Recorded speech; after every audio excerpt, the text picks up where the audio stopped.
Table of contents: A scandal in Bohemia, the red-headed league, a case of identity, the Boscombe Valley mystery, the 5 orange pips, the man with the twisted lip, the adventure of the blue carbuncle, the adventure of the speckled band, the adventure of the engineer's thumb, the adventure of the noble bachelor, the adventure of the barrel cornet, the adventure of the copper beeches. A scandal in Bohemia, Chapter 1. To Sherlock Holmes she is always the woman. I have seldom heard him mention her under any other name. In his eyes she eclipses and predominates the whole of her sex. It was not that he felt any emotion akin to love for Irene Adler. All emotions, and that one particularly, were abhorrent to his cold, precise but admirably balanced mind. He was, I take it, the most perfect reasoning and observing machine that the world has seen, but as a lover, he would have placed himself in a false position. He never spoke of his softer passions, save with a jibe and a sneer. They were admirable things for the observer, excellent for drawing the veil from men's motives and actions. But for the trained reasoner to admit such intrusions into his own delicate and finely adjusted temperament was to introduce a distracting factor which might throw a doubt upon all his mental results. Grit in a sensitive instrument, or a crack in one of his own high-power lenses, would not be more disturbing than a strong emotion in a nature such as his. And yet there was but one woman to him, and that woman was the late Irene Adler, of dubious and questionable memory. I had seen little of Holmes lately. My marriage had drifted us away from each other. My own complete happiness and the home-centered interests which rise up around a man who first finds himself master of his own establishment were sufficient to absorb all my attention, while Holmes, who loathed every form of society with his whole bohemian soul, remained in our lodgings in Baker Street, buried among his old books, and alternating from week to week between cocaine and ambition, the drowsiness of the drug, and the fierce energy of his own keen nature. He was still, as ever, deeply attracted by the study of crime, and occupied his immense faculties and extraordinary powers of observation in following out those clues and clearing up those mysteries which had been abandoned as hopeless by the official police. From time to time I heard some vague account of his doings. Of his summons to Odessa in the case of the Trepoff murder, of his clearing up of the singular tragedy of the Atkinson brothers at Trincomalee, and finally of the mission which he had accomplished so delicately and successfully for the reigning family of Holland. Beyond these signs of his activity, however, which I merely shared with all the readers of the daily press, I knew little of my former friend and companion. One night, it was on the 20th of March, 1888, I was returning from a journey to a patient, for I had now returned to civil practice, when my way led me through Baker Street. As I passed the well-remembered door, which must always be associated in my mind with my wooing, and with the dark incidents of the study in scarlet, I was seized with a keen desire to see Holmes again, and to know how he was employing his extraordinary powers. His rooms were brilliantly lit, and, even as I looked up, I saw his tall, spare figure pass twice in a dark silhouette against the blind. He was pacing the room swiftly, eagerly, with his head sunk upon his chest and his hands clasped behind him. To me, who knew his every mood and habit, his attitude and manner told their own story. He was at work again. He had risen out of his drug-created dreams and was hot upon the scent of some new problem. I rang the bell and was shown up to the chamber which had formerly been in part my own. His manner was not effusive. It seldom was, but he was glad, I think, to see me. With hardly a word spoken, but with a kindly eye, he waved me to an armchair, drew across his case of cigars, and indicated a spirit case and a gasogene in the corner. Then he stood before the fire and looked me over in his singular introspective fashion. "Wedlock suits you," he remarked. "I think, Watson, that you have put on 7.5 pounds since I saw you." 7. I answered. "Indeed, I should have thought a little more. Just a trifle more, I fancy, Watson. And in practice again, I observe. You did not tell me that you intended to go into harness. Then, how do you know? I see it, I deduce it. How do I know that you have been getting yourself very wet lately, and that you have a most clumsy and careless servant girl?" "My dear Holmes," said I, "this is too much. You would certainly have been burned had you lived a few centuries ago. It is true that I had a country walk on Thursday and came home in a dreadful mess, but as I have changed my clothes, I can't imagine how you deduce it. As to Mary Jane, she is incorrigible, and my wife has given her notice, but there, again, I fail to see how you work it out." He chuckled to himself and rubbed his long, nervous hands together. "It is simplicity itself," said he. "My eyes tell me that on the inside of your left shoe, just where the firelight strikes it, the leather is scored by 6 almost parallel cuts. Obviously they have been caused by someone who has very carelessly scraped round the edges of the sole in order to remove crusted mud from it. Hence, you see, my double deduction that you had been out in vile weather and that you had a particularly malignant boot-slitting specimen of the London slavey.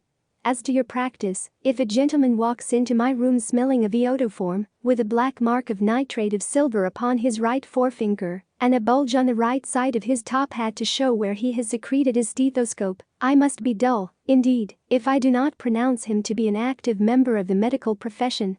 I could not help laughing at the ease with which he explained his process of deduction.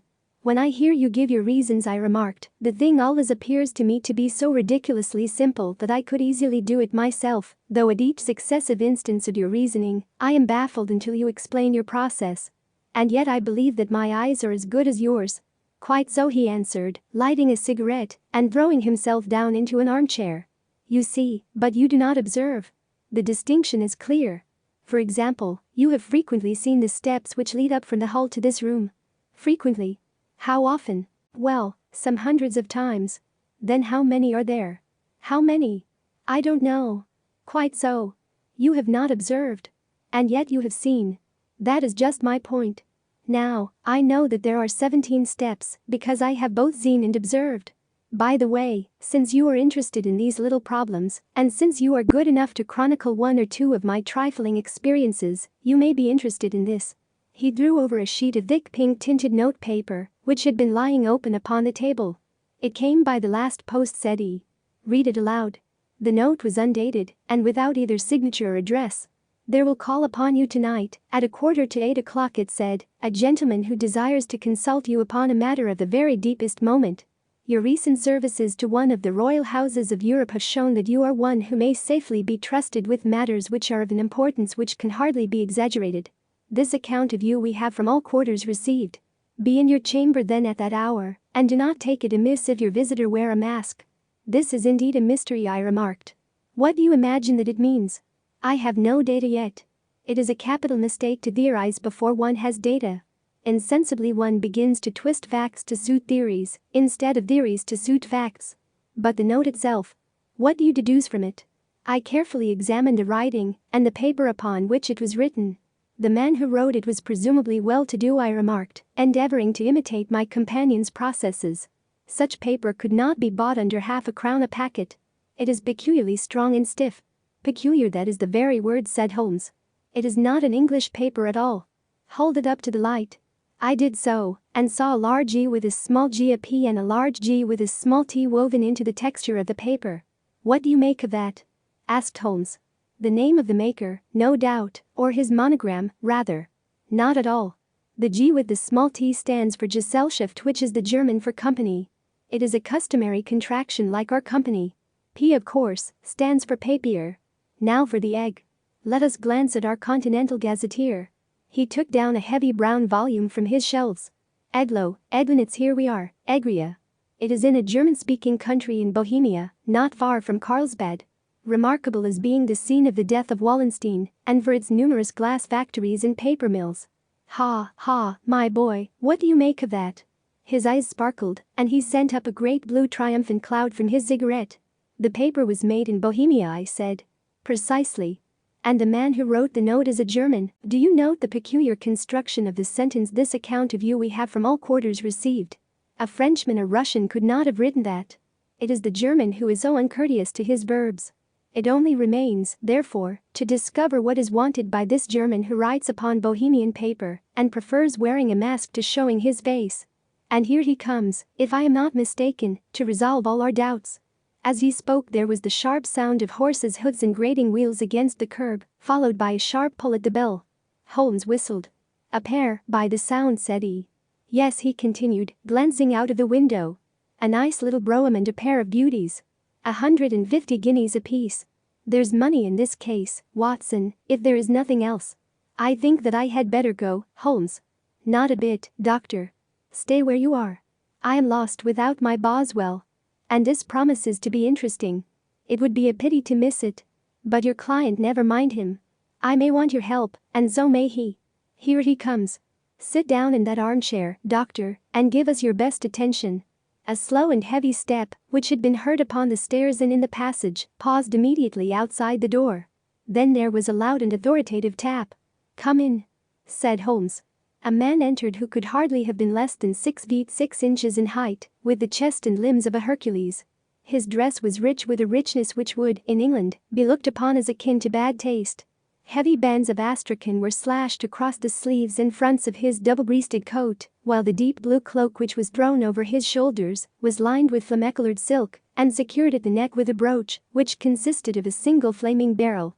Boots which extended halfway up his calves and which were trimmed at the tops with rich brown fur completed the impression of barbaric opulence which was suggested by his whole appearance. He carried a broad-brimmed hat in his hand, while he wore across the upper part of his face, extending down past the cheekbones, a black visored mask, which he had apparently adjusted that very moment, for his hand was still raised to it as he entered. From the lower part of the face he appeared to be a man of strong character, with a thick hanging lip and a long straight chin suggestive of resolution pushed to the length of obstinacy. "You had my note?" he asked with a deep harsh voice and a strongly marked German accent. "I told you that I would call." He looked from one to the other of us, as if uncertain which to address. "Pray take a seat," said Holmes. "This is my friend and colleague, Dr. Watson, who is occasionally good enough to help me in my cases. Whom have I the honor to address?" "You may address me as the Count von Kram, a Bohemian nobleman. I understand that this gentleman, your friend, is a man of honor and discretion, whom I may trust with a matter of the most extreme importance. If not, I should much prefer to communicate with you alone." I rose to go, but Holmes caught me by the wrist and pushed me back into my chair. "It is both, or none," said he. "You may say before this gentleman anything which you may say to me." The Count shrugged his broad shoulders. "Then I must begin," said he, "by binding you both to absolute secrecy for 2 years. At the end of that time the matter will be of no importance. At present it is not too much to say that it is of such weight it may have an influence upon European history." "I promise," said Holmes. "And I." "You will excuse this mask," continued our strange visitor. "The august person who employs me wishes his agent to be unknown to you, and I may confess at once that the title by which I have just called myself is not exactly my own." "I was aware of it," said Holmes dryly. "The circumstances are of great delicacy, and every precaution has to be taken to quench what might grow to be an immense scandal and seriously compromise one of the reigning families of Europe. To speak plainly, the matter implicates the great house of Ormstein, hereditary kings of Bohemia." "I was also aware of that," murmured Holmes, settling himself down in his armchair and closing his eyes. Our visitor glanced with some apparent surprise at the languid, lounging figure of the man who had been no doubt depicted to him as the most incisive reasoner and most energetic agent in Europe. Holmes slowly reopened his eyes and looked impatiently at his gigantic client. "If your Majesty would condescend to state your case," he remarked, "I should be better able to advise you." The man sprang from his chair and paced up and down the room in uncontrollable agitation. Then, with a gesture of desperation, he tore the mask from his face and hurled it upon the ground. "You are right," he cried, "I am the king. Why should I attempt to conceal it?" "Why, indeed?" murmured Holmes. "Your Majesty had not spoken before I was aware that I was addressing Wilhelm Gottsreich Sigismund von Ormstein, Grand Duke of Cassel-Felstein, and hereditary King of Bohemia.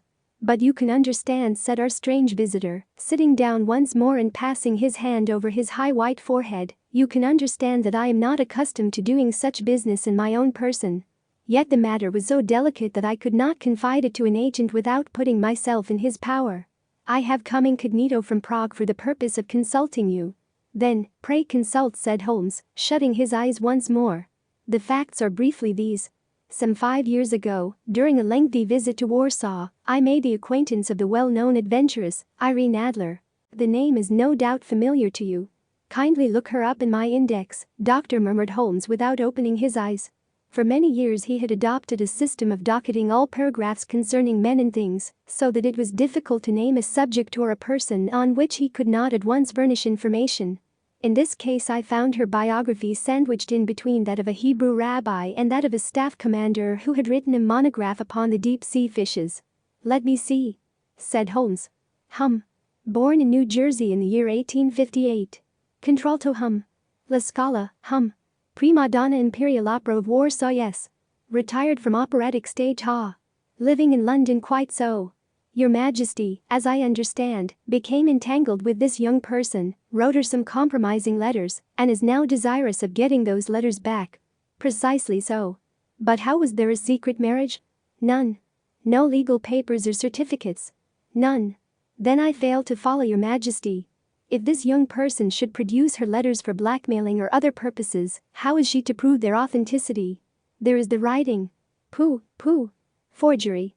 My private note paper. Stolen. My own seal. Imitated. My photograph. Bought. We were both in the photograph. Oh, dear. That is very bad. Your Majesty has indeed committed an indiscretion. I was mad and sane. You have compromised yourself seriously. I was only crown prince then. I was young. I am but 30 now. It must be recovered. We have tried and failed. Your Majesty must pay. It must be bought. She will not sell. Stolen, then. 5 attempts have been made. Twice burglars and my pair ransacked her house. Once we diverted her luggage when she traveled. Twice she has been waylaid. There has been no result. No sign of it. Absolutely none. Holmes laughed. It is quite a pretty little problem, said he. But a very serious one to me, returned the king reproachfully. Very, indeed. And what does she propose to do with the photograph? To ruin me. But how? I am about to be married. So I have heard. To Clotilde Lothman von Saxe-Meiningen, second daughter of the King of Scandinavia. You may know the strict principles of her family. She is herself the very soul of delicacy. A shadow of a doubt as to my conduct would bring the matter to an end. And Irene Adler? Threatens to send them the photograph. And she will do it. I know that she will do it. You do not know her, but she has a soul of steel. She has the face of the most beautiful of women, and the mind of the most resolute of men. Rather than I should marry another woman, there are no lengths to which she would not go, none. You are sure that she has not sent it yet? I am sure. And why? Because she has said that she would send it on the day when the betrothal was publicly proclaimed. That will be next Monday. Oh, then we have 3 days yet, said Holmes with a yawn. That is very fortunate, as I have 1 or 2 matters of importance to look into just at present. Your Majesty will, of course, stay in London for the present? Certainly. You will find me at the Langham under the name of the Count von Cram. Then I shall drop you a line to let you know how we progress. Pray do so. I shall be all anxiety. Then, as to money? You have carte blanche. Absolutely. I tell you that I would give one of the provinces of my kingdom to have that photograph. And for present expenses? The king took a heavy chamois leather bag from under his cloak and laid it on the table. There are £300 in gold and 700 in notes, he said. Holmes scribbled a receipt upon a sheet of his notebook and handed it to him. And Mademoiselle's address? He asked. Is Bryony Lodge, Serpentine Avenue, St. John's Wood. Holmes took a note of it. One other question, said he. Was the photograph a cabinet? It was. Then, good night, Your Majesty, and I trust that we shall soon have some good news for you. And good night, Watson, he added, as the wheels of the royal brougham rolled down the street. If you will be good enough to call tomorrow afternoon at 3 o'clock, I should like to chat this little matter over with you. At 3 o'clock precisely I was at Baker Street, but Holmes had not yet returned. The landlady informed me that he had left the house shortly after 8 o'clock in the morning. I sat down beside the fire, however, with the intention of awaiting him, however long he might be. I was already deeply interested in his inquiry, for, though it was surrounded by none of the grim and strange features which were associated with the 2 crimes which I have already recorded, still, the nature of the case and the exalted station of his client gave it a character of its own. Indeed, apart from the nature of the investigation which my friend had on hand, there was something in his masterly grasp of the situation and his keen, incisive reasoning which made it a pleasure to me to study his system of work and to follow the quick, subtle methods by which he disentangled the most inextricable mysteries. So accustomed was I to his invariable success that the very possibility of his failing had ceased to enter into my head. It was close upon 4 before the door opened, and a drunken-looking groom, ill-kempt and side-whiskered, with an inflamed face and disreputable clothes, walked into the room. Accustomed as I was to my friend's amazing powers in the use of disguises, I had to look 3 times before I was certain that it was indeed he. With a nod he vanished into the bedroom, whence he emerged in 5 minutes tweed-suited and respectable, as of old. Putting his hands into his pockets, he stretched out his legs in front of the fire and laughed heartily for some minutes. Well, really? He cried, and then he choked and laughed again, until he was obliged to lie back, limp and helpless, in the chair. What is it? It's quite too funny. I am sure you could never guess how I employed my morning or what I ended by doing. I can't imagine. I suppose that you have been watching the habits and perhaps the house of Miss Irene Adler. Quite so, but the sequel was rather unusual. I will tell you, however. I left the house a little after 8 o'clock this morning in the character of a groom out of work. There is a wonderful sympathy in Freemasonry among horsey men. Be one of them, and you will know all that there is to know.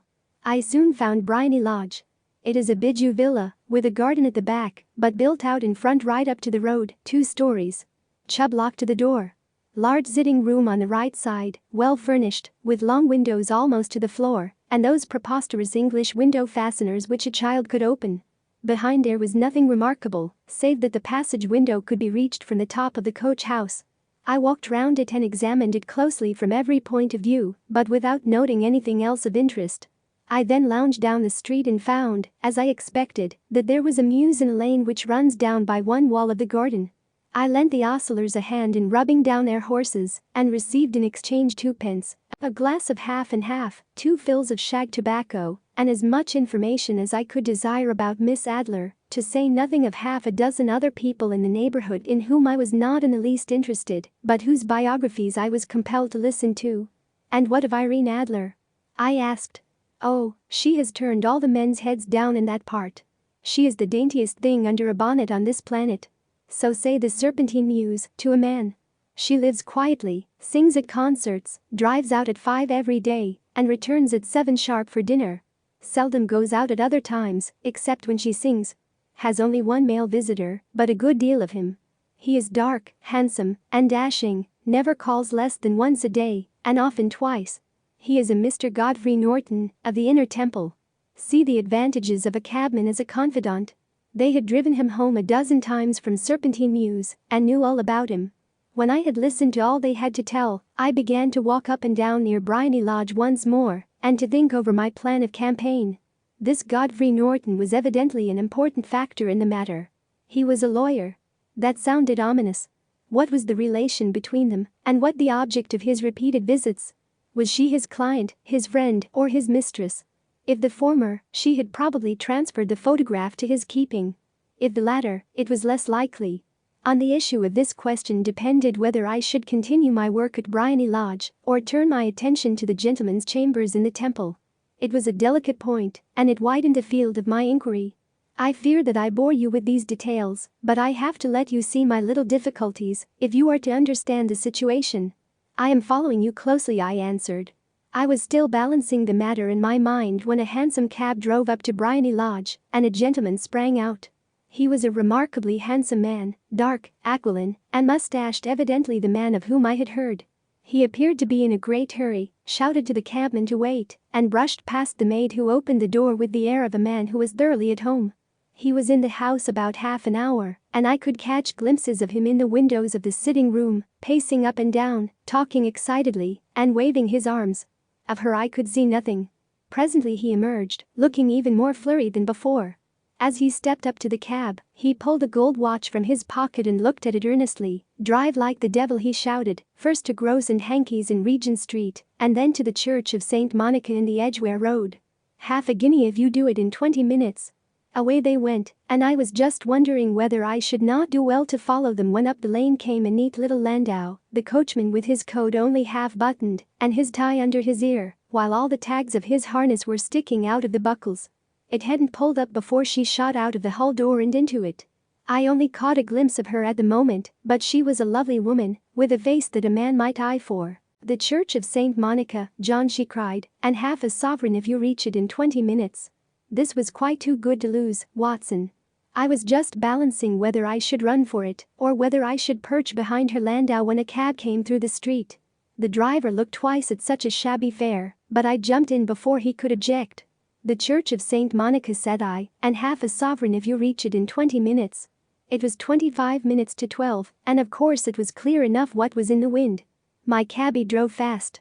I don't think I ever drove faster, but the others were there before us. The cab and the landau with their steaming horses were in front of the door when I arrived. I paid the man and hurried into the church. There was not a soul there save the two whom I had followed and a surpliced clergyman, who seemed to be expostulating with them. They were all three standing in a knot in front of the altar. I lounged up the side aisle like any other idler who has dropped into a church. Suddenly, to my surprise, the three at the altar faced round to me, and Godfrey Norton came running as hard as he could towards me. "Thank God," he cried. "You'll do. Come. Come." "What then?" I asked. "Come, man, come, only 3 minutes, or it won't be legal." I was half dragged up to the altar, and before I knew where I was I found myself mumbling responses which were whispered in my ear, and vouching for things of which I knew nothing, and generally assisting in the secure tying up of Irene Adler, spinster, to Godfrey Norton, bachelor. It was all done in an instant, and there was the gentleman thanking me on the one side and the lady on the other, while the clergyman beamed on me in front. It was the most preposterous position in which I ever found myself in my life, and it was the thought of it that started me laughing just now. It seems that there had been some informality about their license, that the clergyman absolutely refused to marry them without a witness of some sort, and that my lucky appearance saved the bridegroom from having to sally out into the streets in search of a best man. The bride gave me a sovereign, and I mean to wear it on my watch chain in memory of the occasion. "This is a very unexpected turn of affairs," said I, "and what then?" Well, I found my plans very seriously menaced. It looked as if the pair might take an immediate departure, and so necessitate very prompt and energetic measures on my part. At the church door, however, they separated, he driving back to the temple, and she to her own house. "I shall drive out in the park at 5 as usual," she said as she left him. I heard no more. They drove away in different directions, and I went off to make my own arrangements. "Which are?" "Some cold beef and a glass of beer," he answered, ringing the bell. "I have been too busy to think of food, and I am likely to be busier still this evening. By the way, doctor, I shall want your cooperation." "I shall be delighted." "You don't mind breaking the law?" "Not in the least." "Nor running a chance of arrest?" "Not in a good cause." "Oh, the cause is excellent. Then I am your man. I was sure that I might rely on you. But what is it you wish?" "When Mrs. Turner has brought in the tray I will make it clear to you." "Now," he said as he turned hungrily on the simple fare that our landlady had provided, "I must discuss it while I eat, for I have not much time. It is nearly 5 now. In 2 hours we must be on the scene of action. Miss Irene, or Madam, rather, returns from her drive at 7. We must be at Bryony Lodge to meet her." "And what then?" "You must leave that to me. I have already arranged what is to occur. There is only one point on which I must insist. You must not interfere, come what may. You understand? I am to be neutral? To do nothing whatever. There will probably be some small unpleasantness. Do not join in it. It will end in my being conveyed into the house. 4 or 5 minutes afterwards the sitting room window will open. You are to station yourself close to that open window. Yes. You are to watch me, for I will be visible to you. Yes. And when I raise my hand so you will throw into the room what I give you to throw, and will, at the same time, raise the cry of fire. You quite follow me?" "Entirely." "It is nothing very formidable," he said, taking a long cigar-shaped roll from his pocket. "It is an ordinary plumber's smoke rocket, fitted with a cap at either end to make it self-lighting. Your task is confined to that. When you raise your cry of fire, it will be taken up by quite a number of people. You may then walk to the end of the street, and I will rejoin you in 10 minutes. I hope that I have made myself clear? I am to remain neutral, to get near the window, to watch you, and at the signal to throw in this object, then to raise the cry of fire, and to wait you at the corner of the street." "Precisely. Then you may entirely rely on me." "That is excellent. I think, perhaps, it is almost time that I prepare for the new role I have to play." He disappeared into his bedroom and returned in a few minutes in the character of an amiable and simple-minded nonconformist clergyman. His broad black hat, his baggy trousers, his white tie, his sympathetic smile, and general look of peering and benevolent curiosity were such as Mr. John Hare alone could have equaled. It was not merely that Holmes changed his costume. His expression, his manner, his very soul seemed to vary with every fresh part that he assumed. The stage lost a fine actor, even as science lost an acute reasoner, when he became a specialist in crime. It was 6:15 when we left Baker Street, and it still wanted 10 minutes to the hour when we found ourselves in Serpentine Avenue.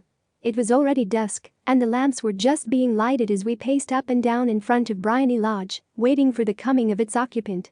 The house was just such as I had pictured it from Sherlock Holmes' succinct description, but the locality appeared to be less private than I expected.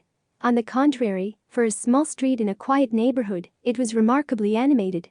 There was a group of shabbily dressed men smoking and laughing in a corner, a scissors grinder with his wheel, 2 guardsmen who were flirting with a nurse girl, and several well-dressed young men who were lounging up and down with cigars in their mouths. "You see," remarked Holmes, as we paced to and fro in front of the house, "this marriage rather simplifies matters. The photograph becomes a double-edged weapon now. The chances are that she would be as averse to its being seen by Mr. Godfrey Norton as our client is to its coming to the eyes of his princess. Now the question is, where are we to find the photograph? Where, indeed? It is most unlikely that she carries it about with her. It is cabinet size. Too large for easy concealment about a woman's dress. She knows that the king is capable of having her waylaid and searched. 2 attempts of the sort have already been made. We may take it, then, that she does not carry it about with her. Where, then? Her banker or her lawyer?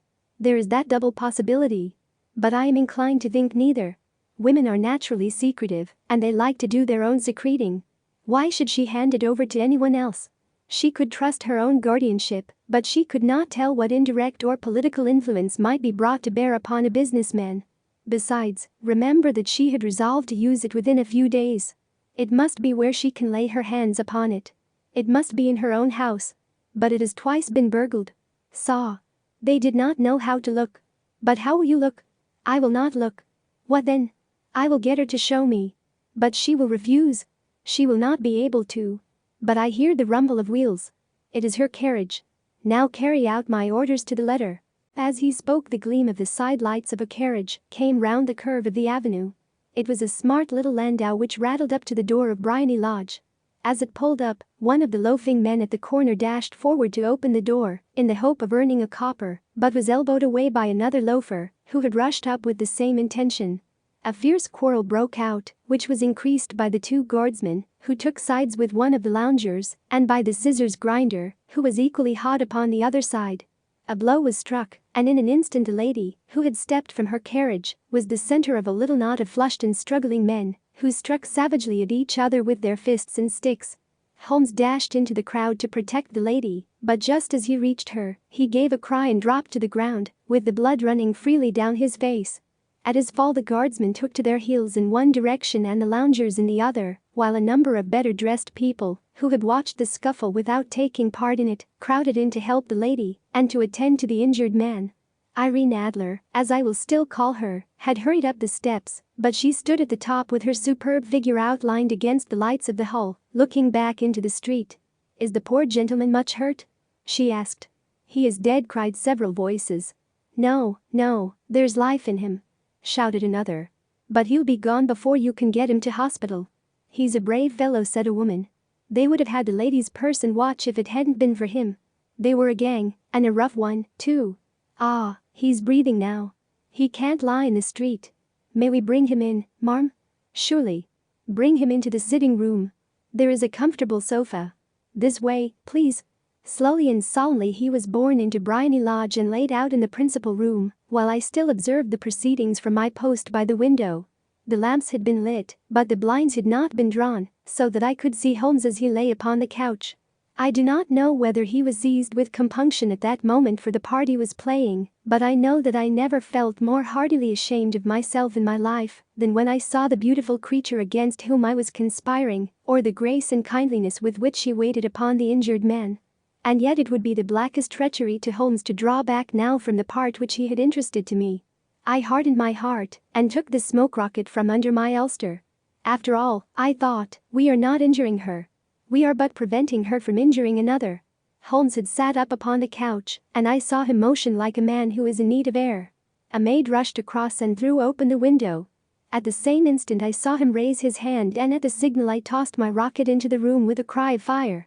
The word was no sooner out of my mouth than the whole crowd of spectators, well-dressed and ill gentlemen, ostlers, and servant-maids joined in a general shriek of fire. Thick clouds of smoke curled through the room and out of the open window. I caught a glimpse of rushing figures, and a moment later the voice of Holmes from within assuring them that it was a false alarm.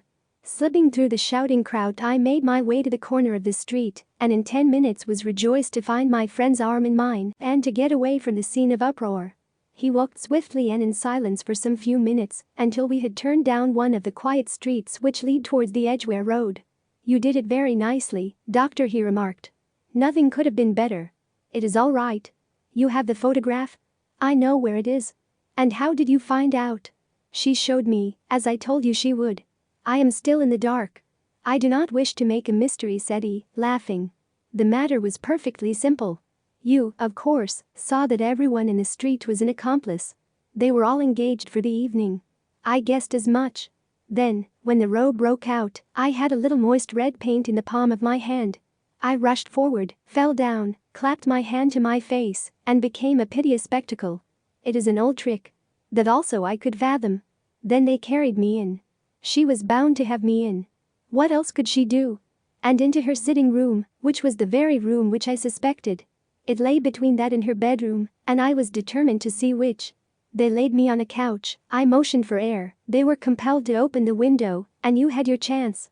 How did that help you? It was all important. When a woman thinks that her house is on fire, her instinct is at once to rush to the thing which she values most. It is a perfectly overpowering impulse, and I have more than once taken advantage of it. In the case of the Darlington substitution scandal it was of use to me, and also in the Arnsworth Castle business. A married woman grabs at her baby, an unmarried one reaches for her jewel box. Now it was clear to me that Our Lady of today had nothing in the house more precious to her than what we are in quest of. She would rush to secure it. The alarm of fire was admirably done. The smoke and shouting were enough to shake nerves of steel. She responded beautifully. The photograph is in a recess behind a sliding panel just above the right bell pull. She was there in an instant, and I caught a glimpse of it as she half drew it out. When I cried out that it was a false alarm, she replaced it, glanced at the rocket, rushed from the room, and I have not seen her since. I rose and, making my excuses, escaped from the house. I hesitated whether to attempt to secure the photograph at once, but the coachman had come in, and as he was watching me narrowly, it seemed safer to wait. A little over precipitance may ruin all. And now? I asked. Our quest is practically finished. I shall call with the king tomorrow, and with you, if you care to come with us. We will be shown into the sitting room to wait for the lady, but it is probable that when she comes she may find neither us nor the photograph. It might be a satisfaction to His Majesty to regain it with his own hands. And when will you call? At 8 in the morning. She will not be up, so that we shall have a clear field. Besides, we must be prompt, for this marriage may mean a complete change in her life and habits. I must wire to the king without delay. We had reached Baker Street and had stopped at the door. He was searching his pockets for the key when someone passing said, "Good night, Mr. Sherlock Holmes." There were several people on the pavement at the time, but the greeting appeared to come from a slim youth in an ulster who had hurried by. "I've heard that voice before," said Holmes, staring down the dimly lit street. "Now, I wonder who the deuce that could have been." Chapter 3. I slept at Baker Street that night, and we were engaged upon our toast and coffee in the morning when the King of Bohemia rushed into the room. "You have really got it," he cried, grasping Sherlock Holmes by either shoulder and looking eagerly into his face. "Not yet. But you have hopes?" "I have hopes." "Then, come. I am all impatience to be gone. We must have a cab." "No, my brougham is waiting." "Then that will simplify matters." We descended and started off once more for Briony Lodge. "Irene Adler is married," remarked Holmes. "Married? When?" "Yesterday." "But to whom?" "To an English lawyer named Norton." "But she could not love him." "I am in hopes that she does." "And why in hopes?" "Because it would spare your Majesty all fear of future annoyance. If the lady loves her husband, she does not love your Majesty. If she does not love your Majesty, there is no reason why she should interfere with your Majesty's plan." "It is true. And yet, well, I wish she had been of my own station. What a queen she would have made." He relapsed into a moody silence, which was not broken until we drew up in Serpentine Avenue. The door of Briony Lodge was open, and an elderly woman stood upon the steps. She watched us with a sardonic eye as we stepped from the brougham. "Mr. Sherlock Holmes, I believe?" said she. "I am Mr. Holmes," answered my companion, looking at her with a questioning and rather startled gaze. "Indeed? My mistress told me that you were likely to call. She left this morning with her husband by the 5:15 train from Charing Cross for the Continent." "What?" Sherlock Holmes staggered back, white with chagrin and surprise. "Do you mean that she has left England? Never to return? And the papers?" asked the king hoarsely. "All is lost. We shall see." He pushed past the servant and rushed into the drawing room, followed by the king and myself. The furniture was scattered about in every direction, with dismantled shelves and open drawers, as if the lady had hurriedly ransacked them before her flight. Holmes rushed at the bell pull, tore back a small sliding shutter, and, plunging in his hand, pulled out a photograph and a letter. The photograph was of Irene Adler herself in evening dress. The letter was superscribed to Sherlock Holmes Esquire. To be left till called for. My friend tore it open and we all three read it together. It was dated at midnight of the preceding night and ran in this way. My dear Mr. Sherlock Holmes. You really did it very well. You took me in completely. Until after the alarm of fire, I had not a suspicion.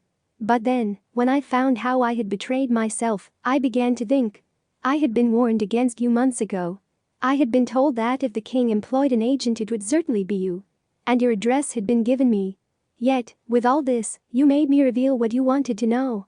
Even after I became suspicious, I found it hard to think evil of such a dear kind old clergyman. But, you know, I have been trained as an actress myself. Male costume is nothing new to me. I often take advantage of the freedom which it gives.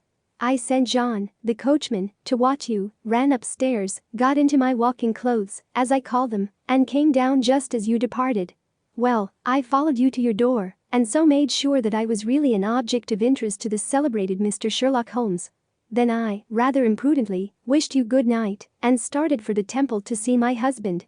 We both thought the best resource was flight, when pursued by so formidable an antagonist, so you will find the nest empty when you call tomorrow. As to the photograph, your client may rest in peace. I love and am loved by a better man than he. The king may do what he will without hindrance from one whom he has cruelly wronged.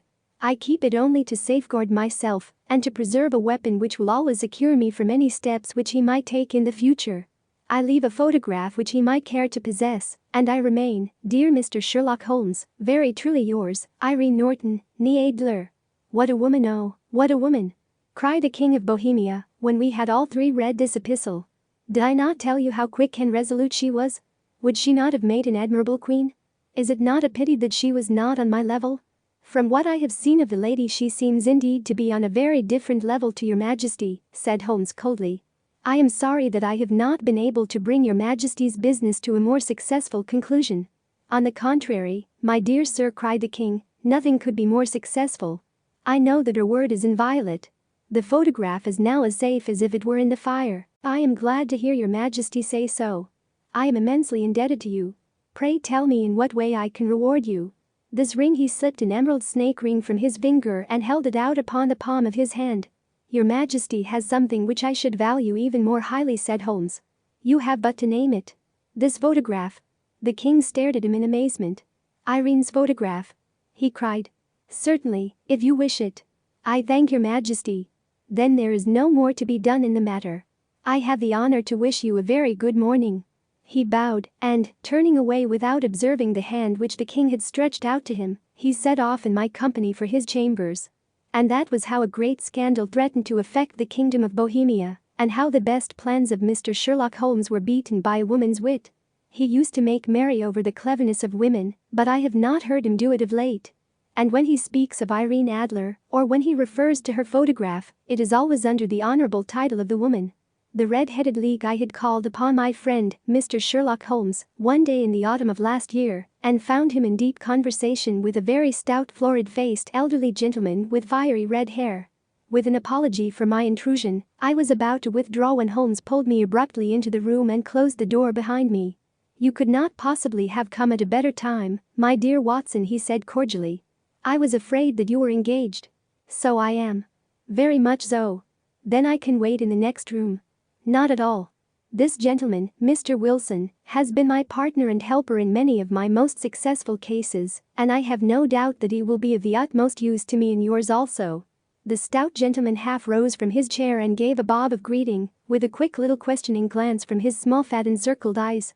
Try the settee, said Holmes, relapsing into his armchair and putting his fingertips together, as was his custom when in judicial moods. I know, my dear Watson, that you share my love of all that is bizarre and outside the conventions and humdrum routine of everyday life. You have shown your relish for it by the enthusiasm which has prompted you to chronicle, and, if you will excuse my saying so, somewhat to embellish so many of my own little adventures.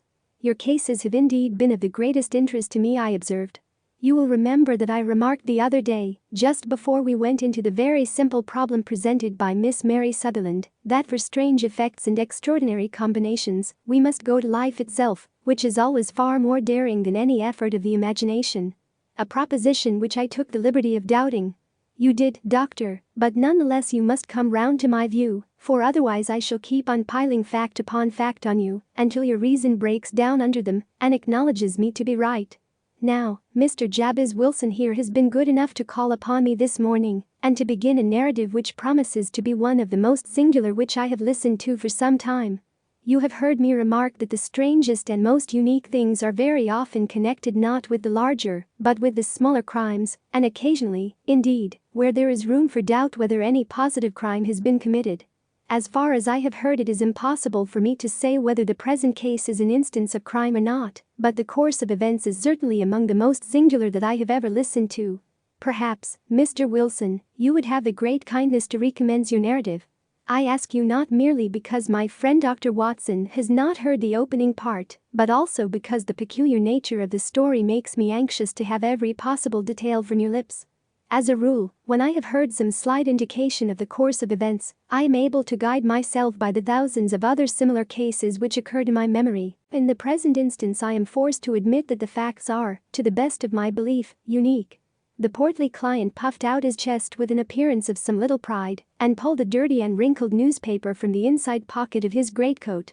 As he glanced down the advertisement column, with his head thrust forward and the paper flattened out upon his knee, I took a good look at the man and endeavored, after the fashion of my companion, to read the indications which might be presented by his dress or appearance. I did not gain very much, however, by my inspection. Our visitor bore every mark of being an average commonplace British tradesman, obese, pompous, and slow. He wore rather baggy grey shepherd's check trousers, a not over-clean black frock coat, unbuttoned in the front, and a drab waistcoat with a heavy brassy Albert chain, and a square-pierced bit of metal dangling down as an ornament. A frayed top hat and a faded brown overcoat with a wrinkled velvet collar lay upon a chair beside him. Altogether, look as I would, there was nothing remarkable about the man save his blazing red head and the expression of extreme chagrin and discontent upon his features. Sherlock Holmes' quick eye took in my occupation, and he shook his head with a smile as he noticed my questioning glances. Beyond the obvious facts that he has at some time done manual labor, that he takes snuff, that he is a Freemason, that he has been in China, and that he has done a considerable amount of writing lately, I can deduce nothing else. Mr. Jabez Wilson started up in his chair, with his forefinger upon the paper, but his eyes upon my companion. "How, in the name of good fortune, did you know all that, Mr. Holmes?" he asked. "How did you know, for example, that I did manual labor?" "It's as true as gospel, for I began as a ship's carpenter." "Your hands, my dear sir. Your right hand is quite a size larger than your left. You have worked with it, and the muscles are more developed. Well, the snuff, then, and the Freemasonry? I won't insult your intelligence by telling you how I read that, especially as, rather against the strict rules of your order, you use an arc and compass breastpin. Ah, of course, I forgot that. But the writing? What else can be indicated by that right cuff so very shiny for 5 inches, and the left one with the smooth patch near the elbow, where you rested upon the desk? Well, but China?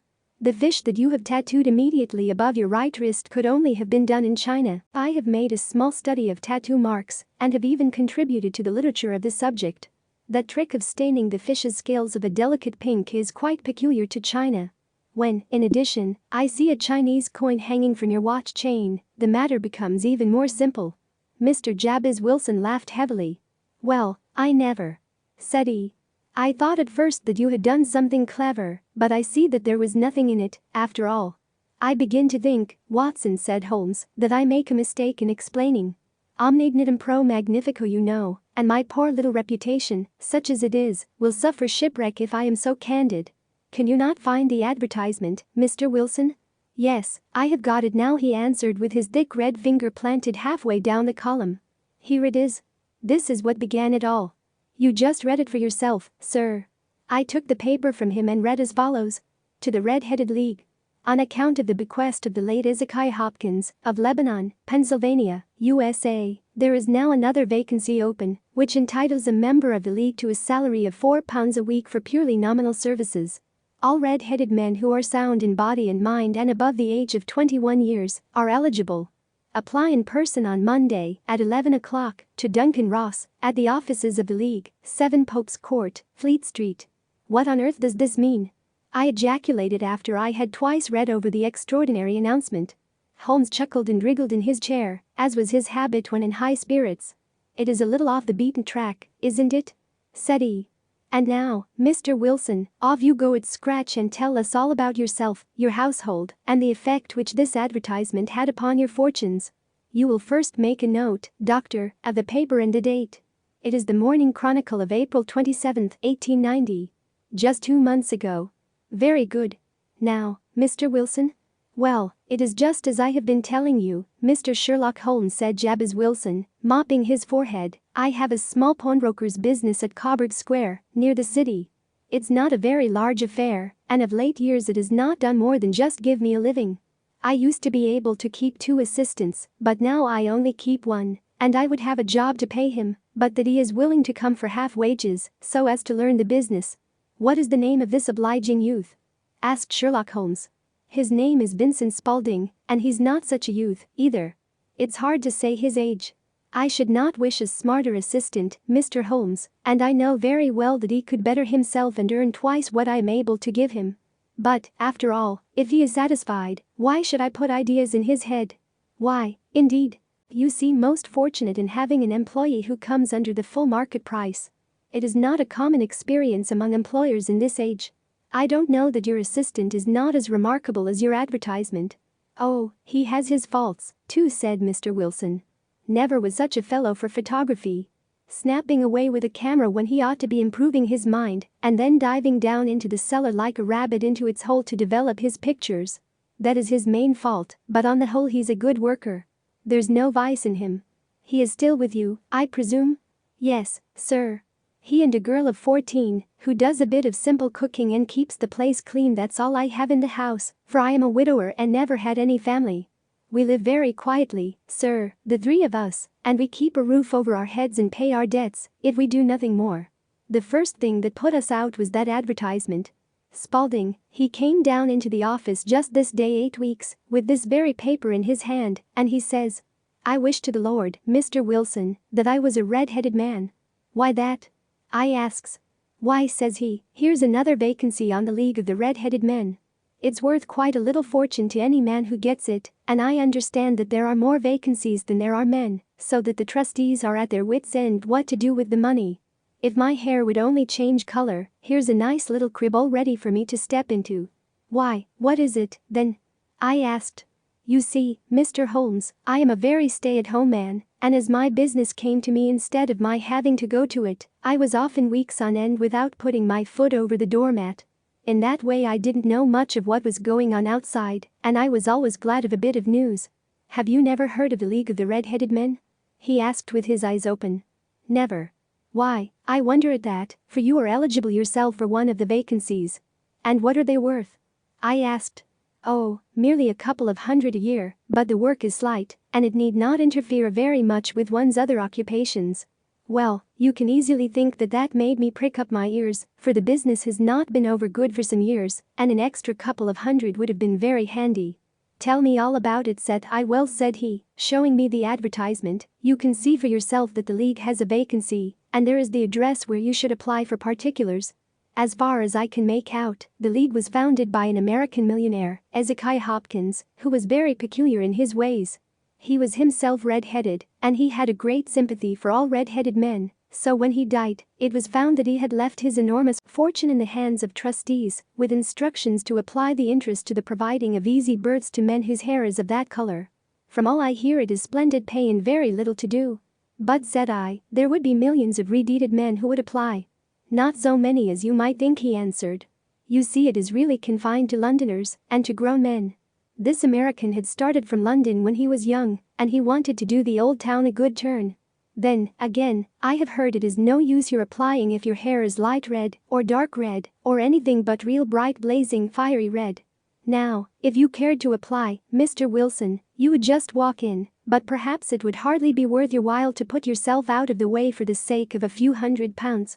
Now, it is a fact, gentlemen, as you may see for yourselves, that my hair is of a very full and rich tint, so that it seemed to me that if there was to be any competition in the matter, I stood as good a chance as any man that I had ever met. Vincent Spaulding seemed to know so much about it that I thought he might prove useful, so I just ordered him to put up the shutters for the day and to come right away with me. He was very willing to have a holiday, so we shut the business up and started off for the address that was given us in the advertisement. I never hoped to see such a sight as that again, Mr. Holmes. From north, south, east, and west, every man who had a shade of red in his hair had tramped into the city to answer the advertisement. Fleet Street was choked with red-headed folk, and Pope's Court looked like a coster's orange barrow. I should not have thought there were so many in the whole country as were brought together by that single advertisement. Every shade of color they were: straw, lemon, orange, brick, Irish setter, liver, clay, but, as Spaulding said, there were not many who had the real vivid flame-colored tint. When I saw how many were waiting, I would have given it up in despair, but Spaulding would not hear of it. How he did it I could not imagine, but he pushed and pulled and butted until he got me through the crowd and right up to the steps which led to the office. There was a double stream upon the stair, some going up in hope and some coming back dejected, but we wedged in as well as we could and soon found ourselves in the office. "Your experience has been a most entertaining one," remarked Holmes as his client paused and refreshed his memory with a huge pinch of snuff. "Pray continue your very interesting statement." There was nothing in the office but a couple of wooden chairs and a deal table, behind which sat a small man with a head that was even redder than mine. He said a few words to each candidate as he came up, and then he always managed to find some fault in them which would disqualify them. Getting a vacancy did not seem to be such a very easy matter, after all. However, when our turn came, the little man was much more favorable to me than to any of the others, and he closed the door as we entered, so that he might have a private word with us.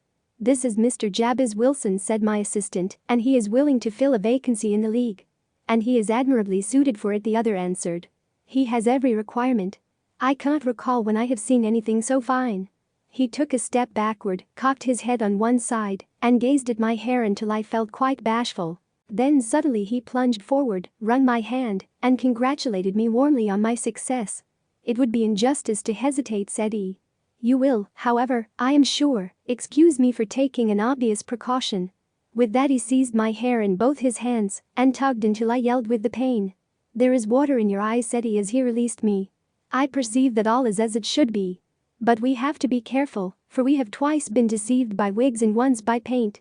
I could tell you tales of cobbler's wax which would disgust you with human nature." He stepped over to the window and shouted through it at the top of his voice that the vacancy was filled.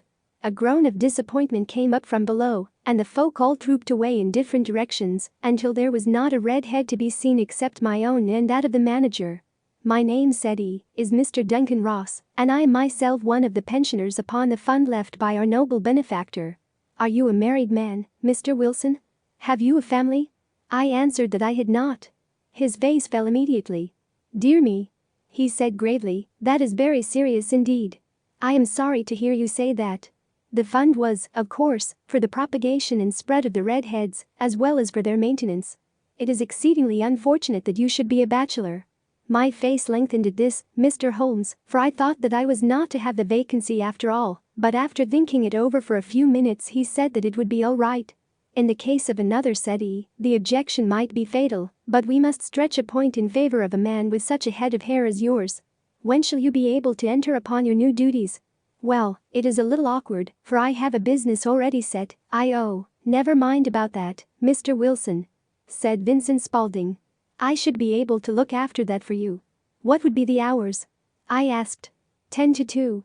Now a pawnbroker's business is mostly done of an evening, Mr. Holmes, especially Thursday and Friday evening, which is just before payday, so it would suit me very well to earn a little in the mornings. Besides, I knew that my assistant was a good man and that he would see to anything that turned up. "That would suit me very well," said I. "And the pay?" "Is £4 a week." "And the work?" "Is purely nominal." "What do you call purely nominal?"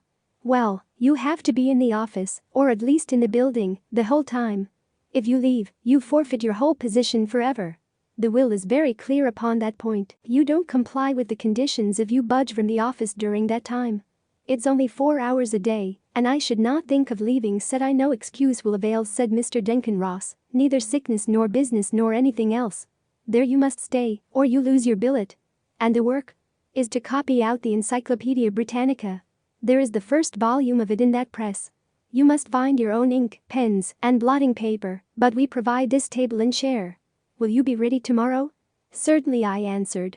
Then, goodbye, Mr. Jabez Wilson, and let me congratulate you once more on the important position which you have been fortunate enough to gain.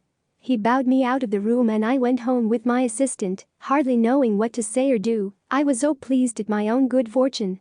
Well, I thought over the matter all day, and by evening I was in low spirits again, for I had quite persuaded myself that the whole affair must be some great hoax or fraud, though what its object might be, I could not imagine.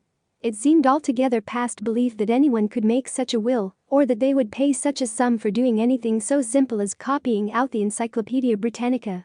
Vincent Spaulding did what he could to cheer me up, but by bedtime, I had reasoned myself out of the whole thing. However, in the morning I determined to have a look at it anyhow, so I bought a penny bottle of ink, and with a quill pen and 7 sheets of foolscap paper, I started off for Pope's Court. Well, to my surprise and delight, everything was as right as possible. The table was set out ready for me, and Mr. Duncan Ross was there to see that I got fairly to work. He started me off upon the letter A, and then he left me, but he would drop in from time to time to see that all was right with me.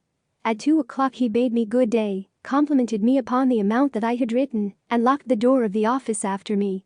This went on day after day, Mr. Holmes, and on Saturday the manager came in and planked down 4 golden sovereigns for my week's work. It was the same next week, and the same the week after. Every morning I was there at 10, and every afternoon I left at 2. By degrees Mr. Duncan Ross took to coming in only once of a morning, and then, after a time, he did not come in at all. Still, of course, I never dared to leave the room for an instant, for I was not sure when he might come, and the billet was such a good one, and suited me so well, that I would not risk the loss of it. 8 weeks passed away like this, and I had written about abbots and archery and armor and architecture and Attica, and hoped with diligence that I might get on to the bees before very long. It cost me something in foolscap, and I had pretty nearly filled a shelf with my writings. And then suddenly the whole business came to an end. To an end? Yes, sir. And no later than this morning. I went to my work as usual at 10 o'clock, but the door was shut and locked, with a little square of cardboard hammered on to the middle of the panel with a tack. Here it is, and you can read for yourself. He held up a piece of white cardboard about the size of a sheet of note paper. It read in this fashion. The Red-Headed League is dissolved October 9, 1890. Sherlock Holmes and I surveyed this curt announcement and the rueful face behind it until the comical side of the affair so completely overtopped every other consideration that we both burst out into a roar of laughter. I cannot see that there is anything very funny, cried our client, flushing up to the roots of his flaming head. If you can do nothing better than laugh at me, I can go elsewhere. No, no, cried Holmes, shoving him back into the chair from which he had half risen. I really wouldn't miss your case for the world. It is most refreshingly unusual. But there is, if you will excuse my saying so, something just a little funny about it. Pray, what steps did you take when you found the card upon the door? I was staggered, sir. I did not know what to do. Then I called at the offices round, but none of them seemed to know anything about it. Finally, I went to the landlord, who is an accountant living on the ground floor, and I asked him if he could tell me what had become of the Red-Headed League. He said that he had never heard of any such body. Then I asked him who Mr. Duncan Ross was. He answered that the name was new to him. Well, said I, the gentleman at number 4. What, the red-headed man? Yes. Oh, said he, his name was William Morris. He was a solicitor and was using my room as a temporary convenience until his new premises were ready. He moved out yesterday. Where could I find him? Oh, at his new offices. He did tell me the address. Yes, 17 King Edward Street, near St. Paul's. I started off, Mr. Holmes, but when I got to that address, it was a manufactory of artificial kneecaps, and no one in it had ever heard of either Mr. William Morris or Mr. Duncan Ross. And what did you do then? Asked Holmes. I went home to Saxe-Coburg Square, and I took the advice of my assistant. But he could not help me in any way. He could only say that if I waited I should hear by post. But that was not quite good enough, Mr. Holmes. I did not wish to lose such a place without a struggle, so, as I had heard that you were good enough to give advice to poor folk who were in need of it, I came right away to you." "And you did very wisely," said Holmes. "Your case is an exceedingly remarkable one, and I shall be happy to look into it. From what you have told me, I think that it is possible that graver issues hang from it than might at first sight appear." "Grave enough," said Mr. Jabez Wilson. "Why, I have lost £4 a week." "As far as you are personally concerned," remarked Holmes, "I do not see that you have any grievance against this extraordinary league. On the contrary, you are, as I understand, richer by some £30, to say nothing of the minute knowledge which you have gained on every subject which comes under the letter A. You have lost nothing by them." "No, sir. But I want to find out about them, and who they are, and what their object was in playing this prank, if it was a prank upon me. It was a pretty expensive joke for them, for it cost them £32. We shall endeavor to clear up these points for you. And, first, 1 or 2 questions, Mr. Wilson. This assistant of yours who first called your attention to the advertisement, how long had he been with you?" "About a month then." "How did he come?" "An answer to an advertisement." "Was he the only applicant?" "No, I had a dozen." "Why did you pick him?" "Because he was handy and would come cheap." "At half wages, in fact." "Yes." "What is he like, this Vincent Spaulding?" "Small, stout-built, very quick in his ways, no hair on his face, though he's not short of 30. Has a white splash of acid upon his forehead." Holmes sat up in his chair in considerable excitement. "I thought as much," said he. "Have you ever observed that his ears are pierced for earrings?" "Yes, sir. He told me that a gypsy had done it for him when he was a lad." "Hum," said Holmes, sinking back in deep thought. "He is still with you?" "Oh, yes, sir, I have only just left him." "And has your business been attended to in your absence?" "Nothing to complain of, sir. There's never very much to do of a morning." "That will do, Mr. Wilson. I shall be happy to give you an opinion upon the subject in the course of a day or two. Today is Saturday, and I hope that by Monday we may come to a conclusion." "Well, Watson," said Holmes when our visitor had left us, "what do you make of it all?" "I make nothing of it," I answered frankly. "It is a most mysterious business." "As a rule," said Holmes, "the more bizarre a thing is the less mysterious it proves to be. It is your commonplace featureless crimes which are really puzzling, just as a commonplace face is the most difficult to identify. But I must be prompt over this matter." "What are you going to do, then?" I asked. "To smoke," he answered. "It is quite a 3-pipe problem, and I beg that you won't speak to me for 50 minutes. He curled himself up in his chair, with his thin knees drawn up to his hawk-like nose, and there he sat with his eyes closed and his black clay pipe thrusting out like the bill of some strange bird. I had come to the conclusion that he had dropped asleep, and indeed was nodding myself, when he suddenly sprang out of his chair with the gesture of a man who has made up his mind and put his pipe down upon the mantelpiece. "Sarasate plays at the St. James Hall this afternoon," he remarked. "What do you think, Watson? Could your patient spare you for a few hours?" "I have nothing to do today. My practice is never very absorbing." "Then put on your hat and come. I am going through the city first, and we can have some lunch on the way. I observe that there is a good deal of German music on the program, which is rather more to my taste than Italian or French. It is introspective, and I want to introspect. Come along." We traveled by the underground as far as Aldersgate, and a short walk took us to Saxe-Coburg Square, the scene of the singular story which we had listened to in the morning. It was a poky, little shabby genteel place, where 4 lines of dingy 2-storied brick houses looked out into a small railed-in enclosure, where a lawn of weedy grass and a few clumps of faded laurel bushes made a hard fight against a smoke-laden and uncongenial atmosphere. 3 gilt balls and a brown board with Jabez Wilson in white letters upon a corner house announced the place where our red-headed client carried on his business. Sherlock Holmes stopped in front of it with his head on one side and looked it all over, with his eyes shining brightly between puckered lids. Then he walked slowly up the street and then down again to the corner, still looking keenly at the houses. Finally he returned to the pawnbroker's and, having thumped vigorously upon the pavement with his stick 2 or 3 times, he went up to the door and knocked. It was instantly opened by a bright-looking, clean-shaven young fellow, who asked him to step in. "Thank you," said Holmes, "I only wished to ask you how you would go from here to the Strand." "3rd right, 4th left," answered the assistant promptly, closing the door. "Smart fellow, that," observed Holmes as we walked away. He is, in my judgment, the fourth smartest man in London, and for daring, I am not sure that he has not a claim to be third. I have known something of him before. Evidently, said I, Mr. Wilson's assistant counts for a good deal in this mystery of the redeeded league. I am sure that you inquired your way merely in order that you might see him. Not him. What then? The knees of his trousers. And what did you see? What I expected to see. Why did you beat the pavement? My dear doctor, this is a time for observation, not for talk. We are spies in an enemy's country. We know something of Saxe-Coburg Square. Let us now explore the parts which lie behind it. The road in which we found ourselves as we turned round the corner from the retired Saxe-Coburg Square. Let us now explore the parts which lie behind it.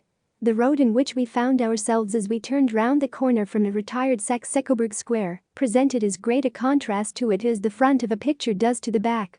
It was one of the main arteries which conveyed the traffic of the city to the north and west. The roadway was blocked with the immense stream of commerce flowing in a double tide inward and outward, while the footpaths were black with the hurrying swarm of pedestrians. It was difficult to realize as we looked at the line of fine shops and stately business premises that they really abutted on the other side, upon the faded and stagnant square which we had just quitted. Let me see, said Holmes, standing at the corner and glancing along the line. I should like just to remember the order of the houses here. It is a hobby of mine to have an exact knowledge of London.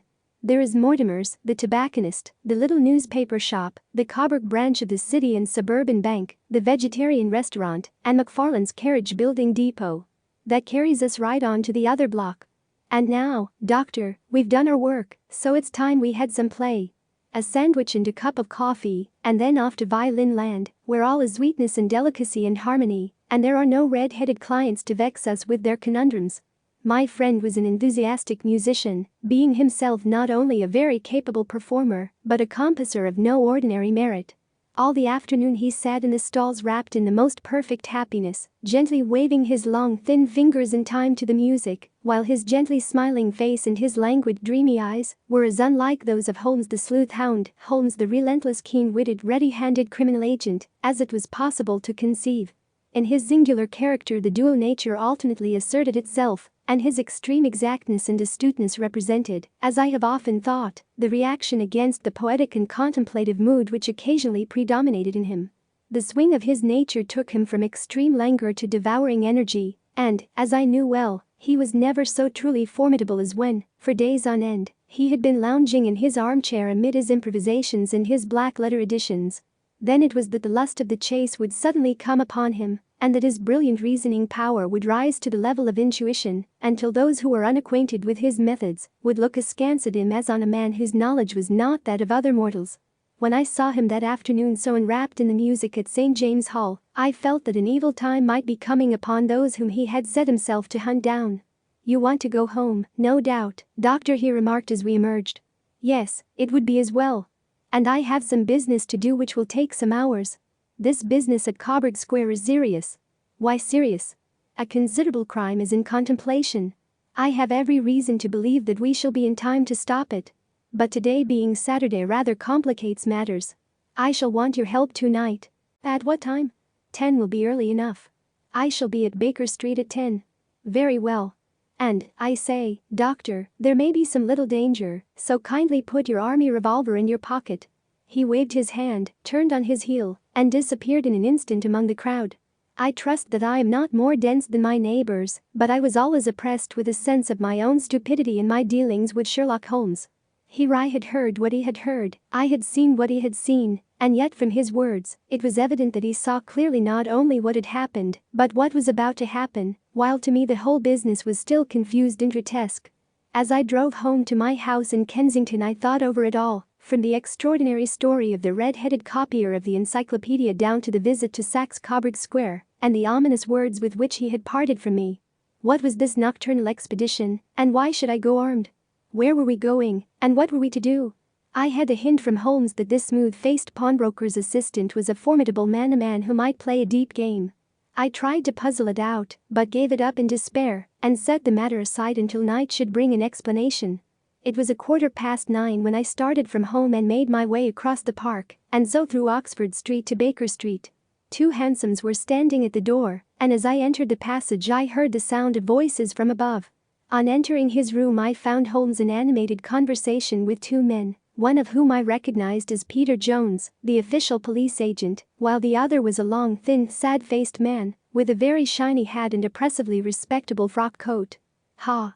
Our party is complete," said Holmes, buttoning up his pea jacket and taking his heavy hunting crop from the rack. "Watson, I think you know Mr. Jones, of Scotland Yard? Let me introduce you to Mr. Merriweather, who is to be our companion in tonight's adventure. We're hunting in couples again, Doctor, you see," said Jones in his consequential way. "Our friend here is a wonderful man for starting a chase. All he wants is an old dog to help him to do the running down." "I hope a wild goose may not prove to be the end of our chase," observed Mr. Merriweather gloomily. "You may place considerable confidence in Mr. Holmes, sir," said the police agent loftily. "He has his own little methods, which are, if you won't mind my saying so, just a little too theoretical and fantastic, but he has the makings of a detective in him. It is not too much to say that once or twice, as in that business of the Sholto murder and the Agra treasure, he has been more nearly correct than the official force." "Oh, if you say so, Mr. Jones, it is all right," said the stranger with deference.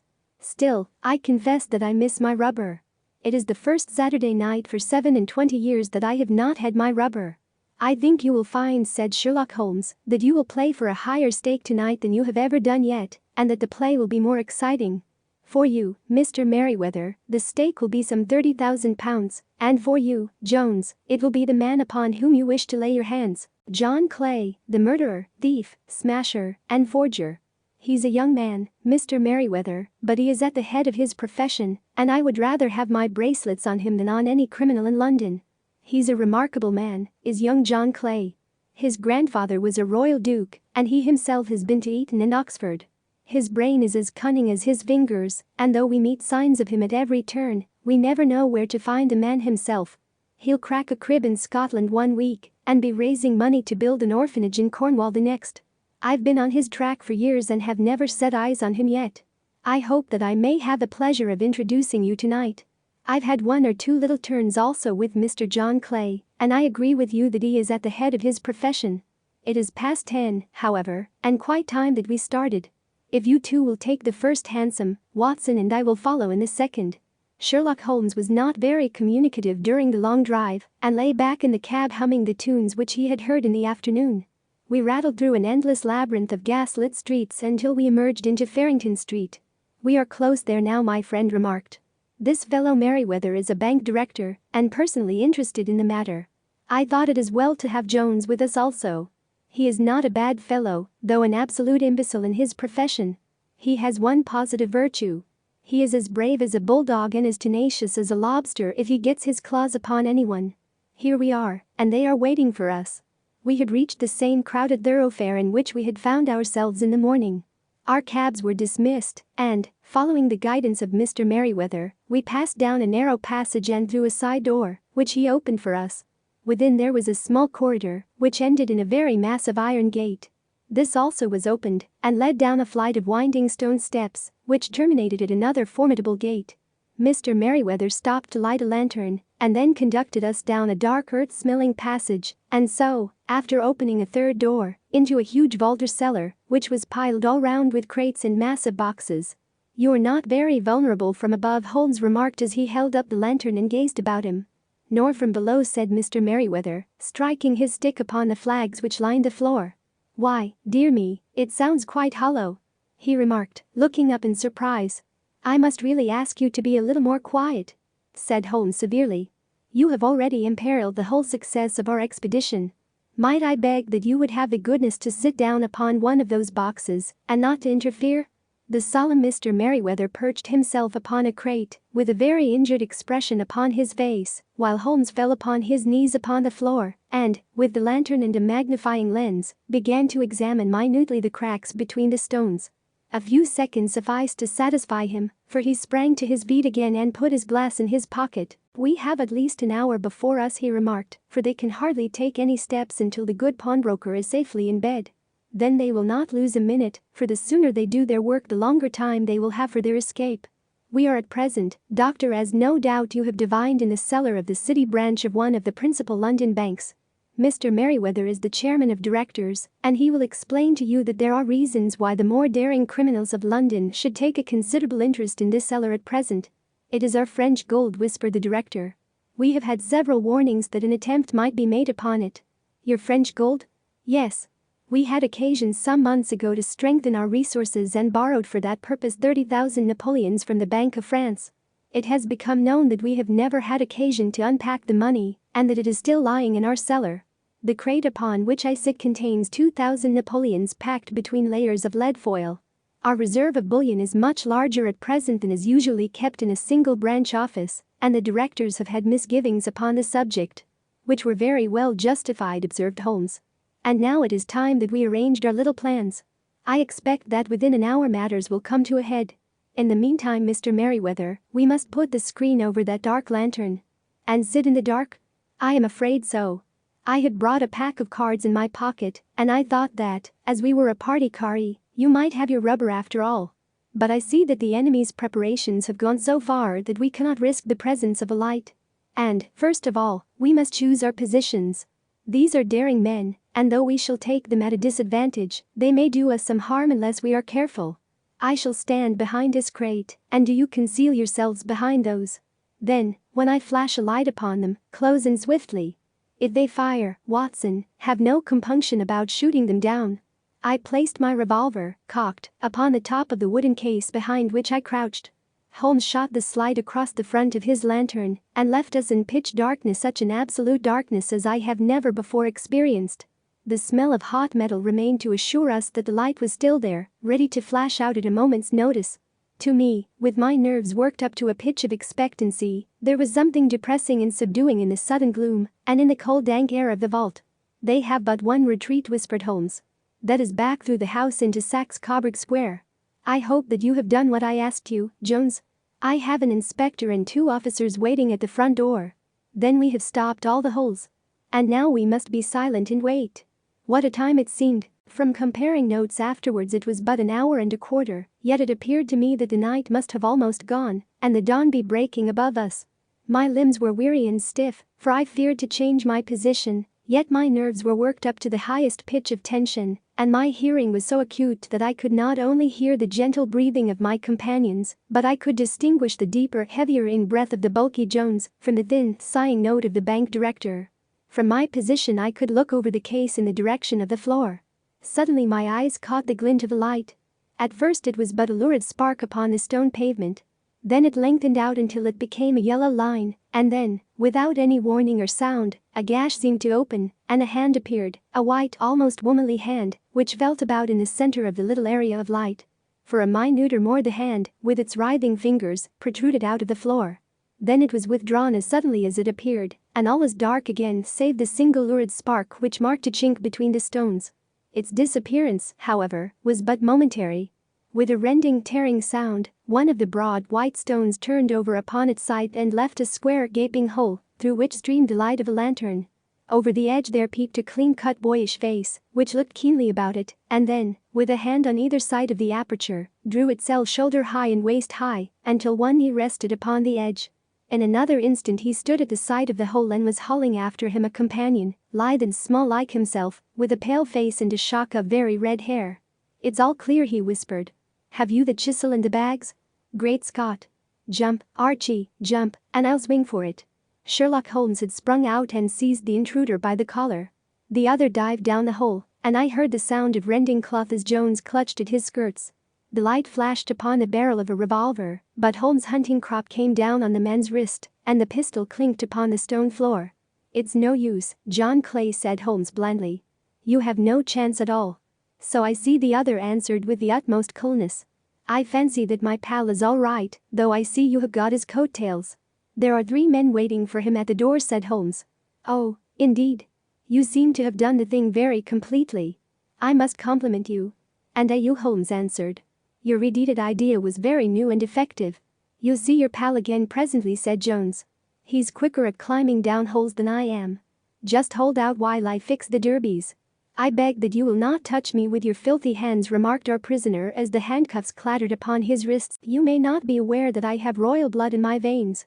Have the goodness, also, when you address me always to say sir and please." "All right," said Jones with a stare and a snigger. "Well, would you please, sir, march upstairs, where we can get a cab to carry your highness to the police station?"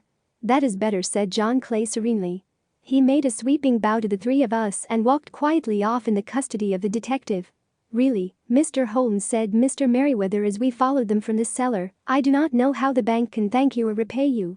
There is no doubt that you have detected and defeated in the most complete manner one of the most determined attempts at bank robbery that have ever come within my experience." "I have had 1 or 2 little scores of my own to settle with, Mr. John Clay," said Holmes. "I have been at some small expense over this matter, which I shall expect the bank to refund, but beyond that I am amply repaid by having had an experience which is in many ways unique, and by hearing the very remarkable narrative of the Red-Headed League. You see, Watson," he explained in the early hours of the morning as we sat over a glass of whiskey and soda in Baker Street, "it was perfectly obvious from the first that the only possible object of this rather fantastic business of the advertisement of the League and the copying of the encyclopedia must be to get this not over bright pawnbroker out of the way for a number of hours every day. It was a curious way of managing it, but, really, it would be difficult to suggest a better. The method was no doubt suggested to Clay's ingenious mind by the color of his accomplice's hair.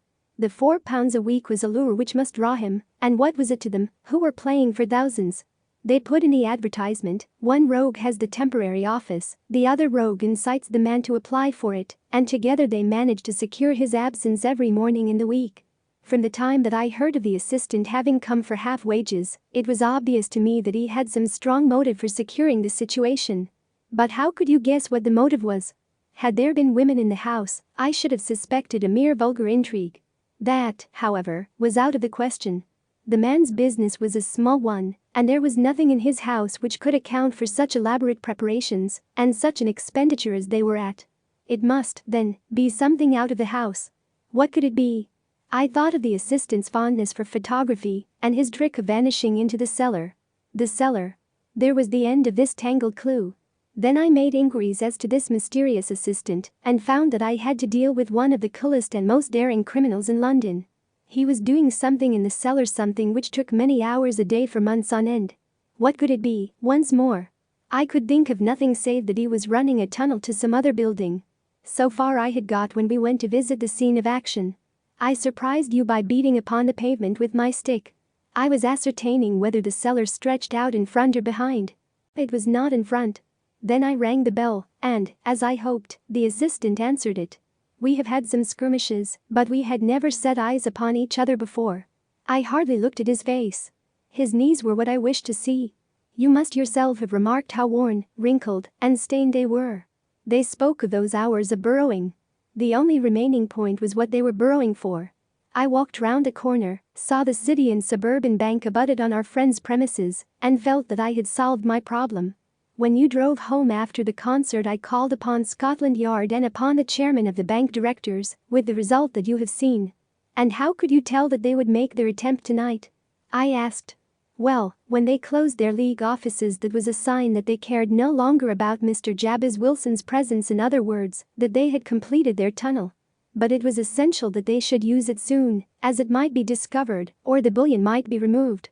Saturday would suit them better than any other day, as it would give them 2 days for their escape. For all these reasons I expected them to come tonight. You reasoned it out beautifully, I exclaimed in unfeigned admiration. It is so long a chain, and yet every link rings true. It saved me from ennui, he answered, yawning. Alas! I already feel it closing in upon me. My life is spent in one long effort to escape from the commonplaces of existence.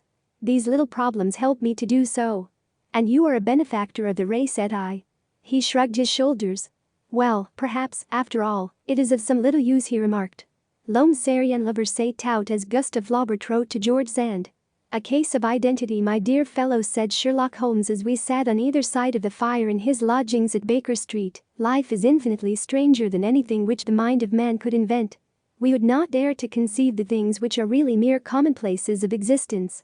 If we could fly out of that window hand in hand, hover over this great city, gently remove the roofs, and peep in at the queer things which are going on, the strange coincidences, the plannings, the cross-purposes, the wonderful chains of events, working through generations, and leading to the most outre results, It would make all fiction with its conventionalities and foreseen conclusions most stale and unprofitable. And yet I am not convinced of it, I answered. The cases which come to light in the papers are, as a rule, bald enough and vulgar enough. We have in our police reports realism pushed to its extreme limits, and yet the result is, it must be confessed, neither fascinating nor artistic. A certain selection and discretion must be used in producing a realistic effect, remarked Holmes. This is wanting in the police report, where more stress is laid, perhaps, upon the platitudes of the magistrate than upon the details, which to an observer, contain the vital essence of the whole matter. Depend upon it, there is nothing so unnatural as the commonplace. I smiled and shook my head. I can quite understand your thinking so, I said. Of course, in your position of unofficial advisor and helper to everybody who is absolutely puzzled throughout 3 continents, you are brought in contact with all that is strange and bizarre. But here I picked up the morning paper from the ground, let us put it to a practical test. Here is the first heading upon which I come. A husband's cruelty to his wife. There is half a column of print, but I know without reading it that it is all perfectly familiar to me. There is, of course, the other woman, the drink, the push, the blow, the bruise, the sympathetic sister or landlady. The crudest of writers could invent nothing more crude. Indeed, your example is an unfortunate one for your argument, said Holmes, taking the paper and glancing his eye down it. This is the Dundas separation case, and, as it happens, I was engaged in clearing up some small points in connection with it. The husband was a teetotaler, there was no other woman, and the conduct complained of was that he had drifted into the habit of winding up every meal by taking out his false teeth and hurling them at his wife, which, you will allow, is not an action likely to occur to the imagination of the average storyteller. Take a pinch of snuff, doctor, and acknowledge that I have scored over you in your example. He held out his snuff-box of old gold, with a great amethyst in the center of the lid. Its splendor was in such contrast to his homely ways and simple life that I could not help commenting upon it. Ah, said he, I forgot that I had not seen you for some weeks. It is a little souvenir from the King of Bohemia in return for my assistance in the case of the Irene Adler papers. And the ring? I asked, glancing at a remarkable brilliant which sparkled upon his finger. It was from the reigning family of Holland, though the matter in which I served them was of such delicacy that I cannot confide it even to you, who have been good enough to chronicle 1 or 2 of my little problems. And have you any on hand just now? I asked with interest. Some 10 or 12, but none which present any feature of interest. They are important, you understand, without being interesting. Indeed, I have found that it is usually in unimportant matters that there is a field for the observation and for the quick analysis of cause and effect, which gives the charm to an investigation. The larger crimes are apt to be the simpler, for the bigger the crime the more obvious, as a rule, is the motive. In these cases, save for one rather intricate matter which has been referred to me from Marseille, there is nothing which presents any features of interest. It is possible, however, that I may have something better before very many minutes are over, for this is one of my clients, or I am much mistaken. He had risen from his chair and was standing between the parted blinds gazing down into the dull neutral-tinted London street. Looking over his shoulder, I saw that on the pavement opposite there stood a large woman with a heavy fur boa round her neck and a large curling red feather in a broad-brimmed hat, which was tilted in a coquettish Duchess of Devonshire fashion over her ear. From under this great panoply she peeped up in a nervous, hesitating fashion at our windows, while her body oscillated backward and forward, and her fingers fidgeted with her glove buttons. Suddenly, with a plunge, as of the swimmer who leaves the bank, she hurried across the road, and we heard the sharp clang of the bell. I have seen those symptoms before, said Holmes, throwing his cigarette into the fire. Oscillation upon the pavement always means an affaire de coeur. She would like advice, but is not sure that the matter is not too delicate for communication. And yet even here we may discriminate. When a woman has been seriously wronged by a man she no longer oscillates, and the usual symptom is a broken bell wire. Here we may take it that there is a love matter, but that the maiden is not so much angry as perplexed or grieved. But here she comes in person to resolve our doubts. As he spoke there was a tap at the door, and the boy in buttons entered to announce Miss Mary Sutherland, while the lady herself loomed behind his small black figure like a full-sailed merchantman behind a tiny pilot boat. Sherlock Holmes welcomed her with the easy courtesy for which he was remarkable, and, having closed the door and bowed her into an armchair, he looked her over in the minute and yet abstracted fashion which was peculiar to him.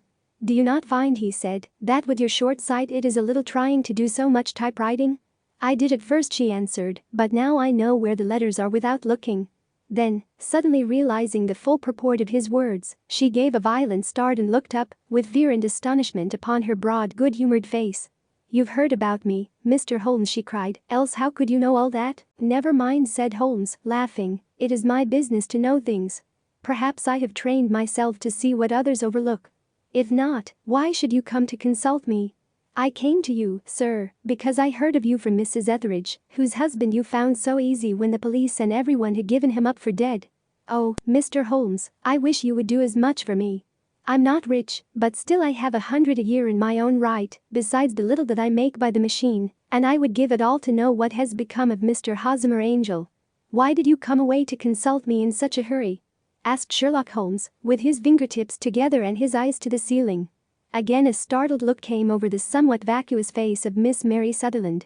"Yes, I did bang out of the house," she said, "for it made me angry to see the easy way in which Mr. Windibank, that is, my father, took it all. He would not go to the police, and he would not go to you, and so at last, as he would do nothing and kept on saying that there was no harm done, it made me mad, and I just on with my things and came right away to you." "Your father," said Holmes, "your stepfather, surely, since the name is different." "Yes, my stepfather. I call him father, though it sounds funny, too, for he is only 5 years and 2 months older than myself." "And your mother is alive?" "Oh, yes, mother is alive and well. I wasn't best pleased, Mr. Holmes, when she married again so soon after father's death, and a man who was nearly 15 years younger than herself. Father was a plumber in the Tottenham Court Road, and he left a tidy business behind him, which mother carried on with Mr. Hardy, the foreman, but when Mr. Windibank came he made her sell the business, for he was very superior, being a traveller in wines. They got £4,700 for the goodwill and interest, which wasn't near as much as father could have got if he had been alive." I had expected to see Sherlock Holmes impatient under this rambling and inconsequential narrative, but, on the contrary, he had listened with the greatest concentration of attention. "Your own little income?" he asked. "Does it come out of the business?" "Oh, no, sir. It is quite separate and was left me by my Uncle Ned in Auckland. It is in New Zealand stock, paying 41.5%.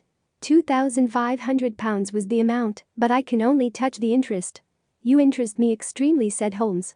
"And since you draw so large a sum as 100 a year, with what you earn into the bargain, you no doubt travel a little and indulge yourself in every way. I believe that a single lady can get on very nicely upon an income of about £60.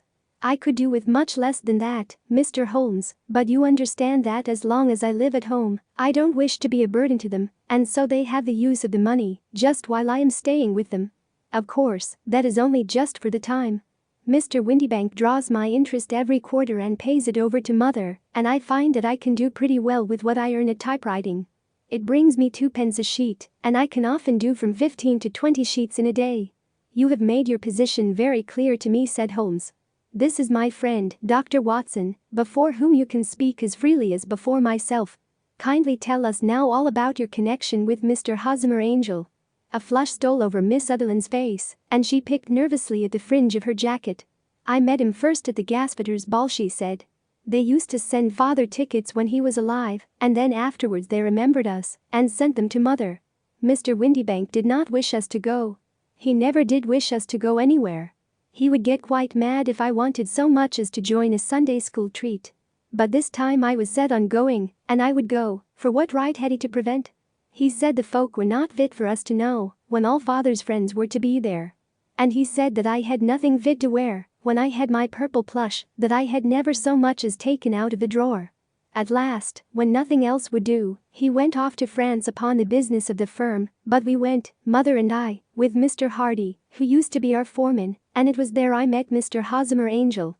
I suppose," said Holmes, "that when Mr. Windibank came back from France he was very annoyed at your having gone to the ball." "Oh, well, he was very good about it. He laughed, I remember, and shrugged his shoulders, and said there was no use denying anything to a woman, for she would have her way." "I see. Then at the Gasfitters' ball you met, as I understand, a gentleman called Mr. Hosmer Angel." "Yes, sir. I met him that night, and he called next day to ask if we had got home all safe, and after that we met him, that is to say, Mr. Holmes, I met him twice for walks, but after that father came back again, and Mr. Hosmer Angel could not come to the house any more." "No? Well, you know father didn't like anything of the sort. He wouldn't have any visitors if he could help it, and he used to say that a woman should be happy in her own family circle. But then, as I used to say to mother, a woman wants her own circle to begin with, and I had not got mine yet. But how about Mr. Hosmer Angel? Did he make no attempt to see you? Well, father was going off to France again in a week, and Hosmer wrote and said that it would be safer and better not to see each other until he had gone. We could write in the meantime, and he used to write every day. I took the letters in the morning, so there was no need for father to know. Were you engaged to the gentleman at this time? Oh, yes, Mr. Holmes. We were engaged after the first walk that we took. Hosmer Mr. Angel was a cashier in an office in Leadenhall Street. And what office? That's the worst of it, Mr. Holmes, I don't know. Where did he live, then? He slept on the premises. And you don't know his address? No, except that it was Leadenhall Street. Where did you address your letters, then? To the Leadenhall Street post office, to be left till called for. He said that if they were sent to the office he would be chaffed by all the other clerks about having letters from a lady, so I offered to typewrite them, like he did his, but he wouldn't have that, for he said that when I wrote them they seemed to come from me, but when they were typewritten he always felt that the machine had come between us. That will just show you how fond he was of me, Mr. Holmes, and the little things that he would think of. It was most suggestive, said Holmes. It has long been an axiom of mine that the little things are infinitely the most important. Can you remember any other little things about Mr. Hosmer Angel? He was a very shy man, Mr. Holmes. He would rather walk with me in the evening than in the daylight, for he said that he hated to be conspicuous. Very retiring and gentlemanly he was. Even his voice was gentle. He'd had the quinsy and swollen glands when he was young, he told me, and it had left him with a weak throat and a hesitating, whispering fashion of speech. He was always well dressed, very neat and plain, but his eyes were weak, just as mine are, and he wore tinted glasses against the glare. Well, and what happened when Mr. Windybank, your stepfather, returned to France? Mr. Hosmer Angel came to the house again and proposed that we should marry before father came back. He was in dreadful earnest and made me swear, with my hands on the testament, that whatever happened I would always be true to him. Mother said he was quite right to make me swear, and that it was a sign of his passion. Mother was all in his favor from the first and was even fonder of him than I was. Then, when they talked of marrying within the week, I began to ask about father, but they both said never to mind about father, but just to tell him afterwards, and mother said she would make it all right with him. I didn't quite like that, Mr. Holmes. It seemed funny that I should ask his leave, as he was only a few years older than me, but I didn't want to do anything on the sly, so I wrote to father at Bordeaux, where the company has its French offices, but the letter came back to me on the very morning of the wedding. It missed him, then? Yes, sir, for he had started to England just before it arrived. Ha! That was unfortunate. Your wedding was arranged, then, for the Friday, was it to be in church? Yes, sir, but very quietly. It was to be at St. Saviour's, near King's Cross, and we were to have breakfast afterwards at the St. Pancras Hotel. Hosmer came for us in a hansom, but as there were two of us he put us both into it and stepped himself into a four-wheeler, which happened to be the only other cab in the street. We got to the church first, and when the four-wheeler drove up we waited for him to step out, but he never did, and when the cabman got down from the box and looked there was no one there. The cabman said that he could not imagine what had become of him, for he had seen him get in with his own eyes. That was last Friday, Mr. Holmes, and I have never seen or heard anything since then to throw any light upon what became of him. It seems to me that you have been very shamefully treated, said Holmes. Oh, no, sir. He was too good and kind to leave me so. Why, all the morning he was saying to me that, whatever happened, I was to be true, and that even if something quite unforeseen occurred to separate us, I was always to remember that I was pledged to him, and that he would claim his pledge sooner or later. It seems strange talk for a wedding morning, but what has happened since gives a meaning to it. Most certainly it does. Your own opinion is, then, that some unforeseen catastrophe has occurred to him? Yes, sir. I believe that he foresaw some danger, or else he would not have talked so. And then I think that what he foresaw happened. But you have no notion as to what it could have been? None. One more question. How did your mother take the matter? She was angry, and said that I was never to speak of the matter again. And your father? Did you tell him? Yes, and he seemed to think, with me, that something had happened, and that I should hear of Hosmer again. As he said, what interest could anyone have in bringing me to the doors of the church, and then leaving me? Now, if he had borrowed my money, or if he had married me and got my money settled on him, there might be some reason, but Hosmer was very independent about money and never would look at a shilling of mine. And yet, what could have happened? And why could he not write? Oh, it drives me half mad to think of it, and I can't sleep a wink at night." She pulled a little handkerchief out of her muff and began to sob heavily into it. "I shall glance into the case for you," said Holmes, rising, "and I have no doubt that we shall reach some definite result. Let the weight of the matter rest upon me now, and do not let your mind dwell upon it further. Above all, try to let Mr. Hosmer Angel vanish from your memory, as he has done from your life." "Then you don't think I'll see him again?" "I fear not." "Then what has happened to him?" "You will leave that question in my hands. I should like an accurate description of him and any letters of his which you can spare." "I advertised for him in last Saturday's Chronicle," said she. "Here is the slip and here are 4 letters from him." "Thank you. And your address?" "Number 31 Lion Place, Camberwell." "Mr. Angel's address you never had, I understand. Where is your father's place of business?" "He travels for Westhouse and Marbank, the great claret importers of Fenchurch Street." "Thank you. You have made your statement very clearly. You will leave the papers here, and remember the advice which I have given you. Let the whole incident be a sealed book, and do not allow it to affect your life." "You are very kind, Mr. Holmes, but I cannot do that. I shall be true to Hosmer.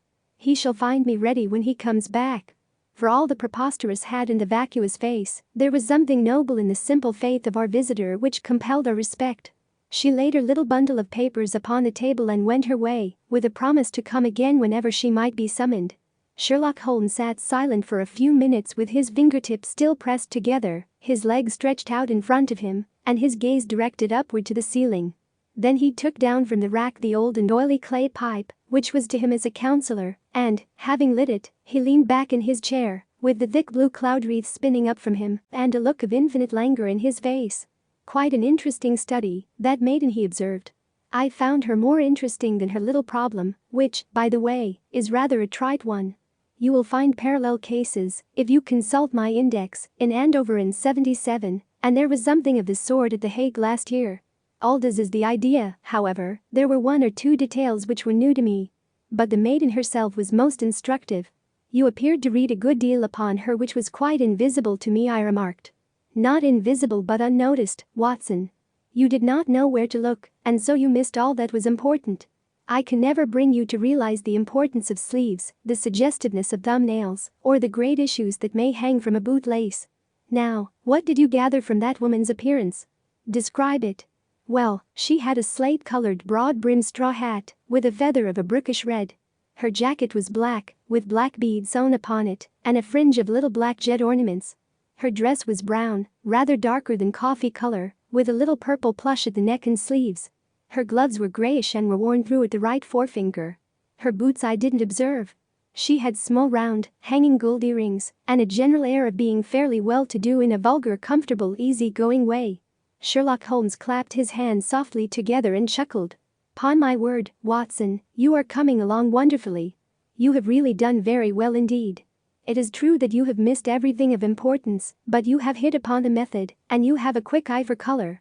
Never trust to general impressions, my boy, but concentrate yourself upon details. My first glance is always at a woman's sleeve. In a man it is perhaps better first to take the knee of the trouser. As you observe, this woman had plush upon her sleeves, which is a most useful material for showing traces. The double line a little above the wrist, where the typewritist presses against the table, was beautifully defined.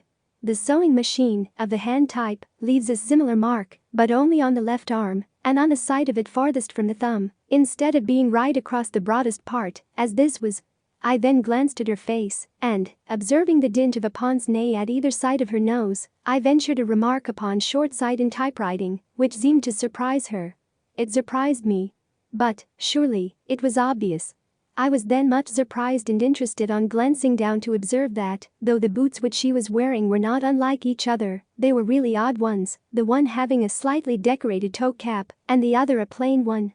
One was buttoned only in the 2 lower buttons out of 5, and the other at the 1st, 3rd, and 5th. Now, when you see that a young lady, otherwise neatly dressed, has come away from home with odd boots, half-buttoned, it is no great deduction to say that she came away in a hurry. And what else? I asked, keenly interested, as I always was, by my friend's incisive reasoning. I noted, in passing, that she had written a note before leaving home, but after being fully dressed. You observed that her right glove was torn at the forefinger, but you did not apparently see that both glove and finger were stained with violet ink. She had written in a hurry and dipped her pen too deep. It must have been this morning, or the mark would not remain clear upon the finger. All this is amusing, though rather elementary, but I must go back to business, Watson. Would you mind reading me the advertised description of Mr. Hosmer Angel? I held a little printed slip to the light. Missing, it said, on the morning of the 14th, a gentleman named Hosmer Angel. About 5 feet 7 in height, strongly built, sallow complexion, black hair, a little bald in the center, bushy, black side whiskers and mustache, tinted glasses, slight infirmity of speech. Was dressed, when last seen, in black frock coat faced with silk, black waistcoat, gold Albert chain, and grey Harris tweed trousers, with brown gaiters over elastic-sided boots. Known to have been employed in an office in Leadenhall Street. Anybody bringing that will do, said Holmes. As to the letters, he continued, glancing over them, they are very commonplace. Absolutely no clue in them to Mr. Angel, save that he quotes Balzac once. There is one remarkable point, however, which will no doubt strike you. They are typewritten, I remarked. Not only that, but the signature is typewritten. Look at the neat little Hosmer Angel at the bottom. There is a date, you see, but no superscription except Leadenhall Street, which is rather vague. The point about the signature is very suggestive, in fact, we may call it conclusive. Of what? My dear fellow, is it possible you do not see how strongly it bears upon the case? I cannot say that I do, unless it were that he wished to be able to deny his signature if an action for breach of promise were instituted. No, that was not the point. However, I shall write 2 letters, which should settle the matter. One is to a firm in the city, the other is to the young lady's stepfather, Mr. Windybank, asking him whether he could meet us here at 6 o'clock tomorrow evening. It is just as well that we should do business with the male relatives. And now, Doctor, we can do nothing until the answers to those letters come, so we may put our little problem upon the shelf for the interim. I had had so many reasons to believe in my friend's subtle powers of reasoning and extraordinary energy in action that I felt that he must have some solid grounds for the assured and easy demeanor with which he treated the singular mystery which he had been called upon to fathom. Once only had I known him to fail, in the case of the King of Bohemia and of the Irene Adler photograph, but when I looked back to the weird business of the sign of 4 and the extraordinary circumstances connected with the study in scarlet, I felt that it would be a strange tangle indeed which he could not unravel. I left him then, still puffing at his black clay pipe, with the conviction that when I came again on the next evening, I would find that he held in his hands all the clues which would lead up to the identity of the disappearing bridegroom of Miss Mary Sutherland. A professional case of great gravity was engaging my own attention at the time, and the whole of next day I was busy at the bedside of the sufferer. It was not until close upon 6 o'clock that I found myself free and was able to spring into a hansom and drive to Baker Street, half afraid that I might be too late to assist at the denouement of the little mystery. I found Sherlock Holmes alone, however, half asleep, with his long, thin form curled up in the recesses of his armchair. A formidable array of bottles and test tubes, with the pungent cleanly smell of hydrochloric acid, told me that he had spent his day in the chemical work which was so dear to him. Well, have you solved it? I asked as I entered. Yes. It was the bisulfate of baryta. No, the mystery. I cried. Oh, that. I thought of the salt that I have been working upon. There was never any mystery in the matter, though, as I said yesterday, some of the details are of interest. The only drawback is that there is no law, I fear, that can touch the scoundrel. Who was he, then, and what was his object in deserting Miss Sutherland?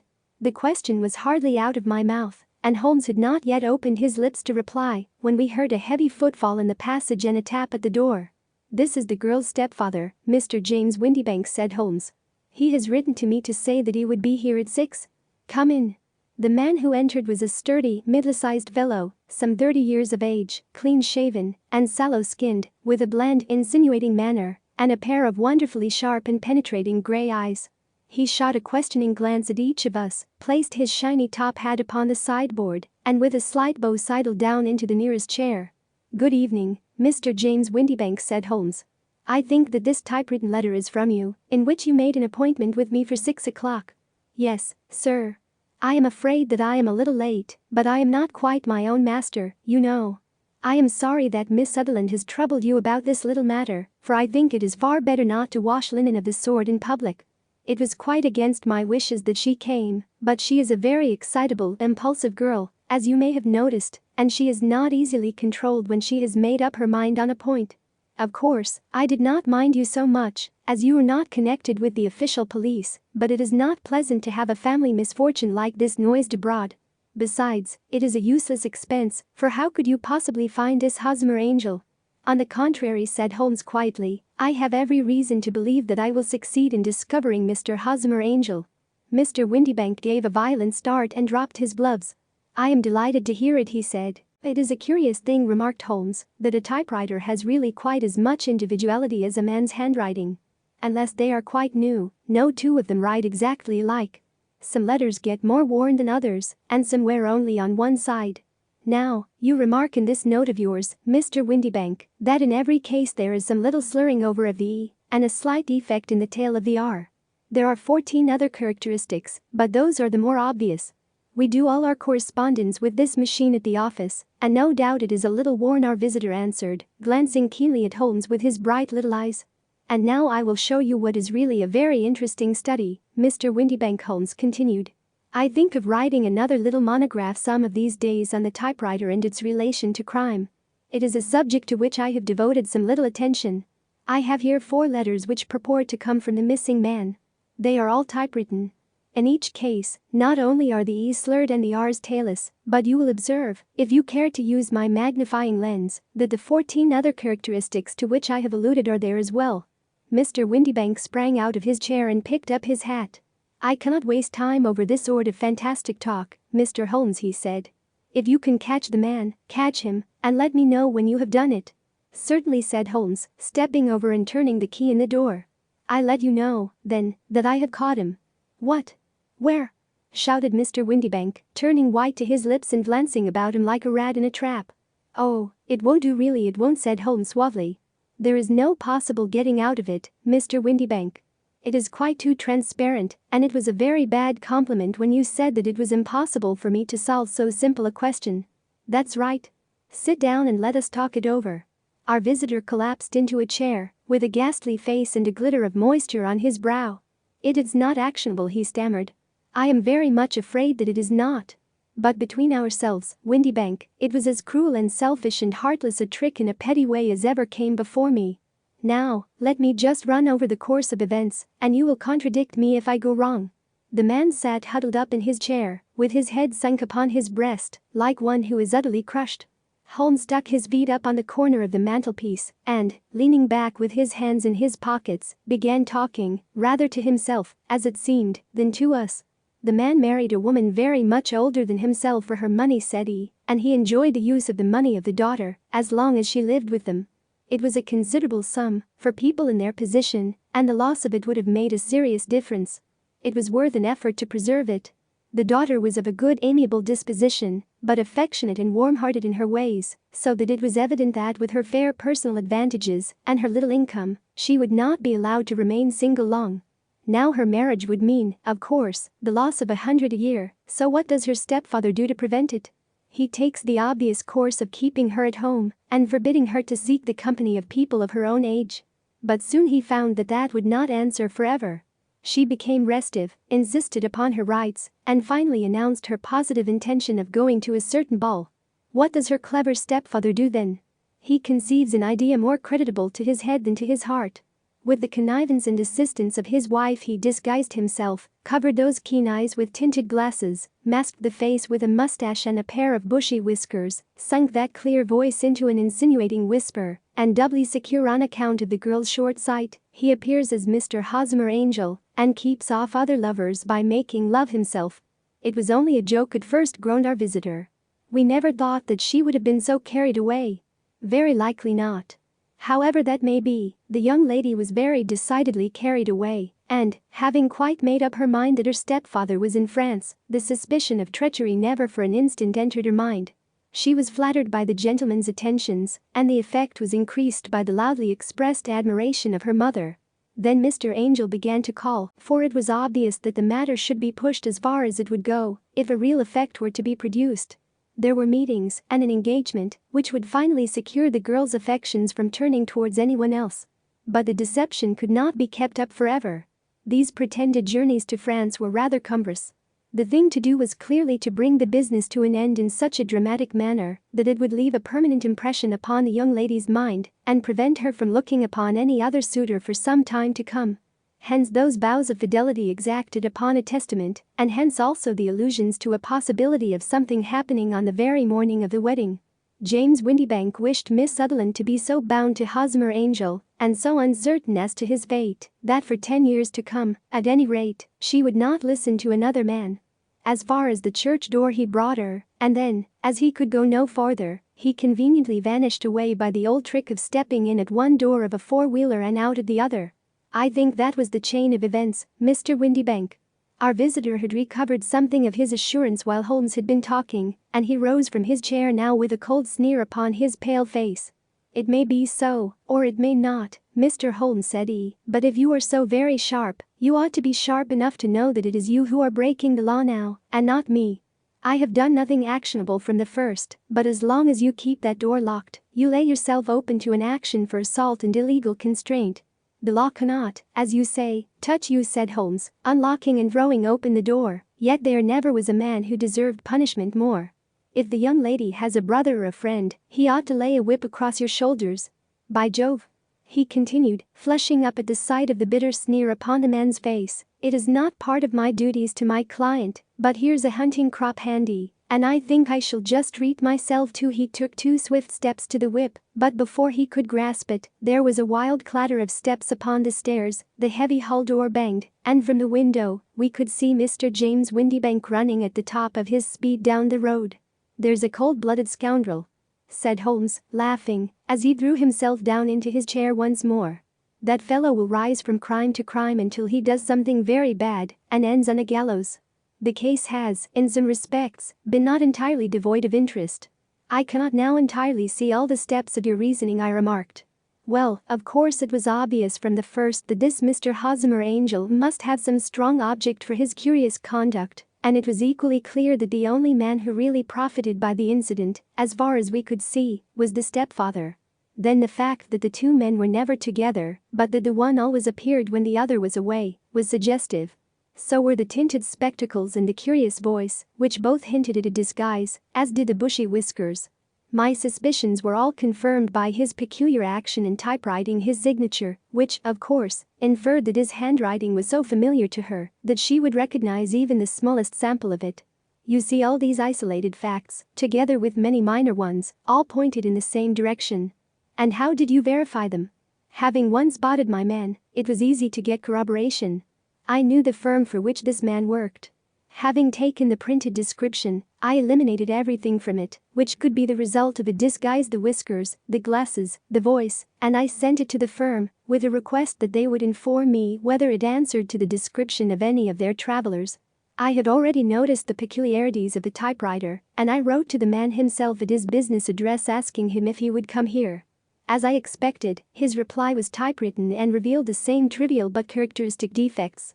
The same post brought me a letter from West House in Marbank, of Fenchurch Street, to say that the description tallied in every respect with that of their employee, James Windibank. Voilet out and Miss Sutherland? If I tell her, she will not believe me. You may remember the old Persian saying, "There is danger for him who taketh the tiger cub, and danger also for whoso snatches a delusion from a woman." There is as much sense in Hafiz as in Horace, and as much knowledge of the world. The Boscombe Valley mystery. We were seated at breakfast one morning, my wife and I, when the maid brought in a telegram. It was from Sherlock Holmes and ran in this way: "Have you a couple of days to spare? Have just been wired for from the west of England in connection with Boscombe Valley tragedy. Shall be glad if you will come with me. Air and scenery perfect. Leave Paddington by the 11.15. What do you say, dear?" said my wife, looking across at me. "Will you go?" "I really don't know what to say. I have a fairly long list at present." "Oh, Anstruther would do your work for you. You have been looking a little pale lately. I think that the change would do you good, and you are always so interested in Mr. Sherlock Holmes' cases." "I should be ungrateful if I were not, seeing what I gained through one of them," I answered. "But if I am to go, I must pack at once, for I have only half an hour." My experience of camp life in Afghanistan had at least had the effect of making me a prompt and ready traveler. My wants were few and simple, so that in less than the time stated I was in a cab with my valise, rattling away to Paddington Station. Sherlock Holmes was pacing up and down the platform, his tall gaunt figure made even gaunter and taller by his long grey travelling cloak and close-fitting cloth cap. "It is really very good of you to come, Watson," said he. "It makes a considerable difference to me, having someone with me on whom I can thoroughly rely. Local aid is always either worthless or else biased. If you will keep the 2 corner seats I shall get the tickets." We had the carriage to ourselves save for an immense litter of papers which Holmes had brought with him. Among these he rummaged and read, with intervals of note-taking and of meditation, until we were past reading. Then he suddenly rolled them all into a gigantic ball and tossed them up onto the rack. "Have you heard anything of the case?" he asked. "Not a word. I have not seen a paper for some days. The London press has not had very full accounts.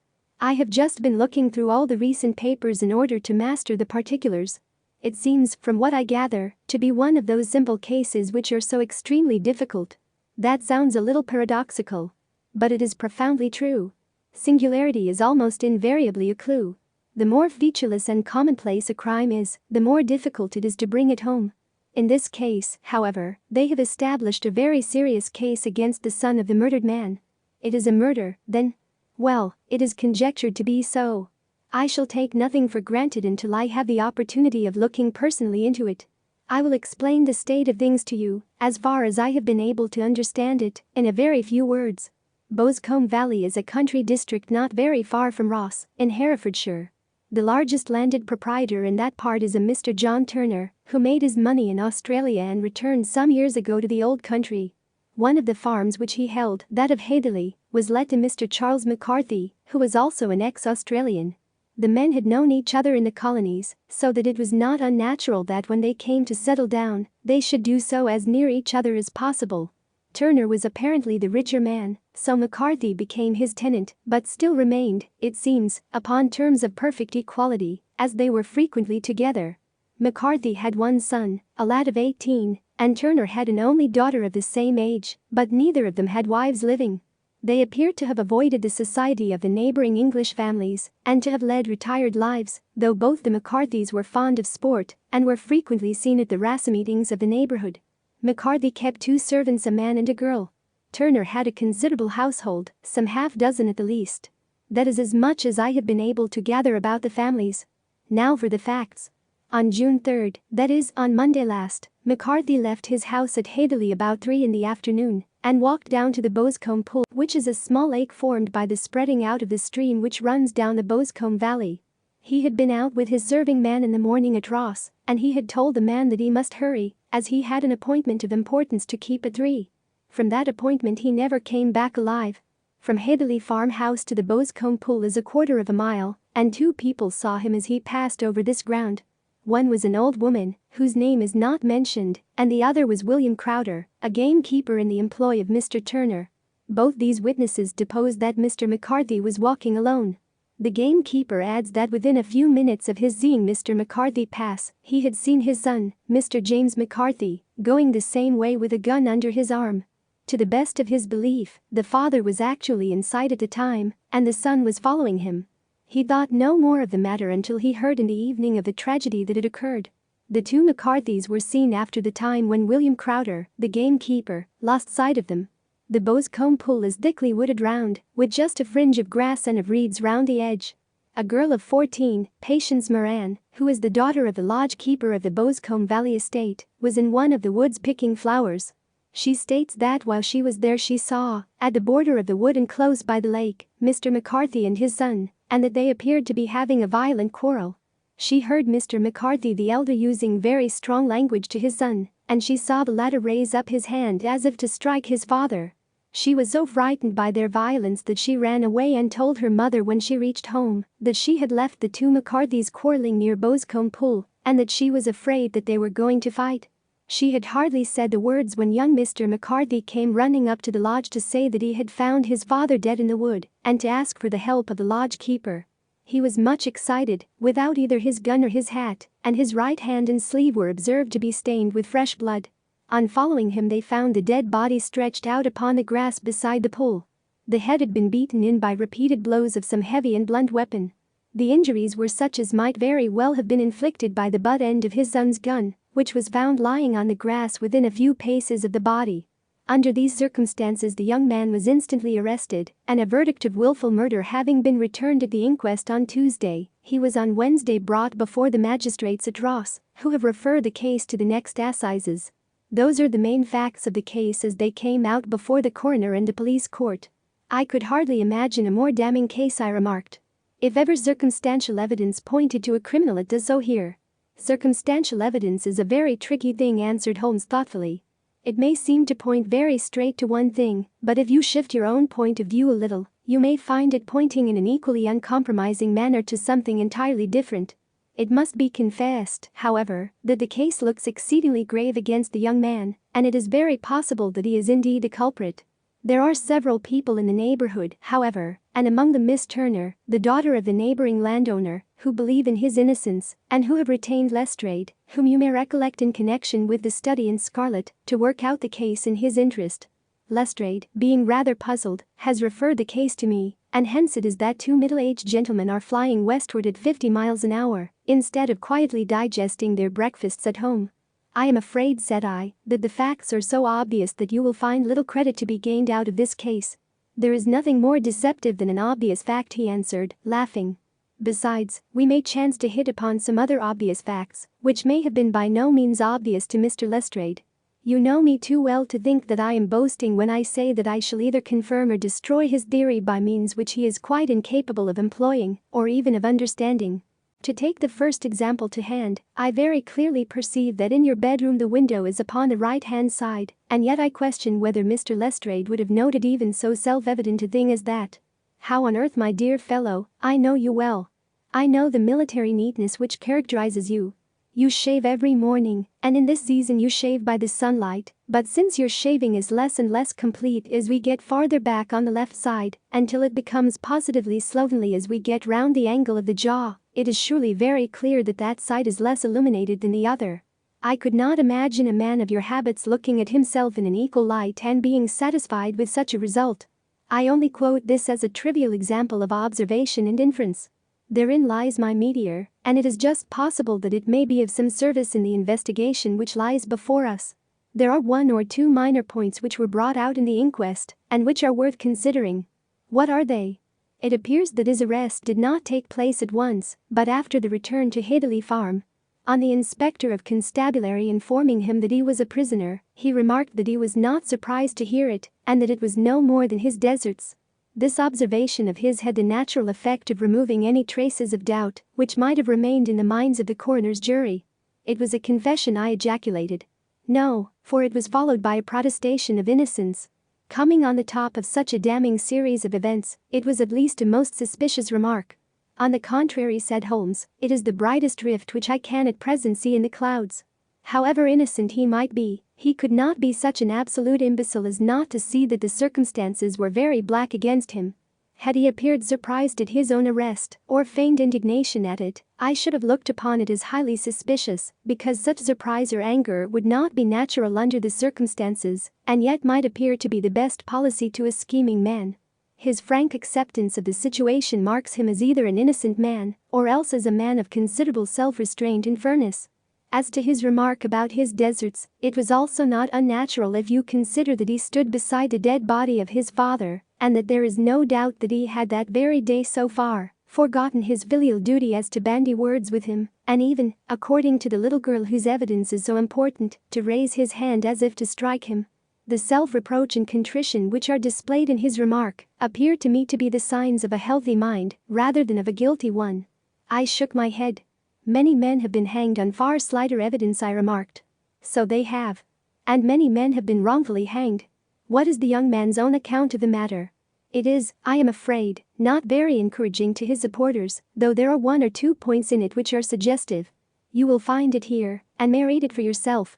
He picked out from his bundle a copy of the local Herefordshire paper, and having turned down the sheet, he pointed out the paragraph in which the unfortunate young man had given his own statement of what had occurred. I settled myself down in the corner of the carriage and read it very carefully. It ran in this way. Mr. James McCarthy, the only son of the deceased, was then called and gave evidence as follows. I had been away from home for 3 days at Bristol and had only just returned upon the morning of last Monday, the 3rd.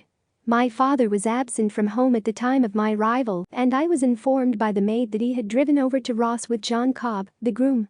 Shortly after my return I heard the wheels of his trap in the yard, and, looking out of my window, I saw him get out and walk rapidly out of the yard, though I was not aware in which direction he was going. I then took my gun and strolled out in the direction of the Boscombe Pool, with the intention of visiting the rabbit warren which is upon the other side. On my way I saw William Crowder, the gamekeeper, as he had stated in his evidence, but he is mistaken in thinking that I was following my father. I had no idea that he was in front of me.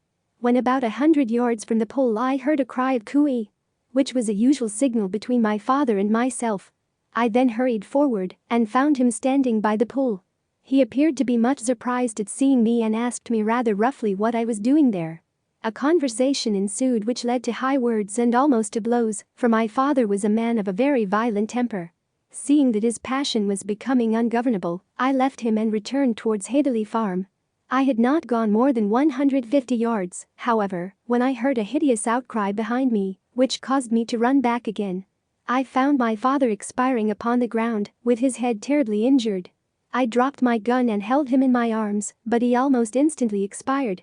I knelt beside him for some minutes, and then made my way to Mr. Turner's lodge keeper, his house being the nearest, to ask for assistance. I saw no one near my father when I returned, and I have no idea how he came by his injuries. He was not a popular man, being somewhat cold and forbidding in his manners, but he had, as far as I know, no active enemies. I know nothing further of the matter. The coroner: Did your father make any statement to you before he died? Witness: He mumbled a few words, but I could only catch some allusion to a rat. The coroner: What did you understand by that? Witness: It conveyed no meaning to me. I thought that he was delirious. The coroner: What was the point upon which you and your father had this final quarrel? Witness: I should prefer not to answer. The coroner: I am afraid that I must press it.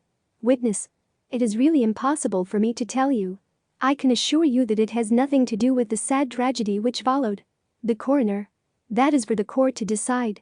I need not point out to you that your refusal to answer will prejudice your case considerably in any future proceedings which may arise. Witness: I must still refuse. The coroner: I understand that the cry of cooey was a common signal between you and your father. Witness: It was.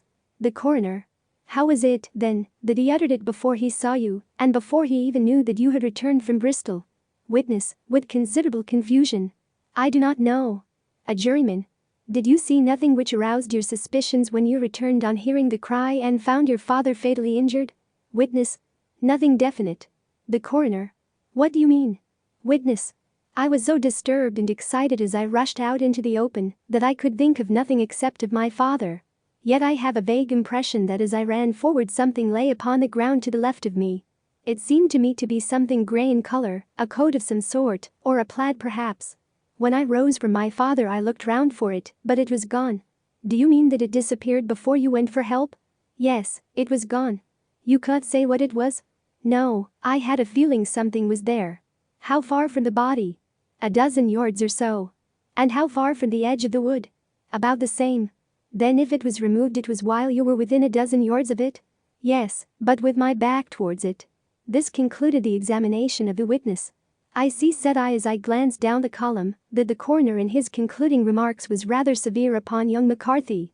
He calls attention, and with reason, to the discrepancy about his father, having signaled to him before seeing him, also to his refusal to give details of his conversation with his father, and his singular account of his father's dying words. They are all, as he remarks, very much against the son. Holmes laughed softly to himself and stretched himself out upon the cushioned seat. Both you and the coroner have been at some pains, said he, to single out the very strongest points in the young man's favor. Don't you see that you alternately give him credit for having too much imagination and too little? Too little, if he could not invent a cause of quarrel which would give him the sympathy of the jury; too much, if he evolved from his own inner consciousness anything so outrageous as a dying reference to a rat, and the incident of the vanishing cloth. No, sir, I shall approach this case from the point of view that what this young man says is true, and we shall see whither that hypothesis will lead us. And now here is my pocket Petruch, and not another word shall I say of this case until we are on the scene of action. We lunch at Swindon, and I see that we shall be there in 20 minutes. It was nearly 4 o'clock when we at last, after passing through the beautiful Stroud Valley and over the broad gleaming Severn, found ourselves at the pretty little country town of Ross. A lean ferret-like man, furtive and sly-looking, was waiting for us upon the platform. In spite of the light brown dust coat and leather leggings which he wore in deference to his rustic surroundings, I had no difficulty in recognizing Lestrade, of Scotland Yard. With him we drove to the Hereford Arms, where a room had already been engaged for us. "I have ordered a carriage," said Lestrade as we sat over a cup of tea. "I knew your energetic nature, and that you would not be happy until you had been on the scene of the crime." "It was very nice and complimentary of you," Holmes answered. "It is entirely a question of barometric pressure." Lestrade looked startled. "I do not quite follow," he said. "How is the glass?" 29, I see. No wind, and not a cloud in the sky.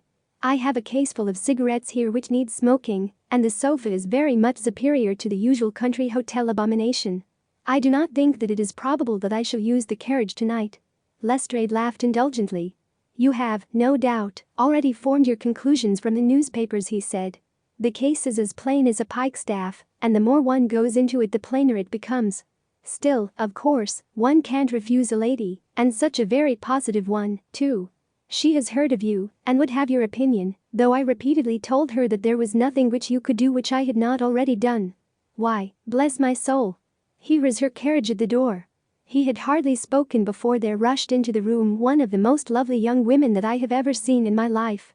Her violet eyes shining, her lips parted, a pink flush upon her cheeks, all thought of her natural reserve lost in her overpowering excitement and concern. "Oh, Mr. Sherlock Holmes!" she cried, glancing from one to the other of us, and finally, with a woman's quick intuition, fastening upon my companion, "I am so glad that you have come. I have driven down to tell you so. I know that James didn't do it. I know it, and I want you to start upon your work knowing it, too. Never let yourself doubt upon that point. We have known each other since we were little children, and I know his faults as no one else does, but he is too tender-hearted to hurt a fly. Such a charge is absurd to anyone who really knows him." "I hope we may clear him, Miss Turner," said Sherlock Holmes. "You may rely upon my doing all that I can. But you have read the evidence. You have formed some conclusion? Do you not see some loophole, some flaw? Do you not yourself think that he is innocent?" "I think that it is very probable." "There, now," she cried, throwing back her head and looking defiantly at Lestrade. "You hear? He gives me hopes." Lestrade shrugged his shoulders. "I am afraid that my colleague has been a little quick in forming his conclusions," he said. "But he is right. Oh, I know that he is right. James never did it.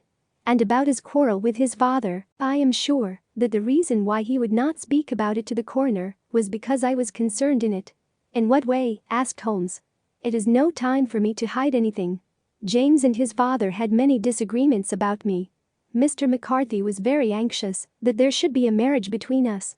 James and I have always loved each other as brother and sister, but of course he is young and has seen very little of life yet, and, well, he naturally did not wish to do anything like that yet. So there were quarrels, and this, I am sure, was one of them." "And your father?" asked Holmes. "Was he in favor of such a union?" "No, he was averse to it also. No one but Mr. McCarthy was in favor of it." A quick blush passed over her fresh young face as Holmes shot one of his keen, questioning glances at her. "Thank you for this information," said he. "May I see your father, if I call tomorrow?" "I am afraid the doctor won't allow it." "The doctor?" "Yes, have you not heard? Poor father has never been strong for years back, but this has broken him down completely. He has taken to his bed, and Dr. Willow says that he is a wreck and that his nervous system is shattered. Mr. McCarthy was the only man alive who had known Dad in the old days in Victoria." "Ha! In Victoria? That is important." "Yes, at the mines." "Quite so. At the gold mines, where, as I understand, Mr. Turner made his money." "Yes, certainly. Thank you, Miss Turner. You have been of material assistance to me. You will tell me if you have any news tomorrow. No doubt you will go to the prison to see James. Oh, if you do, Mr. Holmes, do tell him that I know him to be innocent." "I will, Miss Turner. I must go home now, for Dad is very ill, and he misses me so, if I leave him. Goodbye, and God help you in your undertaking." She hurried from the room as impulsively as she had entered, and we heard the wheels of her carriage rattle off down the street. "I am ashamed of you, Holmes," said Lestrade with dignity after a few minutes' silence. "Why should you raise up hopes which you're bound to disappoint? I am not over-tender of heart, but I call it cruel." "I think that I see my way to clearing James McCarthy," said Holmes. "Have you an order to see him in prison?" "Yes, but only for you and me." "Then I shall reconsider my resolution about going out." "We have still time to take a train to Hereford and see him tonight?" "Ample." "Then let us do so." "Watson, I fear that you will find it very slow, but I shall only be away a couple of hours." I walked down to the station with them and then wandered through the streets of the little town, finally returning to the hotel, where I lay upon the sofa and tried to interest myself in a yellow-backed novel. The puny plot of the story was so thin, however, when compared to the deep mystery through which we were groping, and I found my attention wander so continually from the action to the fact that I at last flung it across the room and gave myself up entirely to a consideration of the events of the day. Supposing that this unhappy young man's story were absolutely true, then what hellish thing, what absolutely unforeseen and extraordinary calamity could have occurred between the time when he parted from his father and the moment when, drawn back by his screams, he rushed into the glade? It was something terrible and deadly. What could it be? Might not the nature of the injuries reveal something to my medical instincts? I rang the bell and called for the weekly county paper, which contained a verbatim account of the inquest. In the surgeon's deposition, it was stated that the posterior third of the left parietal bone and the left half of the occipital bone had been shattered by a heavy blow from a blunt weapon.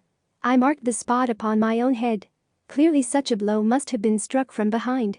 That was to some extent in favor of the accused, as when seen quarreling he was face to face with his father. Still, it did not go for very much, for the older man might have turned his back before the blow fell. Still, it might be worthwhile to call Holmes' attention to it. Then there was the peculiar dying reference to a rat. What could that mean? It could not be delirium. A man dying from a sudden blow does not commonly become delirious. No, it was more likely to be an attempt to explain how he met his fate. But what could it indicate? I cudgeled my brains to find some possible explanation. And then the incident of the grey glove seen by young McCarthy. If that were true, the murderer must have dropped some part of his dress, presumably his overcoat, in his flight, and must have had the hardihood to return and to carry it away at the instant when the son was kneeling with his back turned not a dozen paces off. What a tissue of mysteries and improbabilities the whole thing was. I did not wonder at Lestrade's opinion, and yet I had so much faith in Sherlock Holmes' insight that I could not lose hope as long as every fresh fact seemed to strengthen his conviction of young McCarthy's innocence. It was late before Sherlock Holmes returned. He came back alone, for Lestrade was staying in lodgings in the town. "The glass still keeps very high," he remarked as he sat down. "It is of importance that it should not rain before we are able to go over the ground. On the other hand, a man should be at his very best and keenest for such nice work as that, and I did not wish to do it when fagged by a long journey. I have seen young McCarthy." "And what did you learn from him?" "Nothing." "Could he throw no light?" "None at all. I was inclined to think at one time that he knew who had done it and was screening him or her, but I am convinced now that he is as puzzled as everyone else. He is not a very quick-witted youth, though comely to look at, and, I should think, sound at heart." "I cannot admire his taste," I remarked, "if it is indeed a fact that he was averse to a marriage with so charming a young lady as this Miss Turner. Ah, thereby hangs a rather painful tale. This fellow is madly, insanely, in love with her, but some 2 years ago, when he was only a lad, and before he really knew her, for she had been away 5 years at a boarding school, what does the idiot do but get into the clutches of a barmaid in Bristol and marry her at a registry office? No one knows a word of the matter, but you can imagine how maddening it must be to him to be upbraided for not doing what he would give his very eyes to do, but what he knows to be absolutely impossible. It was sheer frenzy of this sort which made him throw his hands up into the air when his father, at their last interview, was goading him on to propose to Miss Turner. On the other hand, he had no means of supporting himself, and his father, who was by all accounts a very hard man, would have thrown him over utterly had he known the truth. It was with his barmaid wife that he had spent the last 3 days in Bristol, and his father did not know where he was. Mark that point. It is of importance. Good has come out of evil, however, for the barmaid, finding from the papers that he is in serious trouble and likely to be hanged, has thrown him over utterly, and has written to him to say that she has a husband already in the Bermuda dockyard, so that there is really no tie between them. I think that bit of news has consoled young McCarthy for all that he has suffered. But if he is innocent, who has done it? Ah. Who? I would call your attention very particularly to 2 points. One is that the murdered man had an appointment with someone at the pool, and that the someone could not have been his son, for his son was away, and he did not know when he would return. The second is that the murdered man was heard to cry cooey before he knew that his son had returned. Those are the crucial points upon which the case depends. And now let us talk about George Meredith, if you please, and we shall leave all minor matters until tomorrow.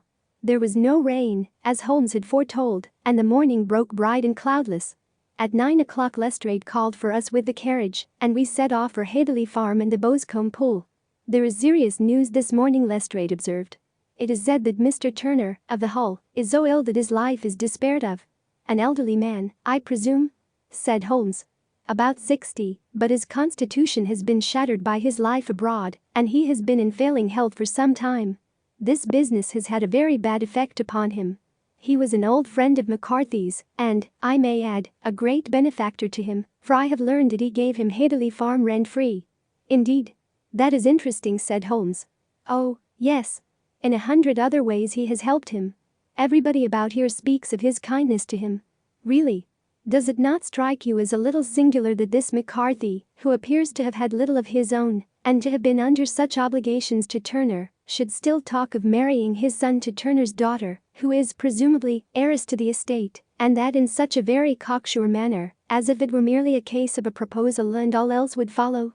It is the more strange, since we know that Turner himself was averse to the idea. The daughter told us as much. Do you not deduce something from that? We have got to the deductions in the infancies, said Lestrade, winking at me. I find it hard enough to tackle facts, Holmes, without flying away after theories and fancies. You are right, said Holmes demurely, you do find it very hard to tackle the facts. Anyhow, I have grasped one fact which you seem to find it difficult to get hold of, replied Lestrade with some warmth.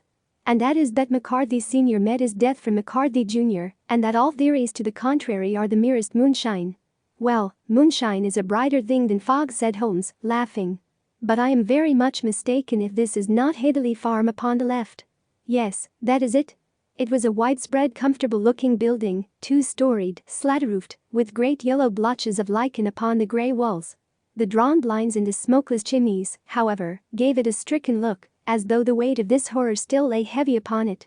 We called at the door, when the maid, at Holmes' request, showed us the boots which her master wore at the time of his death, and also a pair of his son's, though not the pair which he had then had. Having measured these very carefully from 7 or 8 different points, Holmes desired to be led to the courtyard, from which we all followed the winding track which led to Boscombe Pool. Sherlock Holmes was transformed when he was hot upon such a scent as this. Men who had only known the quiet thinker and logician of Baker Street would have failed to recognize him. His face flushed and darkened. His brows were drawn into 2 hard black lines, while his eyes shone out from beneath them with a steely glitter. His face was bent downward, his shoulders bowed, his lips compressed, and the veins stood out like whipcord in his long, sinewy neck. His nostrils seemed to dilate with a purely animal lust for the chase, and his mind was so absolutely concentrated upon the matter before him that a question or remark fell unheeded upon his ears, or, at the most, only provoked a quick, impatient snarl in reply. Swiftly and silently he made his way along the track which ran through the meadows, and so by way of the woods to the Boscombe Pool. It was damp, marshy ground, as is all that district, and there were marks of many feet, both upon the path and amid the short grass which bounded it on either side. Sometimes Holmes would hurry on, sometimes stop dead, and once he made quite a little detour into the meadow. Lestrade and I walked behind him, the detective indifferent and contemptuous, while I watched my friend with the interest which sprang from the conviction that every one of his actions was directed towards a definite end. The Boscombe Pool, which is a little reed-girt sheet of water some 50 yards across, is situated at the boundary between the Headley Farm and the private park of the wealthy Mr. Turner. Above the woods which lined it upon the farther side we could see the red jutting pinnacles which marked the site of the rich landowner's dwelling. On the Headley side of the pool the woods grew very thick, and there was a narrow belt of sodden grass 20 paces across between the edge of the trees and the reeds which lined the lake. Lestrade showed us the exact spot at which the body had been found, and, indeed, so moist was the ground that I could plainly see the traces which had been left by the fall of the stricken man. To Holmes, as I could see by his eager face and peering eyes, very many other things were to be read upon the trampled grass. He ran round, like a dog who is picking up a scent, and then turned upon my companion. "What did you go into the pool for?" he asked. "I fished about with a rake. I thought there might be some weapon or other trace. But how on earth? Oh, tut, tut. I have no time. That left foot of yours with its inward twist is all over the place. A mole could trace it, and there it vanishes among the reeds. Oh, how simple it would all have been had I been here before they came like a herd of buffalo and wallowed all over it. Here is where the party with the lodge keeper came, and they have covered all tracks for 6 or 8 feet round the body. But here are 3 separate tracks of the same feet." He drew out a lens and lay down upon his waterproof to have a better view, talking all the time rather to himself than to us. "These are young McCarthy's feet. Twice he was walking, and once he ran swiftly, so that the soles are deeply marked and the heels hardly visible. That bears out his story. He ran when he saw his father on the ground. Then here are the father's feet as he paced up and down. What is this, then? It is the butt end of the gun as the son stood listening. And this? Ha, ha. What have we here? Tiptoes. Tiptoes. Square, too, quite unusual boots. They come, they go, they come again. Of course that was for the cloak. Now where did they come from?" He ran up and down, sometimes losing, sometimes finding the track until we were well within the edge of the wood and under the shadow of a great beech, the largest tree in the neighborhood. Holmes traced his way to the farther side of this and lay down once more upon his face with a little cry of satisfaction. For a long time he remained there, turning over the leaves and dried sticks, gathering up what seemed to me to be dust into an envelope, and examining with his lens not only the ground, but even the bark of the tree as far as he could reach. A jagged stone was lying among the moss, and this also he carefully examined and retained. Then he followed a pathway through the wood until he came to the highroad, where all traces were lost. "It has been a case of considerable interest," he remarked, returning to his natural manner. "I fancy that this grey house on the right must be the lodge. I think that I will go in and have a word with Moran, and perhaps write a little note. Having done that, we may drive back to our luncheon. You may walk to the cab, and I shall be with you presently." It was about 10 minutes before we regained our cab and drove back into Ross, Holmes still carrying with him the stone which he had picked up in the wood. "This may interest you, Lestrade," he remarked, holding it out. "The murder was done with it. I see no marks." "There are none." "How do you know, then?" "The grass was growing under it. It had only lain there a few days. There was no sign of a place whence it had been taken. It corresponds with the injuries. There is no sign of any other weapon. And the murderer is a tall man, left-handed, limps with the right leg, wears thick-soled shooting boots and a grey cloak, smokes Indian cigars, uses a cigar holder, and carries a blunt penknife in his pocket. There are several other indications, but these may be enough to aid us in our search." Lestrade laughed. "I am afraid that I am still a skeptic," he said. "Theories are all very well, but we have to deal with a hard-headed British jury." "Now, Sparrons," answered Holmes calmly. "You work your own method, and I shall work mine. I shall be busy this afternoon, and shall probably return to London by the evening train." "And leave your case unfinished?" "No, finished." "But the mystery?" "It is solved." "Who was the criminal, then?" "The gentleman I describe." "But who is he?" "Surely it would not be difficult to find out. This is not such a populous neighborhood." Lestrade shrugged his shoulders. "I am a practical man," he said, "and I really cannot undertake to go about the country looking for a left-handed gentleman with a game leg. I should become the laughing-stock of Scotland Yard." "All right," said Holmes quietly. "I have given you the chance. Here are your lodgings. Goodbye. I shall drop you a line before I leave." Having left Lestrade at his rooms, we drove to our hotel, where we found lunch upon the table. Holmes was silent and buried in thought with a pained expression upon his face, as one who finds himself in a perplexing position. "Look here, Watson," he said when the cloth was clear, "just sit down in this chair and let me preach to you for a little. I don't know quite what to do, and I should value your advice. Light a cigar and let me expound." "Pray do so." "Well, now, in considering this case there are 2 points about young McCarthy's narrative which struck us both instantly, although they impressed me in his favor and you against him. One was the fact that his father should, according to his account, cry cooey before seeing him. The other was his singular dying reference to a rat.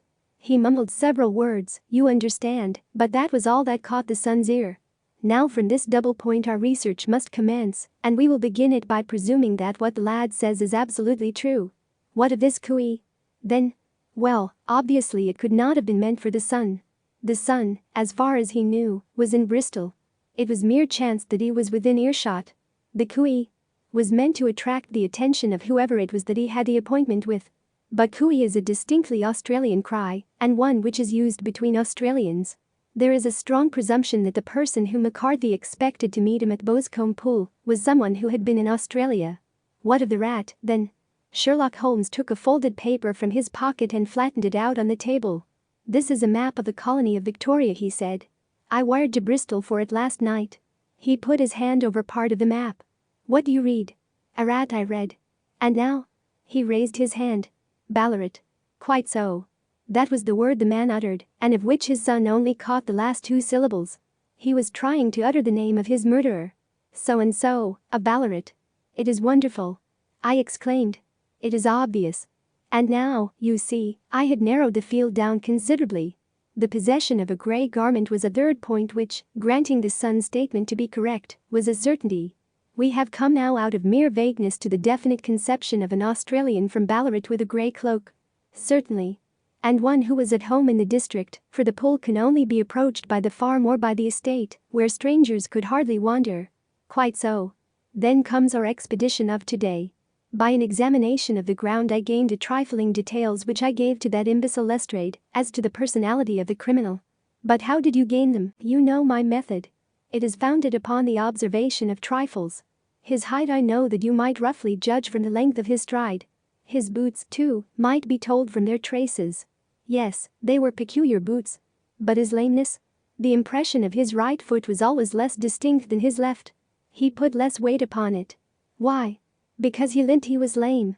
But his left-handedness? You were yourself struck by the nature of the injury as recorded by the surgeon at the inquest. The blow was struck from immediately behind, and yet was upon the left side.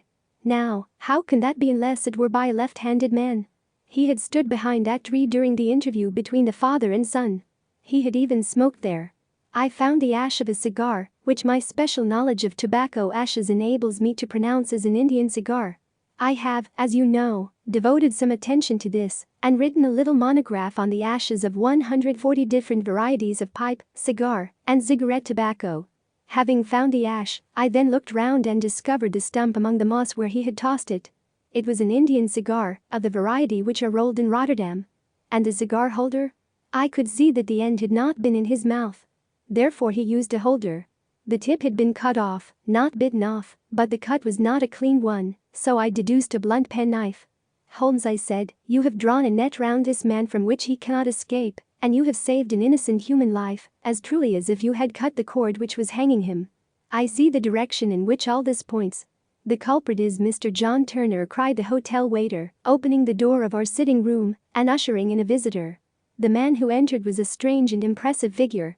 His slow, limping step and bowed shoulders gave the appearance of decrepitude, and yet his hard, deep-lined, craggy features and his enormous limbs showed that he was possessed of unusual strength of body and of character. His tangled beard, grizzled hair, and outstanding, drooping eyebrows combined to give an air of dignity and power to his appearance, but his face was of an ashen white, while his lips and the corners of his nostrils were tinged with a shade of blue. It was clear to me at a glance that he was in the grip of some deadly and chronic disease. "Pray sit down on the sofa," said Holmes gently. "You had my note?" "Yes, the lodge-keeper brought it up. You said that you wished to see me here to avoid scandal. I thought people would talk if I went to the hall." "And why did you wish to see me?" He looked across at my companion with despair in his weary eyes, as though his question was already answered. "Yes," said Holmes, answering the look rather than the words. "It is so. I know all about M.C. Carthy." The old man sank his face in his hands. "God help me!" he cried. "But I would not have let the young man come to harm. I give you my word that I would have spoken out if it went against him at the assizes." "I am glad to hear you say so," said Holmes gravely. "I would have spoken now had it not been for my dear girl. It would break her heart, it will break her heart when she hears that I am arrested." "It may not come to that," said Holmes. "What? I am no official agent. I understand that it was your daughter who required my presence here, and I am acting in her interests. Young McCarthy must be got off, however." "I am a dying man," said old Turner. "I have had diabetes for years. My doctor says it is a question whether I shall live a month. Yet I would rather die under my own roof than in a jail." Holmes rose and sat down at the table with his pen in his hand and a bundle of paper before him. "Just tell us the truth," he said. "I shall jot down the facts. You will sign it, and Watson here can witness it. Then I could produce your confession at the last extremity to save young McCarthy. I promise you that I shall not use it unless it is absolutely needed." "It's as well," said the old man. "It's a question whether I shall live to the assizes, so it matters little to me, but I should wish to spare Alice the shock. And now I will make the thing clear to you. It has been a long time in the acting, but will not take me long to tell. You didn't know this dead man, McCarthy. He was a devil incarnate. I tell you that. God keep you out of the clutches of such a man as he. His grip has been upon me these 20 years, and he has blasted my life. I'll tell you first how I came to be in his power. It was in the early 60s at the diggings. I was a young chap then, hot-blooded and reckless, ready to turn my hand at anything. I got among bad companions, took to drink, had no luck with my claim, took to the bush, and in a word, became what you would call over here a highway robber.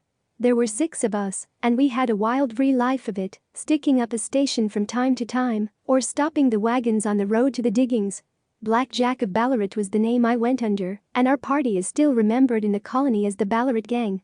One day a gold convoy came down from Ballarat to Melbourne, and we lay in wait for it and attacked it. There were 6 troopers and 6 of us, so it was a close thing, but we emptied 4 of their saddles at the first volley. 3 of our boys were killed, however, before we got the swag. I put my pistol to the head of the wagon driver, who was this very man McCarthy. I wished to the Lord that I had shot him then, but I spared him, though I saw his wicked little eyes fixed on my face, as though to remember every feature. We got away with the gold, became wealthy men, and made our way over to England without being suspected. There I parted from my old pals and determined to settle down to a quiet and respectable life. I bought this estate, which chanced to be in the market, and I set myself to do a little good with my money, to make up for the way in which I had earned it. I married, too, and though my wife died young, she left me my dear little Alice. Even when she was just a baby, her wee hands seemed to lead me down the right path as nothing else had ever done. In a word, I turned over a new leaf and did my best to make up for the past. All was going well when McCarthy laid his grip upon me. I had gone up to town about an investment, and I met him in Regent Street, with hardly a coat to his back or a boot to his foot. "Here we are, Jack," says he, touching me on the arm. "We'll be as good as a family to you. There's 2 of us, me and my son, and you can have the keeping of us. If you don't, it's a fine, law-abiding country is England, and there's always a policeman within hail." Well, down they came to the West Country, there was no shaking them off, and there they have lived rent-free on my best land ever since. There was no rest for me, no peace, no forgetfulness, turn where I would, there was his cunning, grinning face at my elbow. It grew worse as Alice grew up, for he soon saw I was more afraid of her knowing my past than of the police. Whatever he wanted he must have, and whatever it was I gave him without question, land, money, houses, until at last he asked a thing which I could not give. He asked for Alice. His son, you see, had grown up, and so had my girl, and as I was known to be in weak health, it seemed a fine stroke to him that his lad should step into the whole property. But there I was firm. I would not have his cursed stock mixed with mine, not that I had any dislike to the lad, but his blood was in him, and that was enough. I stood firm. McCarthy threatened. I braved him to do his worst. We were to meet at the pool midway between our houses to talk it over. When I went down there I found him talking with his son, so I smoked a cigar and waited behind a tree until he should be alone. But as I listened to his talk, all that was black and bitter in me seemed to come uppermost. He was urging his son to marry my daughter with as little regard for what she might think as if she were a slut from off the streets. It drove me mad to think that I and all that I held most dear should be in the power of such a man as this. Could I not snap the bond? I was already a dying and a desperate man. Though clear of mind and fairly strong of limb, I knew that my own fate was sealed. But my memory and my girl, both could be saved if I could but silence that foul tongue. I did it, Mr. Holmes. I would do it again. Deeply as I have sinned, I have led a life of martyrdom to atone for it. But that my girl should be entangled in the same meshes which held me was more than I could suffer. I struck him down with no more compunction than if he had been some foul and venomous beast. His cry brought back his son, but I had gained a cover of the wood, though I was forced to go back to fetch the cloak which I had dropped in my flight. That is the true story, gentlemen, of all that occurred. Well, it is not for me to judge you, said Holmes, as the old man signed a statement which had been drawn out. I pray that we may never be exposed to such a temptation. I pray not, sir. And what do you intend to do? In view of your health, nothing. You are yourself aware that you will soon have to answer for your deed at a higher court than the assizes. I will keep your confession, and if McCarthy is condemned I shall be forced to use it.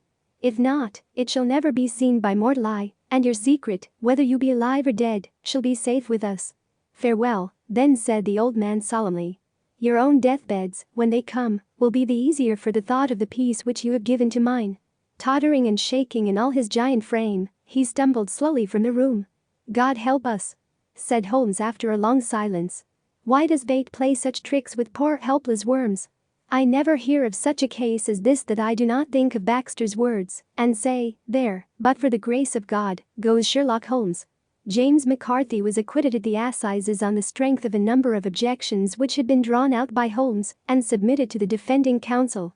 Old Turner lived for 7 months after our interview, but he is now dead, and there is every prospect that the son and daughter may come to live happily together in ignorance of the black cloud which rests upon their past. The 5 orange pips. When I glance over my notes and records of the Sherlock Holmes cases between the years 82 and 90, I am faced by so many which present strange and interesting features that it is no easy matter to know which to choose and which to leave. Some, however, have already gained publicity through the papers, and others have not offered a field for those peculiar qualities which my friend possessed in so high a degree, and which it is the object of these papers to illustrate.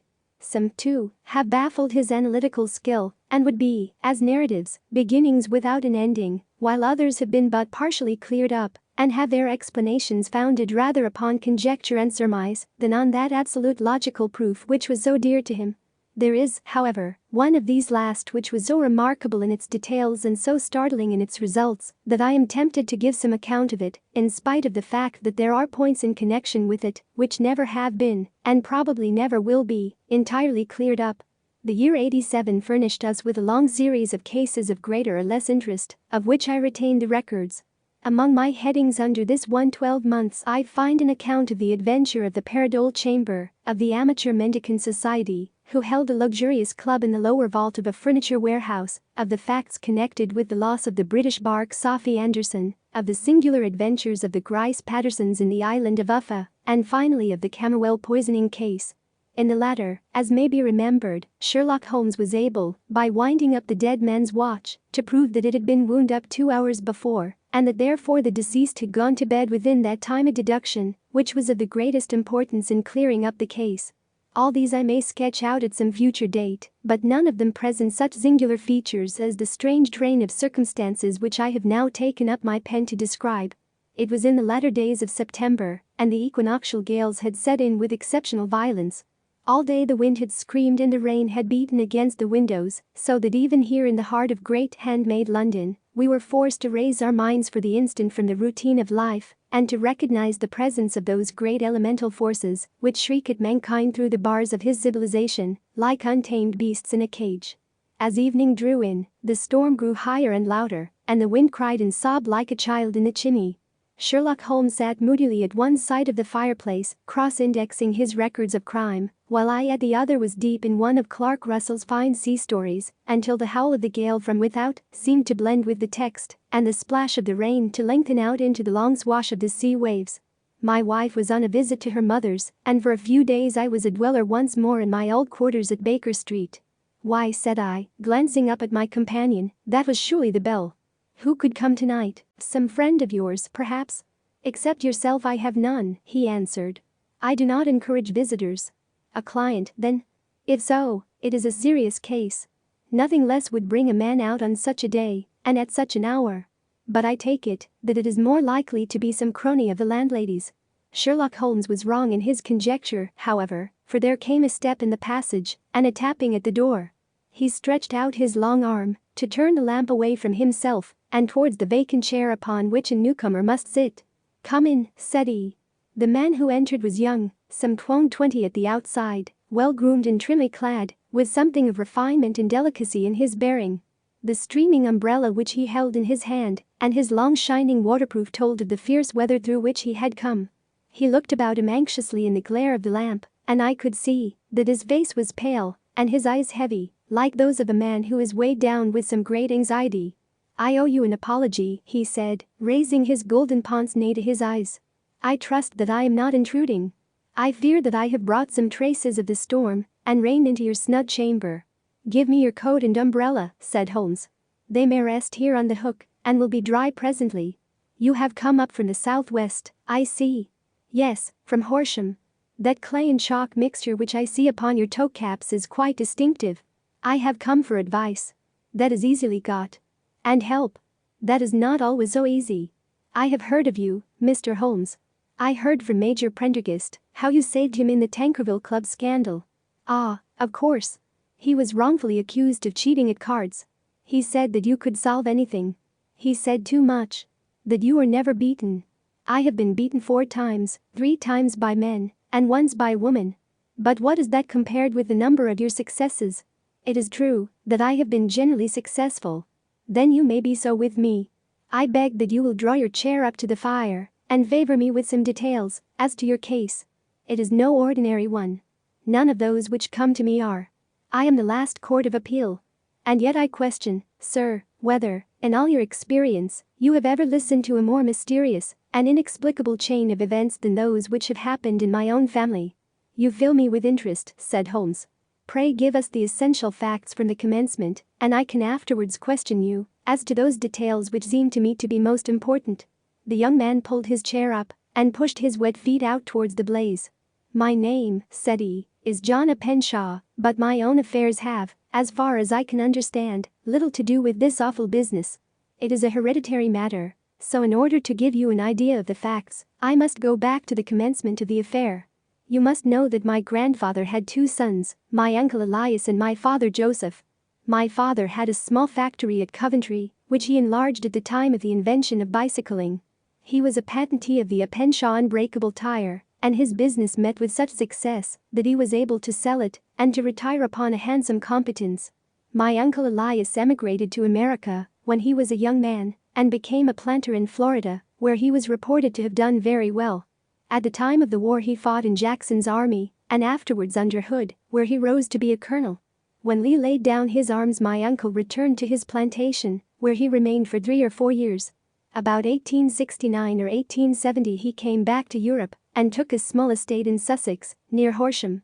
He had made a very considerable fortune in the States, and his reason for leaving them was his aversion to the Negroes and his dislike of the Republican policy in extending the franchise to them.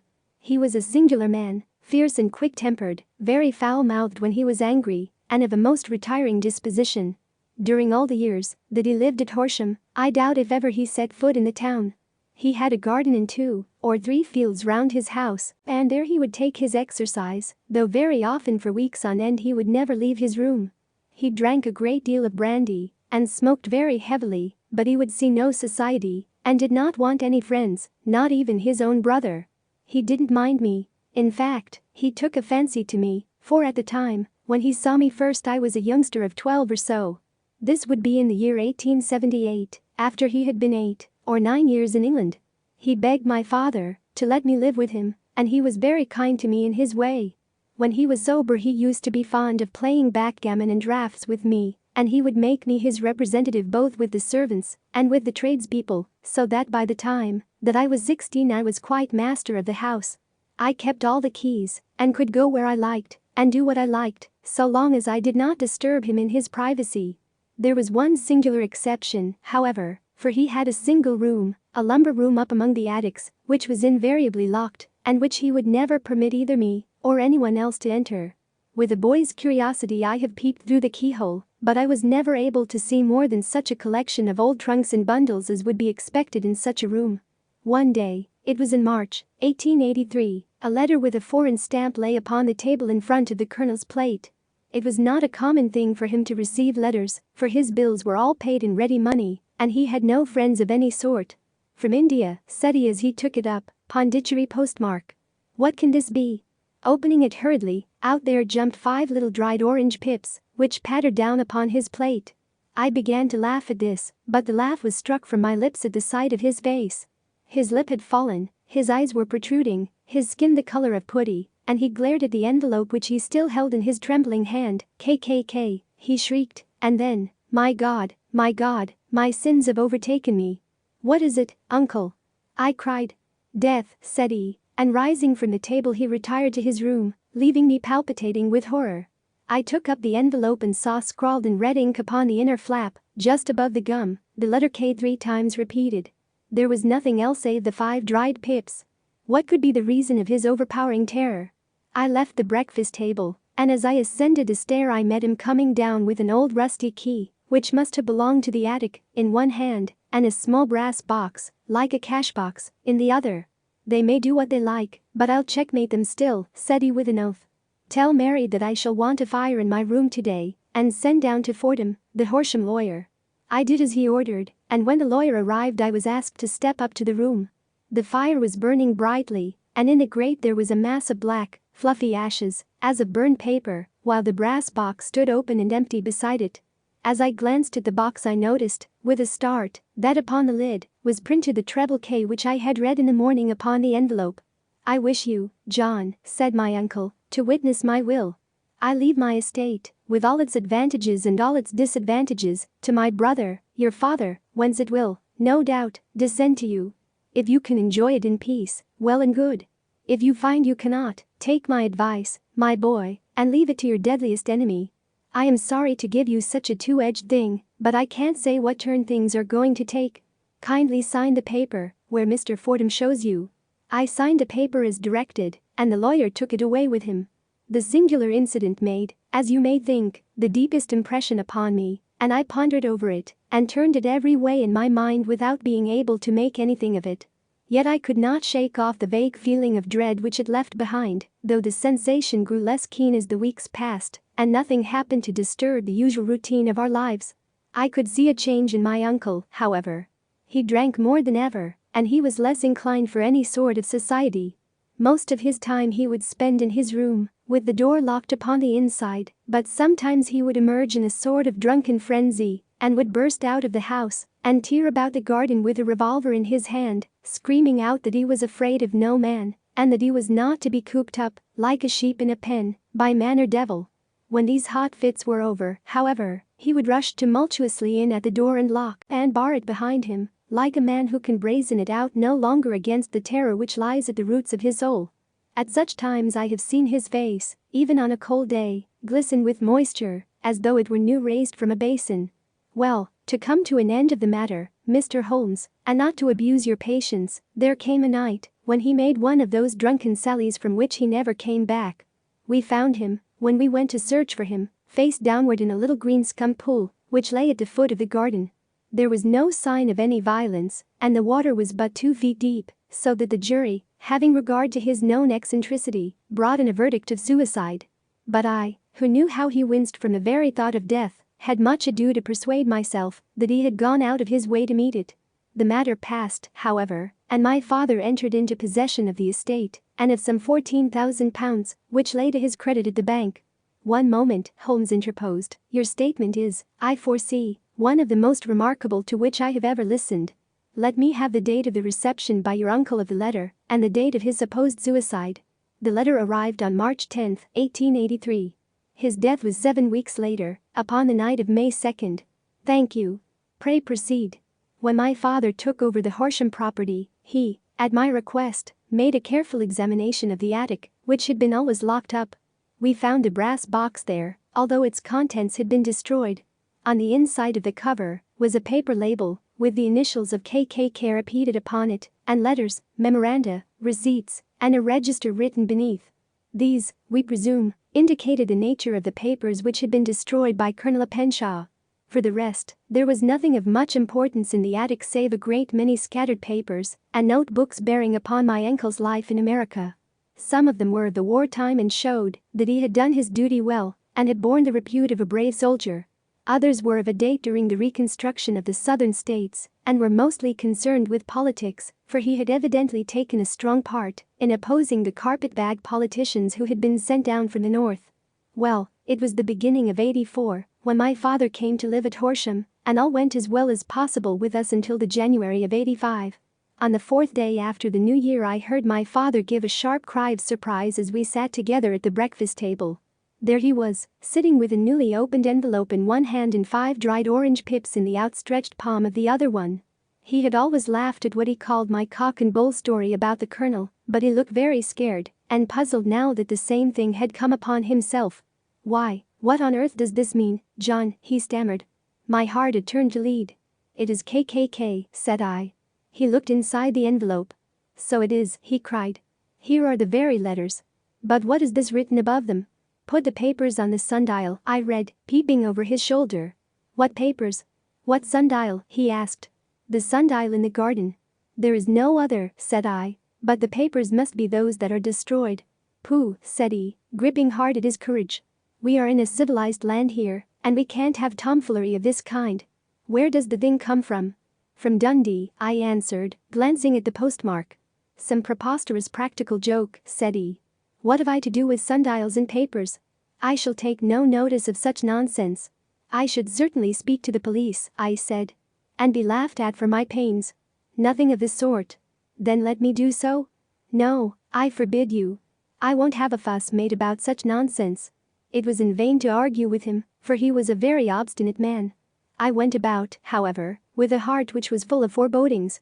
On the third day after the coming of the letter my father went from home to visit an old friend of his, Major Freebody, who is in command of one of the forts upon Portsdown Hill. I was glad that he should go, for it seemed to me that he was farther from danger when he was away from home.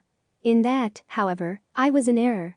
Upon the second day of his absence I received a telegram from the major, imploring me to come at once. My father had fallen over one of the deep chalk pits which abound in the neighborhood and was lying senseless, with a shattered skull. I hurried to him, but he passed away without having ever recovered his consciousness. He had, as it appears, been returning from Fareham in the twilight, and as the country was unknown to him, and the chalk pit unfenced, the jury had no hesitation in bringing in a verdict of death from accidental causes.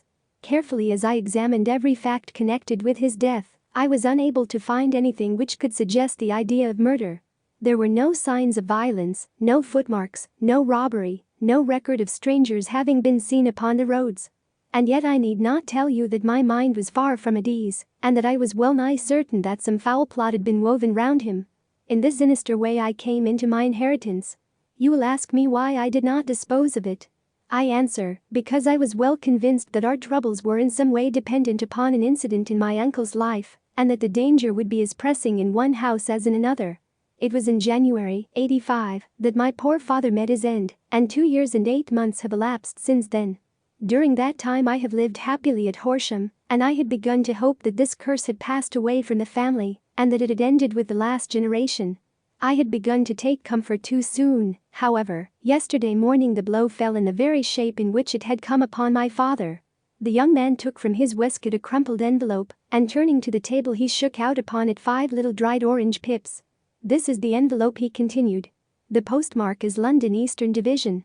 Within are the very words which were upon my father's last message. KKK, and then put the papers on the sundial." "What have you done?" asked Holmes. "Nothing. Nothing." To tell the truth, he sank his face into his thin white hands. I have felt helpless. I have felt like one of those poor rabbits when the snake is writhing towards it. I seemed to be in the grasp of some resistless, inexorable evil, which no foresight and no precautions can guard against. "Tut! Tut!" cried Sherlock Holmes. "You must act, man, or you are lost. Nothing but energy can save you. This is no time for despair. I have seen the police. Ah! But they listened to my story with a smile. I am convinced that the inspector has formed the opinion that the letters are all practical jokes, and that the deaths of my relations were really accidents, as the jury stated, and were not to be connected with the warnings." Holmes shook his clenched hands in the air. "Incredible imbecility!" he cried. "They have, however, allowed me a policeman, who may remain in the house with me. Has he come with you tonight?" "No. His orders were to stay in the house." Again Holmes raved in the air. "Why did you come to me?" he cried, "and, above all, why did you not come at once?" "I did not know. It was only today that I spoke to Major Prendergast about my troubles and was advised by him to come to you. It is really 2 days since you had the letter. We should have acted before this. You have no further evidence, I suppose, than that which you have placed before us, no suggestive detail which might help us?" "There is one thing," said John Openshaw. He rummaged in his coat pocket and, drawing out a piece of discolored blue-tinted paper, he laid it out upon the table. I have some remembrance, Eddie, that on the day when my uncle burned the papers, I observed that the small unburned margins which lay amid the ashes were of this particular color. I found this single sheet upon the floor of his room, and I am inclined to think that it may be one of the papers which has, perhaps, fluttered out from among the others, and in that way has escaped destruction. Beyond a mention of Pip's, I do not see that it helps us much. I think myself that it is a page from some private diary. The writing is undoubtedly my uncle's. Holmes moved the lamp, and we both bent over the sheet of paper, which showed by its ragged edge that it had indeed been torn from a book. It was headed, March, 1869, and beneath were the following enigmatical notices. 4th. Hudson came. Same old platform. 7th. Set the Pips on Macaulay, Paramore, and John Swain, of St. Augustine. 9th. Macaulay cleared. 10th. John Swain cleared. 12th. Visited Paramore. All well. Thank you, said Holmes, folding up the paper and returning it to our visitor. And now you must on no account lose another instant. We can't spare time even to discuss what you have told me. You must get home instantly and act. What shall I do? There is but one thing to do. It must be done at once. You must put this piece of paper which you have shown us into the brass box which you have described. You must also put in a note to say that all the other papers were burned by your uncle, and that this is the only one which remains. You must assert that in such words as will carry conviction with them. Having done this, you must at once put the box out upon the sundial, as directed. Do you understand? Entirely. Do not think of revenge, or anything of the sort, at present. I think that we may gain that by means of the law, but we have our web to weave, while theirs is already woven. The first consideration is to remove the pressing danger which threatens you. The second is to clear up the mystery and to punish the guilty parties. I thank you, said the young man, rising and pulling on his overcoat. You have given me fresh life and hope. I shall certainly do as you advise. Do not lose an instant. And, above all, take care of yourself in the meanwhile, for I do not think that there can be a doubt that you are threatened by a very real and imminent danger. How do you go back? By train from Waterloo. It is not yet 9. The streets will be crowded, so I trust that you may be in safety. And yet you cannot guard yourself too closely. I am armed. That is well. Tomorrow I shall set to work upon your case. I shall see you at Horsham, then. No, your secret lies in London. It is there that I shall seek it. Then I shall call upon you in a day, or in 2 days, with news as to the box and the papers. I shall take your advice in every particular. He shook hands with us and took his leave. Outside the wind still screamed and the rain splashed and pattered against the windows. This strange wild story seemed to have come to us from amid the mad elements blown in upon us, like a sheet of seaweed in a gale, and now to have been reabsorbed by them once more. Sherlock Holmes sat for some time in silence, with his head sunk forward and his eyes bent upon the red glow of the fire. Then he lit his pipe, and leaning back in his chair, he watched the blue smoke rings as they chased each other up to the ceiling. I think, Watson, he remarked at last, that of all our cases we have had none more fantastic than this. Save, perhaps, the sign of 4. Well, yes. Save, perhaps, that. And yet this John Openshaw seems to me to be walking amid even greater perils than did the Sholtos. But have you, I asked, formed any definite conception as to what these perils are? There can be no question as to their nature, he answered. Then what are they? Who is this KKK, and why does he pursue this unhappy family? Sherlock Holmes closed his eyes and placed his elbows upon the arms of his chair, with his fingertips together. The ideal reasoner, he remarked, would, when he had once been shown a single fact in all its bearings, deduce from it not only all the chain of events which led up to it, but also all the results which would follow from it. As Cuvier could correctly describe a whole animal by the contemplation of a single bone, so the observer who has thoroughly understood one link in a series of incidents should be able to accurately state all the other ones, both before and after. We have not yet grasped the results which the reason alone can attain to. Problems may be solved in the study which have baffled all those who have sought a solution by the aid of their senses.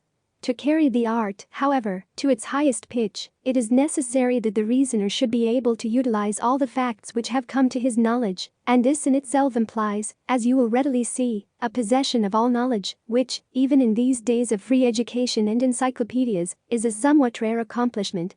It is not so impossible, however, that a man should possess all knowledge which is likely to be useful to him in his work, and this I have endeavored in my case to do. If I remember rightly, you on one occasion, in The early days of our friendship defined my limits in a very precise fashion. Yes, I answered, laughing. It was a singular document. Philosophy, astronomy, and politics were marked at 0, I remember. Botany variable, geology profound as regards the mud stains from any region within 50 miles of town, chemistry eccentric, anatomy unsystematic, sensational literature and crime records unique, violin player, boxer, swordsman, lawyer, and self-poisoner by cocaine and tobacco. Those, I think, were the main points of my analysis. Holmes grinned at the last item. Well, he said, I say now, as I said then, that a man should keep his little brain attic stocked with all the furniture that he is likely to use, and the rest he can put away in the lumber room of his library, where he can get it if he wants it. Now, for such a case as the one which has been submitted to us tonight, we need certainly to muster all our resources. Kindly hand me down the letter K of the American Encyclopedia which stands upon the shelf beside you. Thank you. Now let us consider the situation and see what may be deduced from it. In the first place, we may start with a strong presumption that Colonel Openshaw had some very strong reason for leaving America. Men at his time of life do not change all their habits and exchange willingly the charming climate of Florida for the lonely life of an English provincial town. His extreme love of solitude in England suggests the idea that he was in fear of someone or something, so we may assume as a working hypothesis that it was fear of someone or something which drove him from America. As to what it was he feared, we can only deduce that by considering the formidable letters which were received by himself and his successors. Did you remark the postmarks of those letters? The first was from Pondicherry, the second from Dundee, and the third from London. From East London. What do you deduce from that?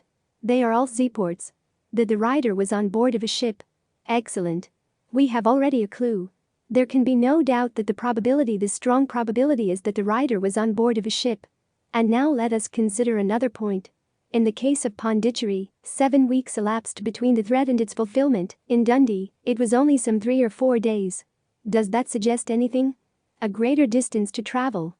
But the letter had also a greater distance to come. Then I do not see the point. There is at least a presumption that the vessel in which the man or men are is a sailing ship.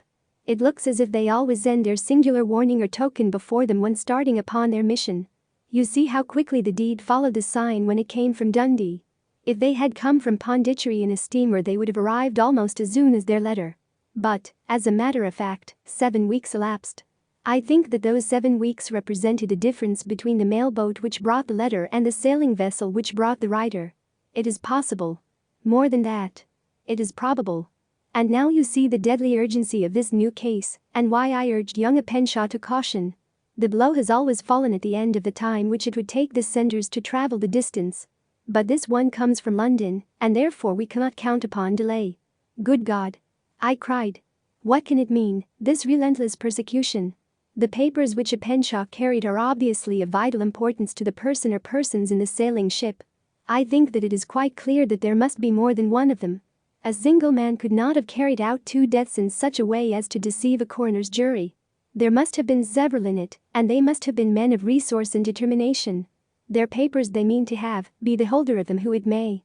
In this way you see KKK ceases to be the initials of an individual and becomes the badge of a society. But of what society? Have you never said Sherlock Holmes, bending forward and sinking his voice, have you never heard of the Ku Klux Klan? I never have. Holmes turned over the leaves of the book upon his knee. Here it is, said he presently. Ku Klux Klan. A name derived from the fanciful resemblance to the sound produced by cocking a rifle. This terrible secret society was formed by some ex-Confederate soldiers in the southern states after the Civil War, and it rapidly formed local branches in different parts of the country, notably in Tennessee, Louisiana, the Carolinas, Georgia, and Florida. Its power was used for political purposes, principally for the terrorizing of the Negro voters and the murdering and driving from the country of those who were opposed to its views. Its outrages were usually preceded by a warning sent to the marked man in some fantastic but generally recognized shape, a sprig of oak leaves in some parts, melon seeds or orange pips in others. On receiving this the victim might either openly abjure his former ways or might fly from the country. If he braved the matter out, death would unfailingly come upon him, and usually in some strange and unforeseen manner. So perfect was the organization of the society, and so systematic its methods, that there is hardly a case upon record where any man succeeded in braving it with impunity, or in which any of its outrages were traced home to the perpetrators. For some years the organization flourished in spite of the efforts of the United States government and of the better classes of the community in the South. Eventually, in the year 1869, the movement rather suddenly collapsed, although there have been sporadic outbreaks of the same sort since that date. You will observe, said Holmes, laying down the volume, that the sudden breaking up of the society was coincident with the disappearance of a Penshaw from America with their papers. It may well have been cause and effect. It is no wonder that he and his family have some of the more implacable spirits upon their track. You can understand that this register and diary may implicate some of the first men in the South, and that there may be many who will not sleep easy at night until it is recovered. Then the page we have seen is such as we might expect. It ran, if I remember right, sent a pips to A, B, and C, that is, sent the society's warning to them. Then there are successive entries that A and B cleared or left the country, and finally that C was visited, with, I fear, a sinister result for C. Well, I think, Doctor, that we may let some light into this dark place, and I believe that the only chance young Penshaw has in the meantime is to do what I have told him. There is nothing more to be said or to be done tonight, so hand me over my violin, and let us try to forget for half an hour the miserable weather and the still more miserable ways of our fellow men.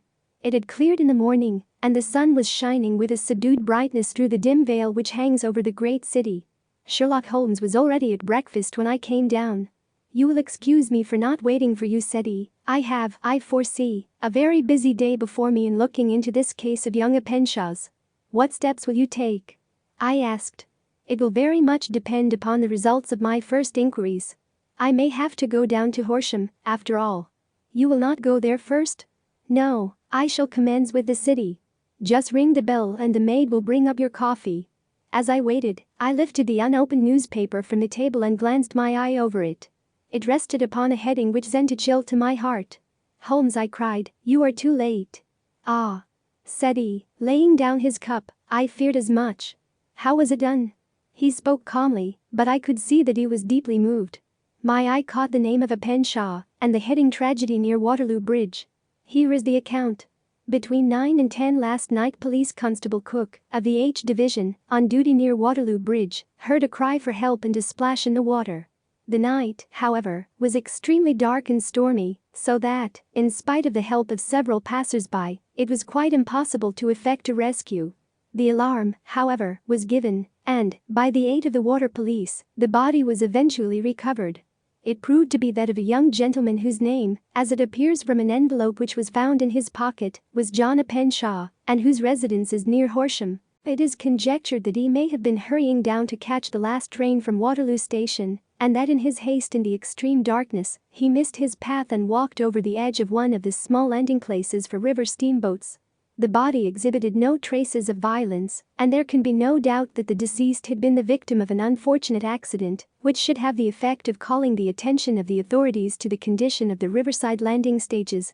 We sat in silence for some minutes, Holmes more depressed and shaken than I had ever seen him. That hurts my pride, Watson, he said at last. It is a petty feeling, no doubt, but it hurts my pride. It becomes a personal matter with me now, and, if God sends me health, I shall set my hand upon this gang. That he should come to me for help, and that I should send him away to his death. He sprang from his chair and paced about the room in uncontrollable agitation, with a flush upon his sallow cheeks, and a nervous clasping and unclasping of his long thin hands. They must be cunning devils, he exclaimed at last. How could they have decoyed him down there? The embankment is not on the direct line to the station. The bridge, no doubt, was too crowded, even on such a night, for their purpose. Well, Watson, we shall see who will win in the long run. I am going out now. To the police? No, I shall be my own police. When I have spun the web they may take the flies, but not before. All day I was engaged in my professional work, and it was late in the evening before I returned to Baker Street. Sherlock Holmes had not come back yet. It was nearly 10 o'clock before he entered, looking pale and worn. He walked up to the sideboard, and tearing a piece from the loaf he devoured it voraciously, washing it down with a long draught of water. You are hungry, I remarked. Starving. It had escaped my memory. I have had nothing since breakfast. Nothing? Not a bite. I had no time to think of it. And how have you succeeded? Well, you have a clue? I have them in the hollow of my hand. Young Penshaw shall not long remain unavenged. Why, Watson, let us put their own devilish trademark upon them. It is well thought of. What do you mean?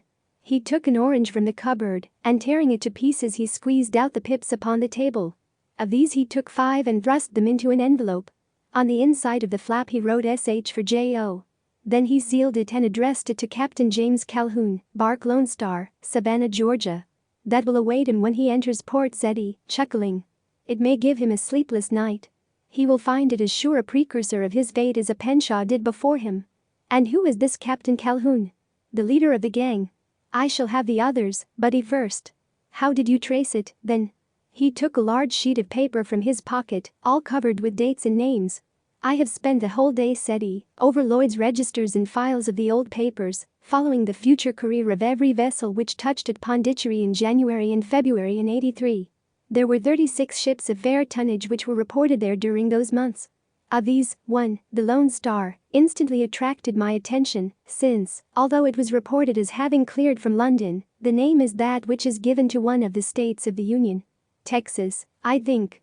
I was not and am not sure which, but I knew that the ship must have an American origin. What then? I searched the Dundee records, and when I found that the bark Lone Star was there in January, '85, my suspicion became a certainty. I then inquired as to the vessels which lay at present in the port of London. Yes. The Lone Star had arrived here last week. I went down to the Albert Dock and found that she had been taken down the river by the early tide this morning, homeward bound to Savannah. I wired to Gravesend and learned that she had passed some time ago, and as the wind is easterly I have no doubt that she is now past the good winds and not very far from the Isle of Wight. What will you do, then? Oh, I have my hand upon him. He and the 2 mates are, as I learn, the only native-born Americans in the ship. The others are Finns and Germans. I know, also, that they were all 3 away from the ship last night. I had it from the stevedore who has been loading their cargo. By the time that their sailing ship reaches Savannah, the mail boat will have carried this letter, and the cable will have informed the police of Savannah that these 3 gentlemen are badly wanted here upon a charge of murder. There is ever a flaw, however, in the best laid of human plans, and the murderers of John Penshaw were never to receive the orange pips which would show them that another, as cunning and as resolute as themselves, was upon their track. Very long and very severe were the equinoctial gales that year. We waited long for news of the Lone Star of Savannah, but none ever reached us. We did at last hear that somewhere far out in the Atlantic a shattered stern post of a boat was seen swinging in the trough of a wave, with the letters LS carved upon it, and that is all which we shall ever know of the fate of the Lone Star. The man with the twisted lip, S.A. Whitney, brother of the late Elias Whitney, D.D., principal of the Theological College of St. George's, was much addicted to opium. The habit grew upon him, as I understand, from some foolish freak, when he was at college. For having read De Quincey's description of his dreams and sensations, he had drenched his tobacco with laudanum in an attempt to produce the same effects. He found, as so many more have done, that the practice is easier to attain than to get rid of, and for many years he continued to be a slave to the drug, an object of mingled horror and pity to his friends and relatives. I can see him now, with yellow, pasty face, drooping lids, and pinpoint pupils, all huddled in a chair, the wreck and ruin of a noble man. One night, it was in June, '89, there came a ring to my bell, about the hour when a man gives his first yawn and glances at the clock. I sat up in my chair, and my wife laid her needlework down in her lap, and made a little face of disappointment. "A patient," said she. "You'll have to go out." I groaned, for I was newly come back from a weary day. We heard the door open, a few hurried words, and then quick steps upon the linoleum. Our own door flew open, and a lady, clad in some dark-colored stuff, with a black veil, entered the room. "You will excuse my calling so late," she began, and then, suddenly losing her self-control, she ran forward, threw her arms about my wife's neck, and sobbed upon her shoulder. "Oh, I'm in such trouble," she cried. "I do so want a little help." "Why," said my wife, pulling up her veil, "it is Kate Whitney." "How you startled me, Kate. I had not an idea who you were when you came in. I didn't know what to do, so I came straight to you. That was always the way. Folk who were in grief came to my wife like birds to a lighthouse. It was very sweet of you to come. Now, you must have some wine and water, and sit here comfortably, and tell us all about it. Or should you rather that I send James off to bed?" "Oh, no, no. I want the doctor's advice and help too. It's about Isa. He has not been home for 2 days. I am so frightened about him. It was not the first time that she had spoken to us of her husband's trouble, to me as a doctor, to my wife as an old friend and school companion. We soothed and comforted her by such words as we could find. Did she know where her husband was? Was it possible that we could bring him back to her? It seems that it was. She had the surest information, that of late he had, when the fit was on him, made use of an opium den in the farthest east of the city. Hitherto his orgies had always been confined to one day, and he had come back, twitching and shattered, in the evening. But now the spell had been upon him 48 hours, and he lay there, doubtless among the dregs of the docks, breathing in the poison or sleeping off the effects. There he was to be found, she was sure of it, at the Bar of Gold, in Upper Swandam Lane. But what was she to do? How could she, a young and timid woman, make her way into such a place and pluck her husband out from among the ruffians who surrounded him? There was the case, and of course there was but one way out of it. Might I not escort her to this place?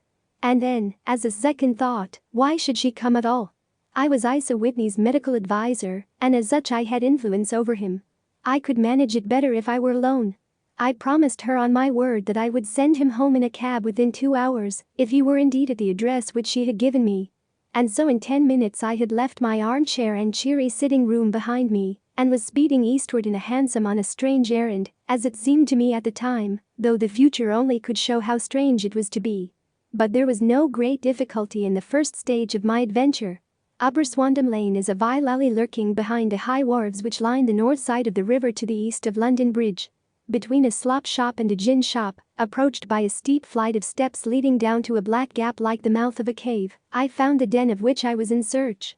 Ordering my cab to wait, I passed down the steps, worn hollow in the center by the ceaseless tread of drunken feet, and by the light of a flickering oil lamp above the door, I found the latch and made my way into a long, low room, thick and heavy with the brown opium smoke, and terraced with wooden berths, like the forecastle of an emigrant ship. Through the gloom one could dimly catch a glimpse of bodies lying in strange fantastic poses, bowed shoulders, bent knees, heads thrown back, and chins pointing upward, with here and there a dark lackluster eye turned upon the newcomer. Out of the black shadows there glimmered little red circles of light, now bright, now faint, as the burning poison waxed or waned in the bowls of the metal pipes. The most lay silent, but some muttered to themselves, and others talked together in a strange, low, monotonous voice, their conversation coming in gushes, and then suddenly tailing off into silence, each mumbling out his own thoughts, and paying little heed to the words of his neighbor. At the farther end was a small brazier of burning charcoal, beside which on a 3-legged wooden stool there sat a tall, thin old man, with his jaw resting upon his 2 fists, and his elbows upon his knees, staring into the fire. As I entered, a solemn lay attendant had hurried up with a pipe for me and a supply of the drug, beckoning me to an empty berth. "Thank you. I have not come to stay," said I. "There is a friend of mine here, Mr. Isa Whitney, and I wish to speak with him." There was a movement and an exclamation from my right, and peering through the gloom, I saw Whitney, pale, haggard, and unkempt, staring out at me. "My God! It's Watson," said he. He was in a pitiable state of reaction, with every nerve in a twitter. "I say, Watson, what o'clock is it?" "Nearly 11. "Of what day?" "Of Friday, June 19th. "Good heavens. I thought it was Wednesday." "It is Wednesday. What I want to frighten a chap for?" He sank his face onto his arms and began to sob in a high treble key. "I tell you that it is Friday, man. Your wife has been waiting this 2 days for you. You should be ashamed of yourself." "So I am. But you've got mixed, Watson, for I have only been here a few hours, 3 pipes, 4 pipes, I forget how many. But I'll go home with you. I wouldn't frighten Kate, poor little Kate. Give me your hand. Have you a cab?" "Yes, I have one waiting." "Then I shall go in it. But I must owe something." "Find what I owe, Watson.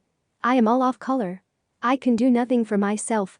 I walked down the narrow passage between the double row of sleepers, holding my breath to keep out the vile, stupefying fumes of the drug, and looking about for the manager. As I passed the tall man who sat by the brazier, I felt a sudden pluck at my skirt, and a low voice whispered, "Walk past me, and then look back at me." The words fell quite distinctly upon my ear. I glanced down. They could only have come from the old man at my side, and yet he sat now as absorbed as ever, very thin, very wrinkled, bent with age, an opium pipe dangling down from between his knees, as though it had dropped in sheer lassitude from his fingers. I took 2 steps forward and looked back. It took all my self-control to prevent me from breaking out into a cry of astonishment. He had turned his back so that none could see him, but I. His form had filled out, his wrinkles were gone, the dull eyes had regained their fire, and there, sitting by the fire and grinning at my surprise, was none other than Sherlock Holmes. He made a slight motion to me to approach him, and instantly, as he turned his face half round to the company once more, subsided into a doddering, loose-lipped senility. "Holmes," I whispered, "what on earth are you doing in this den?" "As low as you can," he answered, "I have excellent ears. If you would have the great kindness to get rid of that sottish friend of yours, I should be exceedingly glad to have a little talk with you. I have a cab outside." "Then pray send him home in it. You may safely trust him, for he appears to be too limp to get into any mischief. I should recommend you also to send a note by the cabman to your wife to say that you have thrown in your lot with me. If you will wait outside, I shall be with you in 5 minutes." It was difficult to refuse any of Sherlock Holmes' requests, for they were always so exceedingly definite and put forward with such a quiet air of mastery. I felt, however, that when Whitney was once confined in the cab my mission was practically accomplished, and for the rest, I could not wish anything better than to be associated with my friend in one of those singular adventures which were the normal condition of his existence. In a few minutes I had written my note, paid Whitney's bill, let him out to the cab, and seen him driven through the darkness. In a very short time a decrepit figure had emerged from the opium den, and I was walking down the street with Sherlock Holmes. For 2 streets he shuffled along with a bent back and an uncertain foot. Then, glancing quickly round, he straightened himself out and burst into a hearty fit of laughter. "I suppose, Watson," said he, "that you imagine that I have added opium smoking to cocaine injections and all the other little weaknesses on which you have favored me with your medical views. I was certainly surprised to find you there. But not more so than I to find you. I came to find a friend. And I to find an enemy." "An enemy?" "Yes, one of my natural enemies, or, shall I say, my natural prey.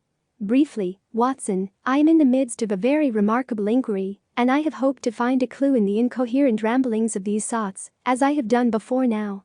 Had I been recognized in that den my life would not have been worth an hour's purchase, for I have used it before now for my own purposes, and the rascally lascar who runs it is sworn to have vengeance upon me.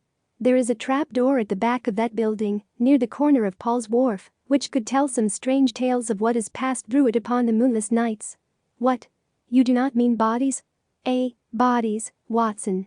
We should be rich men if we had £1,000 for every poor devil who has been done to death in that den.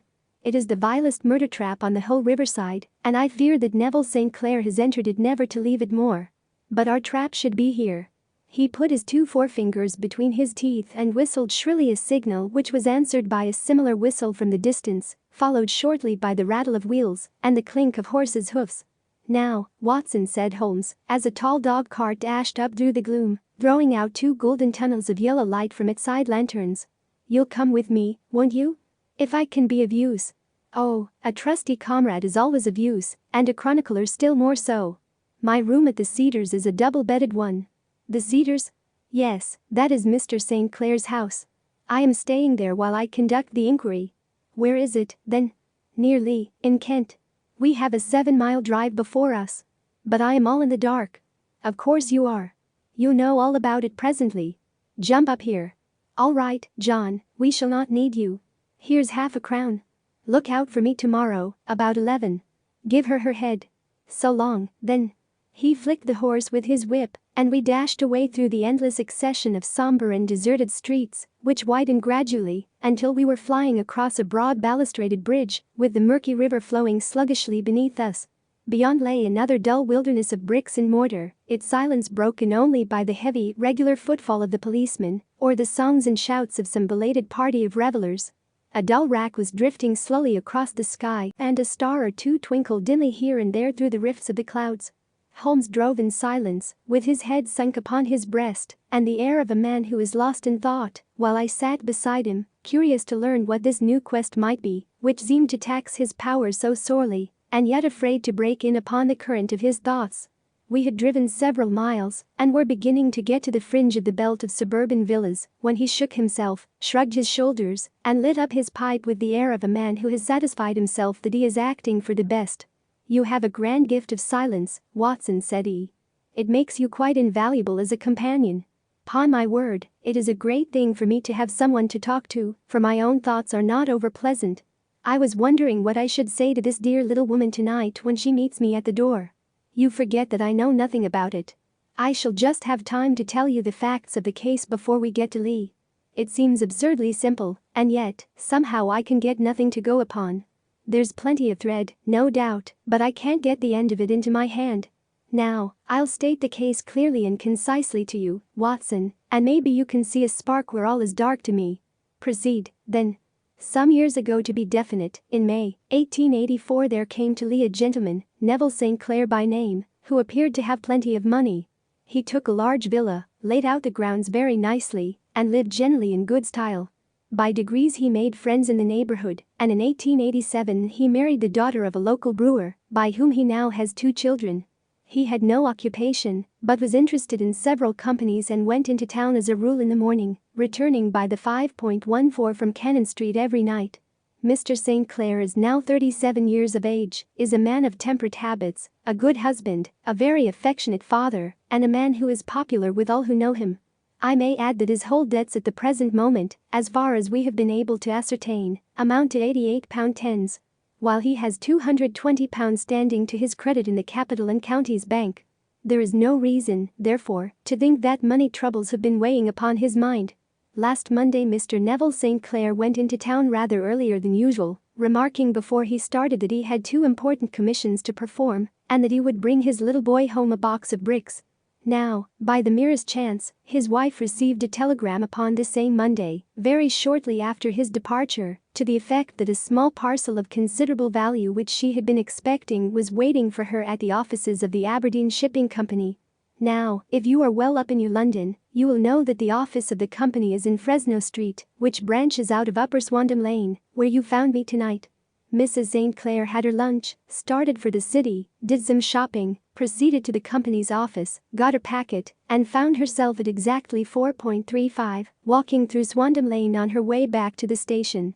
Have you followed me so far? It is very clear. If you remember, Monday was an exceedingly hot day, and Mrs. St. Clair walked slowly, glancing about in the hope of seeing a cab, as she did not like the neighborhood in which she found herself. While she was walking in this way down Swandam Lane, she suddenly heard an ejaculation or cry, and was struck cold to see her husband looking down at her, and, as it seemed to her, beckoning to her from a second-floor window. The window was open, and she distinctly saw his face, which she describes as being terribly agitated. He waved his hands frantically to her, and then vanished from the window so suddenly that it seemed to her that he had been plucked back by some irresistible force from behind. One singular point which struck her quick feminine eye was that although he wore some dark coat, such as he had started to town in, he had on neither collar nor necktie. Convinced that something was amiss with him, she rushed down the steps, for the house was none other than the opium den in which you found me tonight, and running through the front room she attempted to ascend the stairs which led to the first floor.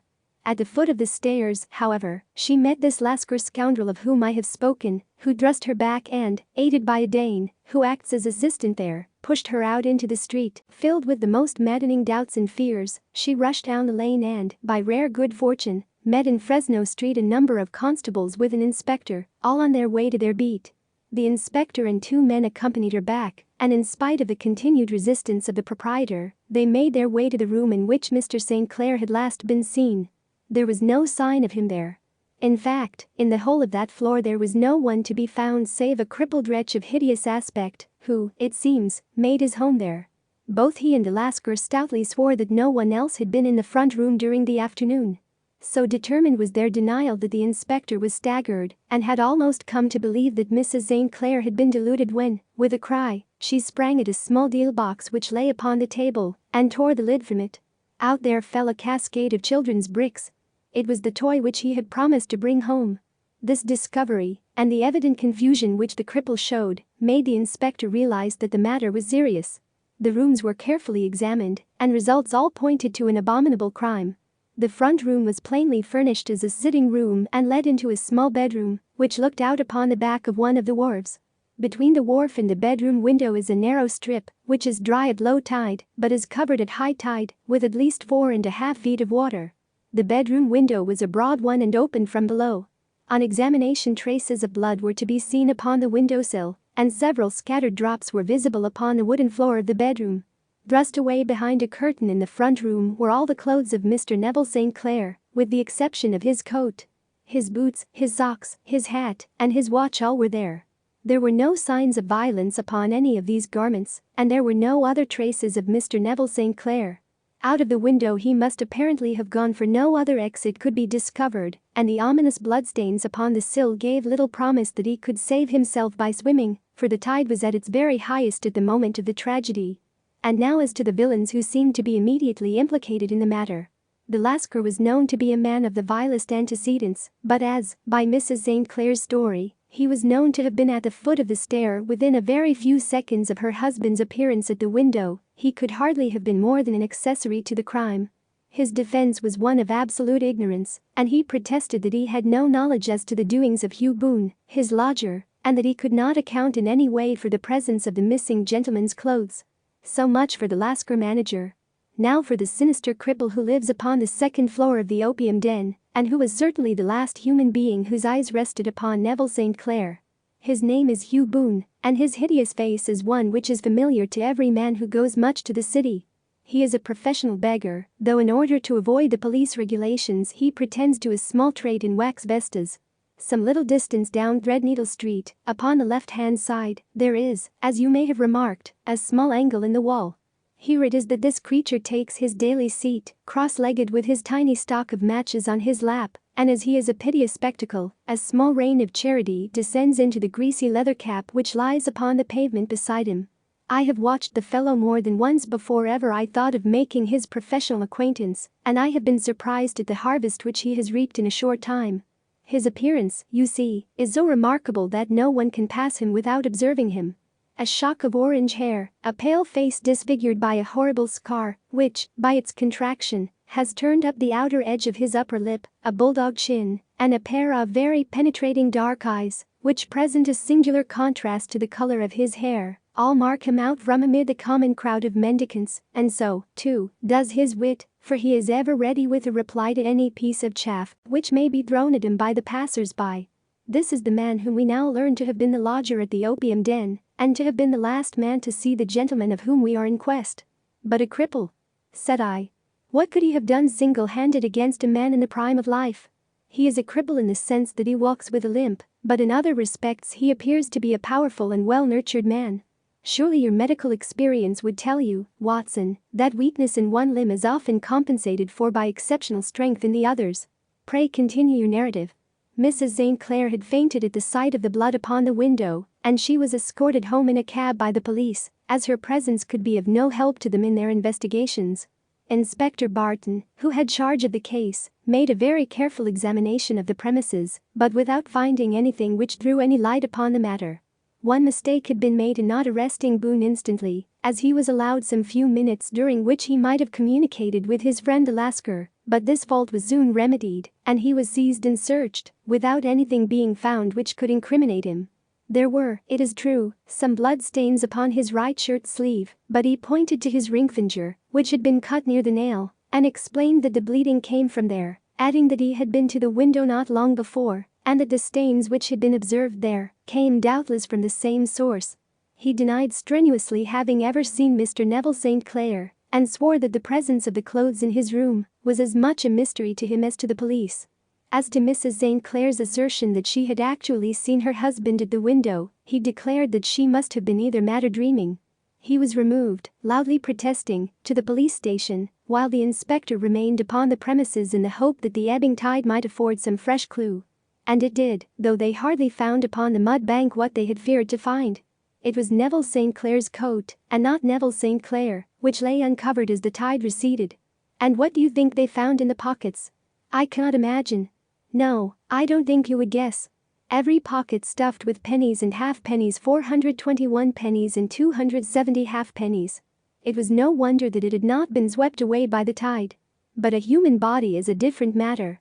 There is a fierce eddy between the wharf and the house. It seemed likely enough that the weighted coat had remained when the stripped body had been sucked away into the river. But I understand that all the other clothes were found in the room. Would the body be dressed in a coat alone? No, sir, but the facts might be met speciously enough. Suppose that this man Boone had thrust Neville St. Clair through the window, there is no human eye which could have seen the deed. What would he do then? It would of course instantly strike him that he must get rid of the telltale garments. He would seize the coat, then, and be in the act of throwing it out, when it would occur to him that it would swim and not sink. He has little time, for he has heard the scuffle downstairs when the wife tried to force her way up, and perhaps he has already heard from his Lascar confederate that the police are hurrying up the street. There is not an instant to be lost. He rushes to some secret hoard, where he has accumulated the fruits of his beggary, and he stuffs all the coins upon which he can lay his hands into the pockets to make sure of the coat's inking. He throws it out, and would have done the same with the other garments had not he heard the rush of steps below, and only just had time to close the window when the police appeared. It certainly sounds feasible. Well, we will take it as a working hypothesis for want of a better. Boone, as I have told you, was arrested and taken to the station, but it could not be shown that there had ever before been anything against him. He had for years been known as a professional beggar, but his life appeared to have been a very quiet and innocent one. There the matter stands at present, and the questions which have to be solved: what Neville St. Clair was doing in the opium den, what happened to him when there, where is he now, and what Hugh Boone had to do with his disappearance are all as far from a solution as ever. I confess that I cannot recall any case within my experience which looked at the first glance so simple and yet which presented such difficulties. While Sherlock Holmes had been detailing this singular series of events, we had been whirling through the outskirts of the great town until the last straggling houses had been left behind, and we rattled along with a country hedge upon either side of us. Just as he finished, however, we drove through two scattered villages, where a few lights still glimmered in the windows. "We are on the outskirts of Lee," said my companion. "We have touched on 3 English counties in our short drive, starting in Middlesex, passing over an angle of Surrey, and ending in Kent. See that light among the trees? That is the Cedars, and beside that lamp sits a woman whose anxious ears have already, I have little doubt, caught the clink of our horses' feet." "But why are you not conducting the case from Baker Street?" I asked. "Because there are many inquiries which must be made out here. Mrs. St. Clair has most kindly put 2 rooms at my disposal, and you may rest assured that she will have nothing but a welcome for my friend and colleague.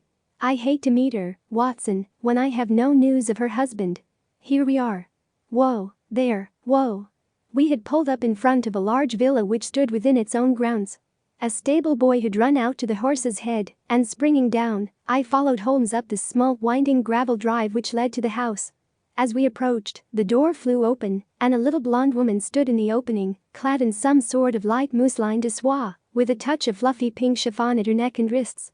She stood with her figure outlined against the flood of light, one hand upon the door, one half raised in her eagerness, her body slightly bent, her head and face protruded, with eager eyes and parted lips, a standing question. "Well?" she cried. "Well?" And then, seeing that there were 2 of us, she gave a cry of hope which sank into a groan as she saw that my companion shook his head and shrugged his shoulders. "No good news?" "None." "No bad?" "No." "Thank God for that. But come in. You must be weary, for you have had a long day. This is my friend, Dr. Watson. He has been of most vital use to me in several of my cases, and a lucky chance has made it possible for me to bring him out and associate him with this investigation." "I am delighted to see you," said she, pressing my hand warmly. "You will, I am sure, forgive anything that may be wanting in our arrangements when you consider the blow which has come so suddenly upon us." "My dear madam," said I am an old campaigner, and if I were not, I can very well see that no apology is needed. If I can be of any assistance, either to you or to my friend here, I shall be indeed happy. Now, Mr. Sherlock Holmes," said the lady as we entered a well-lit dining room, upon the table of which a cold supper had been laid out, "I should very much like to ask you 1 or 2 plain questions, to which I beg that you will give a plain answer." "Certainly, madam. Do not trouble about my feelings. I am not hysterical, nor given to fainting. I simply wish to hear your real opinion." "Upon what point? In your heart of hearts, do you think that Neville is alive?" Sherlock Holmes seemed to be embarrassed by the question. "Frankly, now,